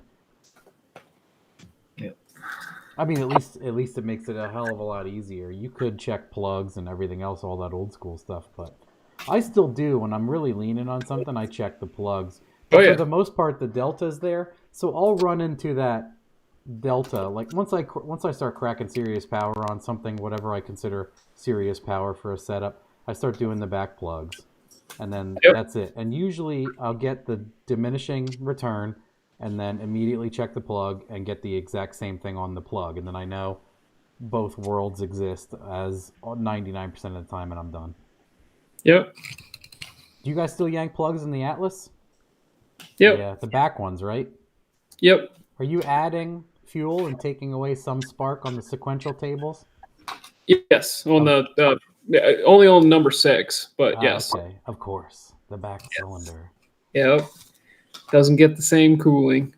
It's very far from the. I always explain that to people because they're like, an LS 7 and 8 are bad, and a Supra 5 and 6 are bad. And I'm like, they're just farthest from the heat scrubbing source. What the hell they're just neglected. Yeah. Every back cylinder and every motor is farthest from the water pump is, This guy says, surprised the Nelsons are still awake. I know it's past your bedtime. Man, it's midnight. We're 4 hours and 8 minutes into this, kids. That's another challenge guy. That's Jonathan. Hi, Jonathan. Wow, it's been 4 hours already? Holy. Yeah. There's been over 100 people watching for the 4 hours. Wow.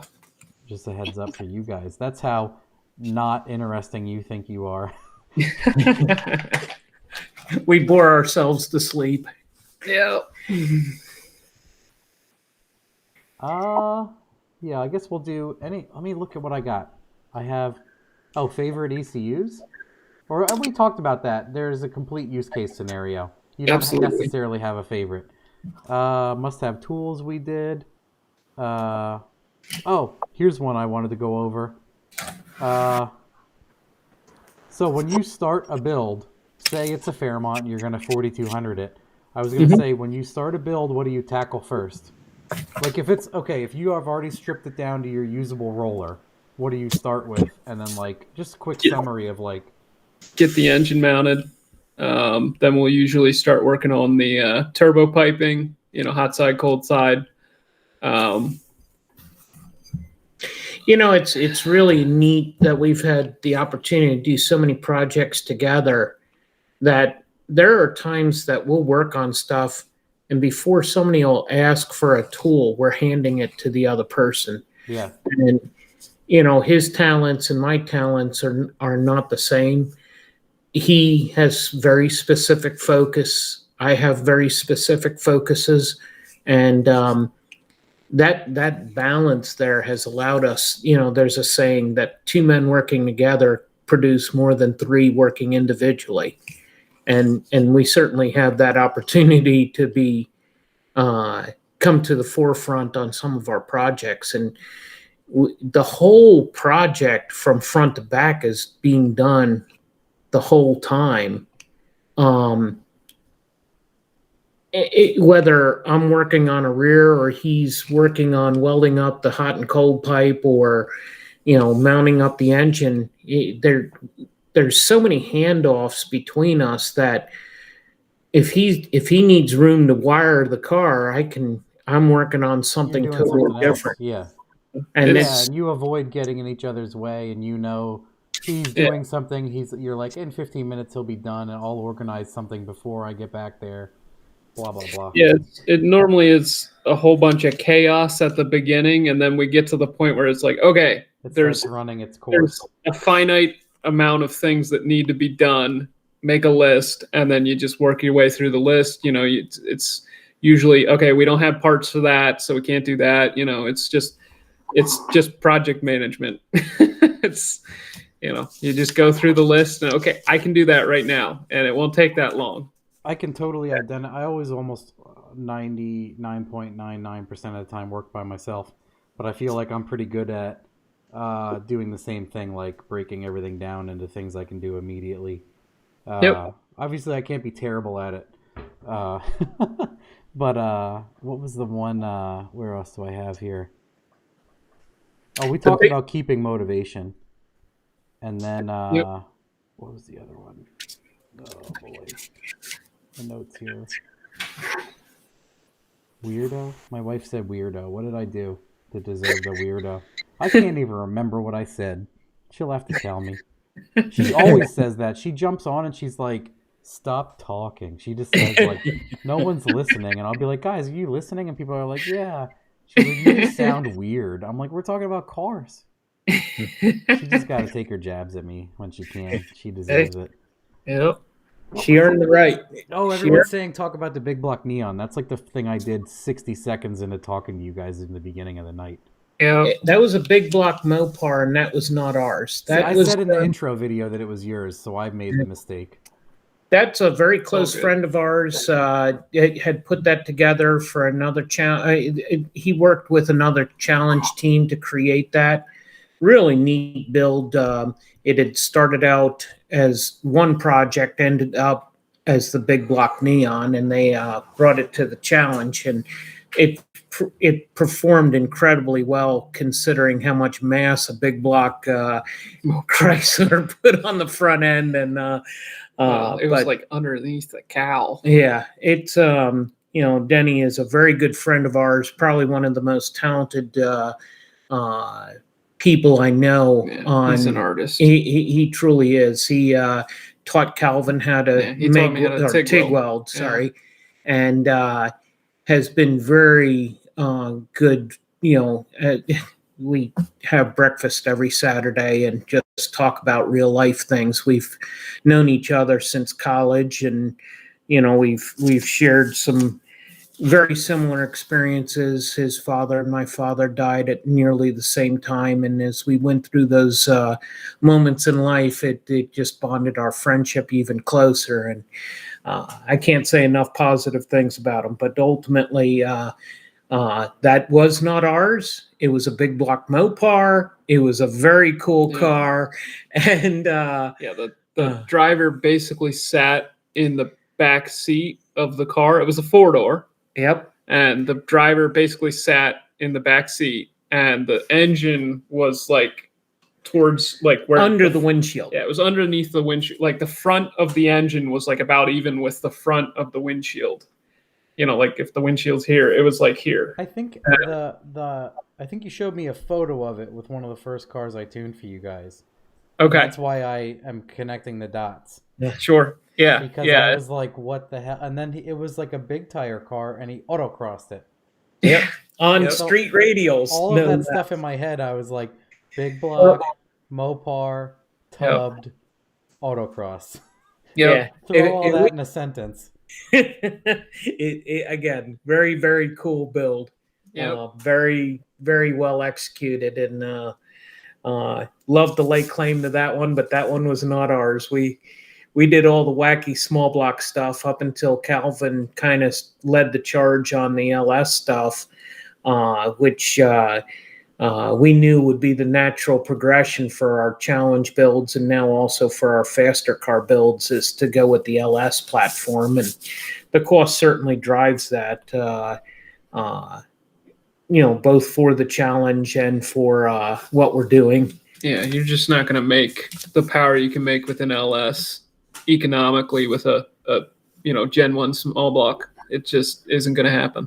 Yeah, I would say it's funny. Every now and then people come to the dyno with like a combination of mine, and it's like a father, son, and or uncle and everybody, and like they're diehard big block carb guys, and then they get like a 5. They're like no way. And they get like an LS and they just stuff a cam in it and just impact all the things and reuse the gaskets for the timing cover, and then you load a base map from me and you start it and it idles and it drives nice, and then it crams out power, and then they're like, what the hell? They're like, this is insane. And I'm like, yeah, I said the same thing. I'm like, I just approached it with reckless abandon, and then eventually I started making reliable power. So I started with like the most not care at all, and it was funny to see how much of that carried into survivable application. A lot of it. Oh, but there was another. I thought I had it written down, but I don't. So do we have any other questions, guys? I don't want to keep the Nelsons up too late. We're fine. We coffeeed up. Yeah. Oh, nice. Oh, that's my wife was on earlier. She loves coffee, obviously. And I was gonna say, someone else had asked earlier, what's your favorite coffee? So, and then when I saw her, it reminded me. 8 o'clock is my preferred brew at home. But one of these days, I'm going to find out. I had coffee up in a joint up in Harrisburg. That was the best cup of coffee I ever had. But for what I can make my Keurig, it's 8 o'clock. Yeah. So that's the brand name or the flavor by somebody? Yeah. That's the brand. Yep. Yeah. Oh, okay. So any one of them, or they only make one flavor? Come on, give me the full data log here. Oh man, I'll have to send you the info. But is it a light or a medium or a dark? What do you put in it? It's a medium and no hint of bitterness. It is very, very good flavor. That sounds good. And the smell is extraordinary. Yeah. What do you put in that fantastic juice? I'd take it black. Oh yeah, really? Absolutely. Man. When some of that coffee's good enough, it is okay like that. And that's the mark of identifying a good cup of coffee. If you got to add stuff to it, it's garbage. It's colored water. People say the same stuff about like vodka or tequila, right? Because you drink tequila and it's like god awful, and then like stuff you can't afford, you're like, whoa. Yeah. I wouldn't know. I have never drank anything better than plastic bottles. Well, there's balance in this world, and I'm not going to divulge any secrets.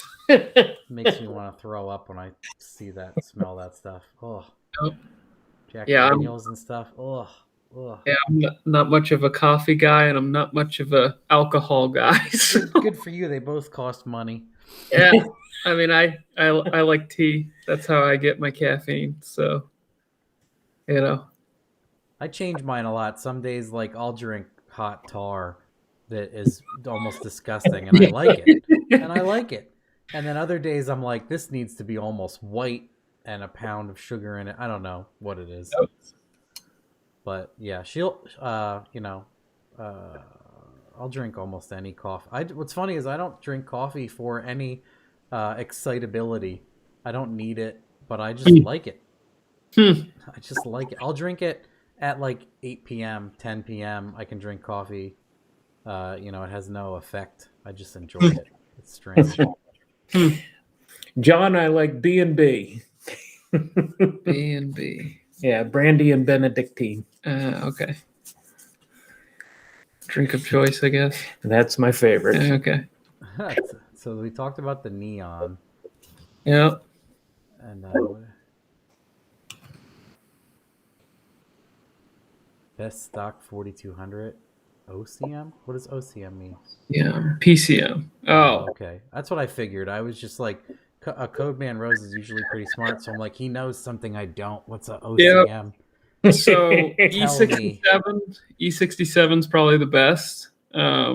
58 computer. That's one of their bests, I would say. Yeah, but finding an 08 to 09 motor is very difficult because they were starting to phase the LS in. So, that's hard to come by. For the 7-tooth motors,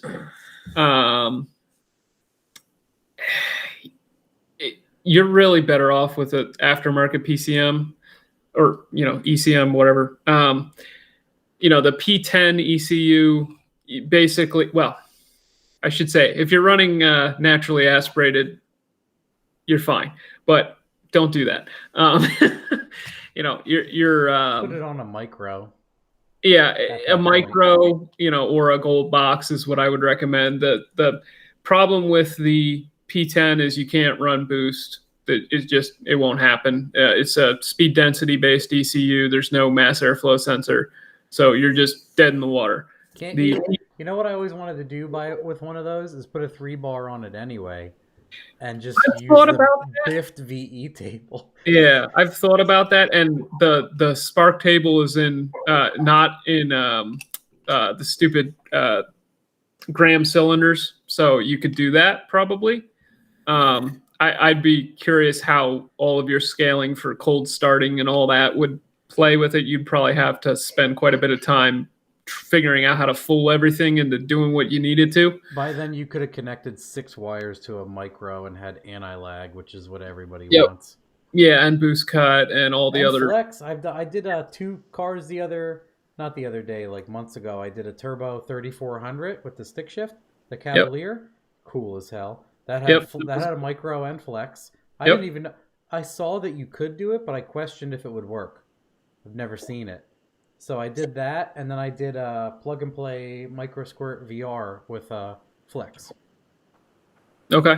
Anyway, I'll stop now. No, it's fine. But yeah, let me finish my rant on the the P12 is your only option for the 7-tooth motors with boost. It has a mass airflow sensor, so you have to use the mass airflow sensor. They don't do any 3-bar enhancement for them. The problem with them is you can't change your VVT targets. So, there's a lot of limitation there. A lot of the idle tuning stuff you can't really screw with on them. I don't think you can change injector data. This is all coming from a HP tuners perspective. I don't know what EFI Live may support or not, but I don't think they let you change injector data, which is kind of like really important. So you're better off with, either you piggyback a P10, which lets you change the VVT targets and stuff, or you just go to a gold box or something. So, okay, I'm done. Check out these. People are dumping a bunch of questions in here.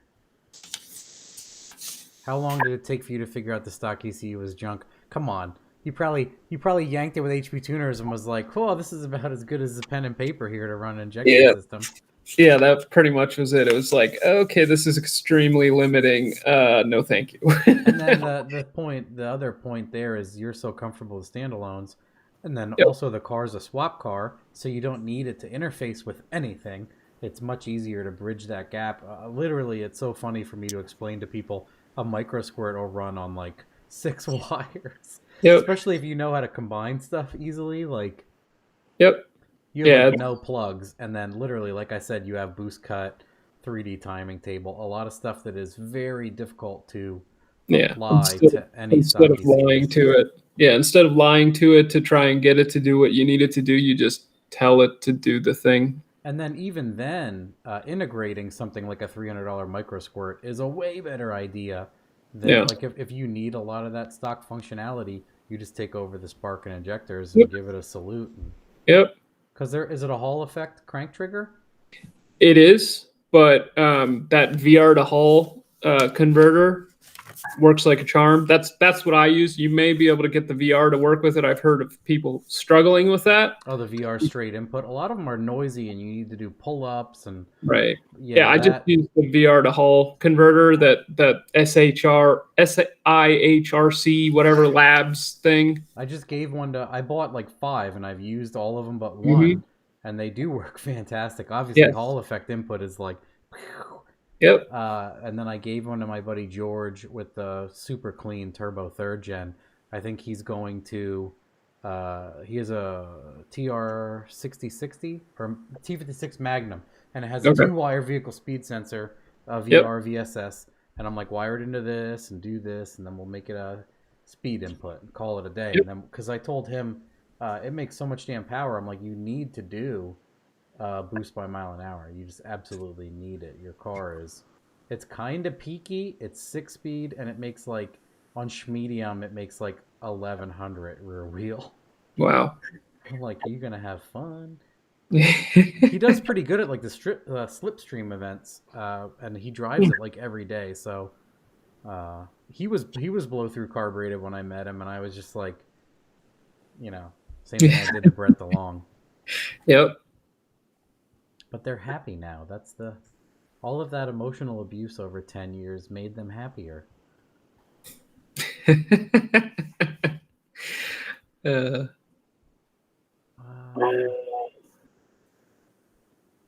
Well, anybody have anything here?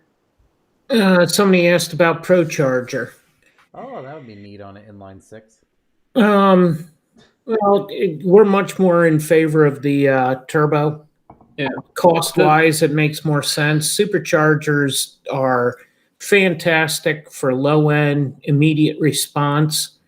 As far as ProCharger specifically, it's been interesting to watch the development on how they're working on the transmission that drives those and getting that reliability up on the bigger units.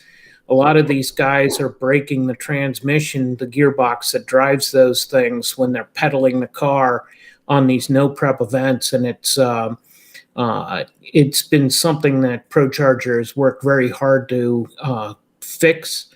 I know that Ryan Martin's new car has a ProCharger in it, and they seem to have it sorted out. But as far as our use for it, we had the LSA supercharger on our Nova for a while, and it worked well. We were doing very well, but we were dealing with the challenge of trying to get enough power out of the car on lower traction surfaces, and the turbos are much more manageable in being able to do that. The superchargers and ProChargers, you get what's there. You're not going to really knock that power out because they build so much low-end torque. So if your ultimate goal is high horsepower, the ProChargers are certainly very good units. I wouldn't say anything bad for them other than they're not for us. We're not at those power levels that it would make sense to use it. Yeah, I mean, I've thought about it would be neat to use a ProCharger. Naturally, that's going to make a rising boost curve with RPM. So on a stock bottom end, you may be able to get, it's just naturally going to make horsepower at a higher RPM just because that's how it works. So you could use it as a way to keep the stock bottom end alive, because it naturally makes a boost curve with RPM. If you know what I'm saying. Yeah, I would say in a daily driver or a medium driver application, incredible. And any race application, it is just a belt throwing pain machine, in my opinion. Sure. Like you're just like, every time someone brings a blower car to the dyno, it's just like belts and tensioners and broken things and a hit or two and a belt comes off and then belt slip and then it's obnoxious. But that if someone puts an LSA on a G8, it's fantastic. Anyway, yeah. So, someone had a good.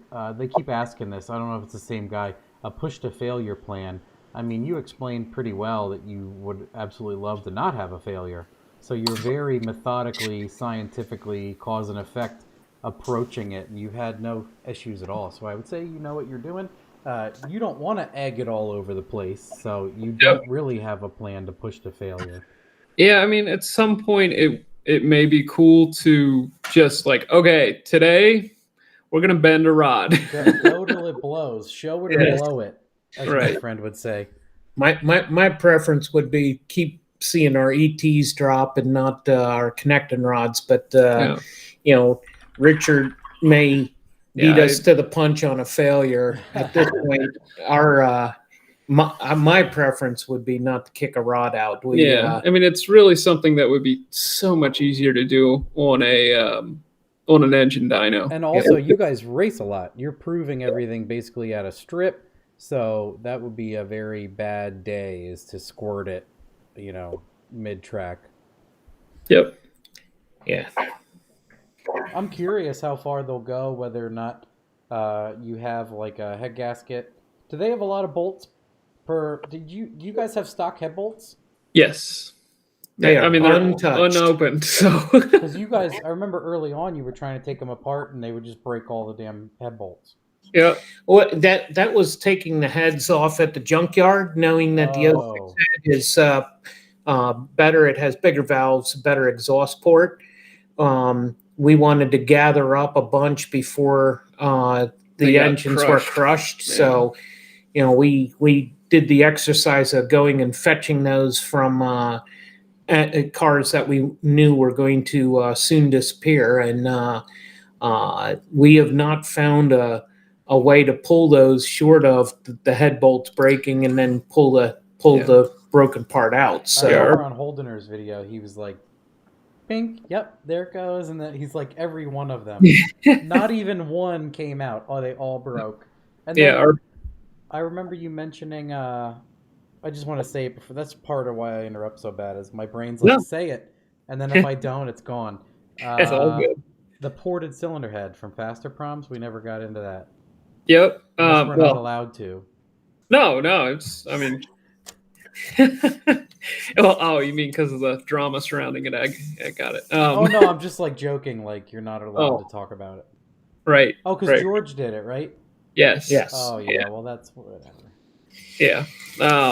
Fortunately, we have a good relationship with every party involved. That head is currently at our friends getting a valve job done to it. So that we hope to see that thing completed and ready to be used sometime early in the next, in the new year.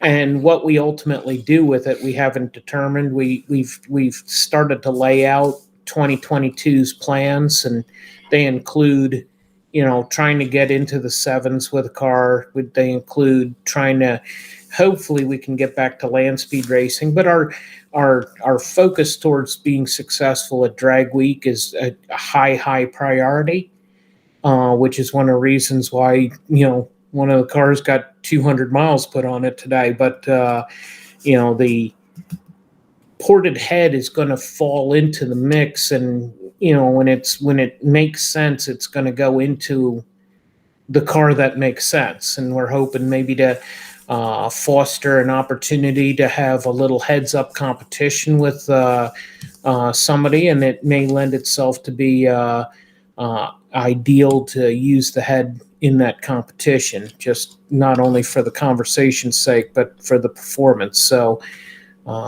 there's no commitment at this time on what we're going to do with it, other than we're going to get it ready to put on something, and then we'll figure out what that is. Yeah, all of a sudden one day, like, one will make 80 more horsepower than you thought it would, and you're like, boom, cylinder head. It's happening. Today's the day. Oh, my buddy Kenny, someone else just asked head flow numbers. Do you have head flow numbers for the stock cylinder head? My buddy Kenny Sampson wanted to know also.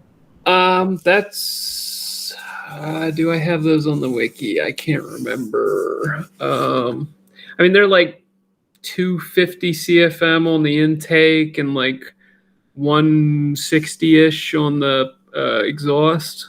So, and that's stock. And yeah, it's clear that the port work that was done by George, and ultimately the any work done on those heads was going to increase the flow pretty significant, because they you have like before and after photos. Is a dramatic amount hogged out of those things, or it's not a dramatic amount hogged out as much as it is cleaned up where it was flat out ugly. You could look at areas and say this is not right, and the increase in cross-sectional area is more visible on the exhaust side than on the intake side. But there were very clear issues with the original design, the original assembly of those heads, production of the heads. That's the word I'm looking for. Yep. Yeah, there's just casting, parts of the casting that just were left over that it's like you could clearly just grind this off and it would flow better. It's just the air's running into a brick wall. And they cleaned up a lot of that. They, got the combustion chamber. Transitioning, right, is the word. Right. They got the shrouding of the valves. They tried to open up the combustion chamber a little bit to let the air get into the cylinder easier. I was going to say, did they soften the chamber to reduce detonation? Yeah, I mean, they had a really detailed video on what they did, but unfortunately it got taken down because of certain drama issues. I never actually got to watch it. So. I did, and I saw the video, and two, we have the head, so we have an opportunity to look at it and make judgment on it. And George is very talented. I truly appreciated the effort that he put into that, because he is not unskilled. He is definitely talented. That's what I hear, yeah. He's obviously funny as hell also, from what I've seen, and genuine. He's a cool guy. He's a funny guy. Yep. No, he is one of the best parts of some of the videos that they put together. Oh, what a fantastic fit. Yep. Yeah, I'm glad he's video and not my next door neighbor, though. Yeah, exactly. Yep. Glad to see him. Fun to watch. Yeah, giddy up. Yep. So that would make for some interesting stories on breakfast coffee. Did you see what happened last night? Yeah. The valve sizes are on the wiki. I see somebody asking about that. Kenny again. That's Turbo Jixer tuning. It's Kenny. Just Kenny Google. Sampson. Yeah, just Google Vortec 4200 wiki. It's like the second or third link. Interesting. I'm very curious what a cammed out ported head 80 millimeter or AmeraBarra is going to make, is what I meant to say. Yeah, I think 400 wheel is within the realm of possibility. NA. Yeah, naturally aspirated. But I don't know, turbos are just, they're so good. Oh no, I meant turbo. Oh, with it. Okay. Yeah, I meant like I don't know. 700 on a stock head with regrinds, right? Yeah, I don't even know why you would port the head at that point. Just turn up the boost? Like, I don't really. The whole head port thing is for all motor. We don't know yet. We don't know yet. Yeah. Just wanted it done. Luckily, you got it just in time, huh? Yeah. Well, he offered to, he wasn't really clear with his what he wanted to do. He was talking about doing one himself for a little while, and then it was like, oh well, his ultimate goals changed as the dynamic there at his shop changed, and he is super neat guy. He came by, and it's amazing how fast he digests information and is able to regurgitate it in the videos that he puts together. Because we actually got to watch him come in, asked a couple questions, and then started shooting, and it's like, holy mackerel, this guy is able to capture a lot of information, and it was fun to watch how he did what he did. And it was like a light switch. Jeremy, right? Yes. Yeah, I've met him twice, and every now and then we'll text something dumb to each other. He says he loves my memes that I post. He says he looks at them like every day. But I was blown away where I met him at LS Fest, and I got like a bunch of jokes ready to insult him and whatever. And we were walking near him because he was swamped by people, Cameron and I. And it was so funny because he's like, oh, Sloppy Mechanics. And he like saw me and pointed me out. Oh, so great to see you. But he was so nice. I'm like, damn it. I'm so off put right now. I can't even remember what I was going to say. And I'm like, cool. Like, he's like, yeah, blah, blah, blah. And he knew he wasn't being, what's the word? He was being genuine. He knew stuff. He was asking questions. He has watched stuff. He's keeping up on it. And I'm like, I don't even know how you have the time to watch the bullshit that I put up. But and I thank you. And I had all sorts of things to say, but all I can say now is you're nice and I'll see you later. It's as we eclipse the next stage and ultimately start seeing how far we can stretch them RPM wise and horsepower wise, it's going to lend itself to answering some questions, because with that head makes more sense to put on something that's naturally aspirated, and it fits very well into an engine class size that would fit for land speed racing. So that is one of the possibilities. And right now, as Calvin said, we can mask any shortcomings of the engine by turning up the boost. Right. I understand why you were alluding earlier, like when something comes up. Because, you're already thinking just smash it with 40 pounds.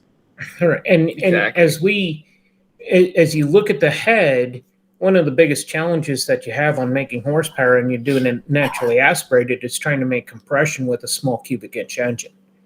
Your dome and all of your piston design becomes a bigger part of what you have to work with to make the power that you need, or have the compression that you need to get the RPM that you need to make the power that you want. So again, a very non-committal answer, because we don't have a path forward yet. Yep. So Liana asks, Mobile 1 or Rotella T? Mobile 1. Yep. We normally run a little bit heavier than stock. That's normally what we try to do. Yeah, when you're smashing stuff, you're kind of wearing out the oil anyway. So.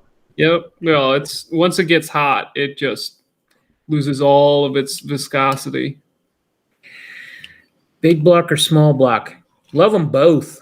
They both have attributes that I like. The modern day cylinder head and camshafts design in the small blocks really make that a formidable package, but there's no substitute for a big block. Man, oh days, can you make some power? I once upon a time, I owned an LS7, the original big block LS7, cammed it up, and that thing made a thump. It shook the ground. That thing was awesome. And, you look at where modern day racing has gone and the big blocks in general. The big block Chevrolet is such an incredible foundation to work with. Not discounting the Hemi at all, but when you compare it to other big blocks, if you're going for over 1,000 horsepower naturally aspirated, it's the only way to go. Yeah, there's the sound of a high winding small block is great, but the thump of a big block is also great. Yeah. Yeah, they both obviously have their thing. I have really dug into some big block owners for a while because people would bring them and be like, "Oh, it's gonna BMW owners and big block owners, massive amount of power, doesn't put it down." I mean, I had a guy with like a 480 some inch motor make like 255 horsepower. And I'm like, there's obviously something wrong here, but he thought it was fantastic the way it was. And I'm like, it makes what a non-PI 4.6 2-valve Mustang does. Terrible. Anyway, so I posted the Discord link. There's a Sloppy Mechanics Discord for people that like to use that. The text internet. And then eventually when Facebook owns all of our lives and we can't communicate, the Discord might be the only thing available to us. So yeah, there's that. That's pretty cool. There's tons of stuff on there. Like for people who don't like the Book of Face. Yep.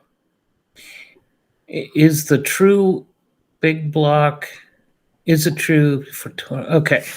Yeah, well, big blocks will make torque, but big blocks also make big horsepower, Despite popular misconception, an engine is not an air pump. An engine is a mechanical device that converts chemical energy to mechanical energy, period. The more chemical you get in it, the more mechanical you get out.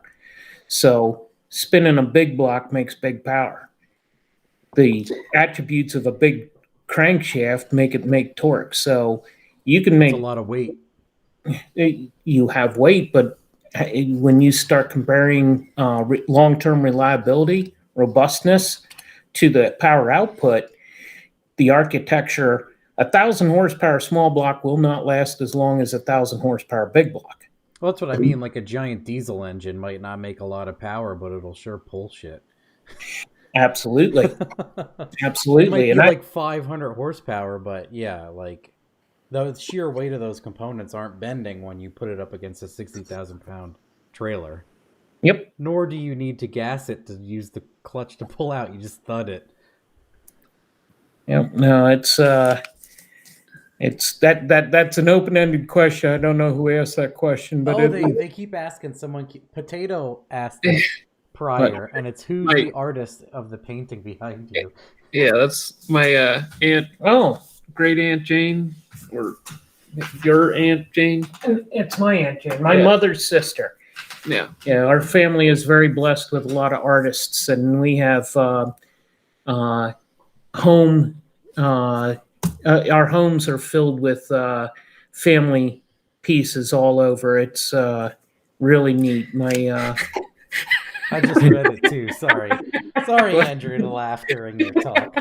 What's that? Is she single? You wrote single.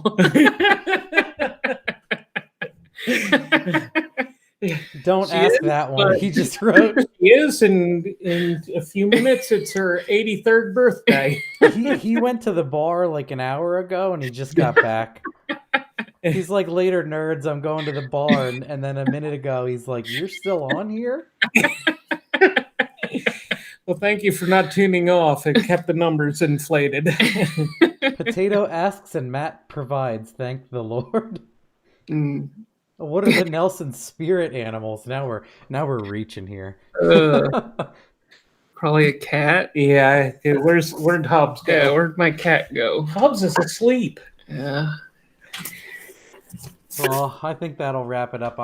We're 4:48. It feels like 2 minutes went by. 48 minutes on this clock. I gotta go to bed. It's so cold in my office here. Like the cold has crept up my shoes into my knees, and like my knees hurt. Like I'm an old man. I'm like, man, is it just that cold? It is in here anyway. Jeez, I should have turned the heat on way earlier. Like I didn't think the concrete would freeze my feet out. Anyway, no one cares, Matt. I'll say it for everybody. Oh, what do you daily drive? I think you said. Yeah, We talked to Cobalt and Ford F250. F250. Yeah. Nice. Well, thank you for having us on. This has been really fun, and thank your viewers here that have asked some really fun questions to dig into. Yep. Yeah, absolutely. Thanks for coming on and sharing the stories and knowledge and everything. You guys, I love watching all the shit you guys put up. Thanks. Definitely. Yeah. It was a pleasure to meet you guys from that. Was it the tuning class the first time I met you? Yes, sir. Yes, it was. That's cool. Man, how long ago was that? Like, that was 5 years. That was 5 years ago. Man, it feels like so much. It feels like 2012. I don't know why. Yeah. Yeah, it definitely feels longer than it is because, I guess a lot of car stuff has happened between then, so my brain is filled with that. Well, yeah, I mean, Dad said the first LS we got was like 6 years ago, and I'm like, really? Yeah, only 6 years ago? I just can't believe it's been that short. Yeah, that feels funny because, I had a 08 G8 GT with a Magnuson on it in like 2010. Yep. And then I built that, and then I built my own turbo Fairmont, and I was so annoyed with my G8 because I had like a nice Magnuson, and the G8 at that time was pretty nice, and everything else. And I built like for $4,200, I built a 10-second Fairmont with like 40% converter slip. Everything was garbage, but it would foot brake at 10. I'd drive it to the track. And I was like, what is life now? Yep. All right. Well, I'll stop. But thanks for coming on. Jeez, 5 hours. I'll have to put this on audio then. But yeah, thanks everybody for tuning in. Thanks for asking questions. Thanks for the opportunity. Yep. Thanks for coming on and showing us the cat. Yep. No problem. It's what we do. I'm looking forward to seeing 950 horsepower SBE 4200 content in the coming year. 1,000 horsepower or bust. All right. Oh, when can we get Def Glenn on? I've wanted to have him on. We have to have Def Glenn on. My coworker that's deaf. Awesome, dude. Cool. All right. See you later. Okay, thanks. Bye.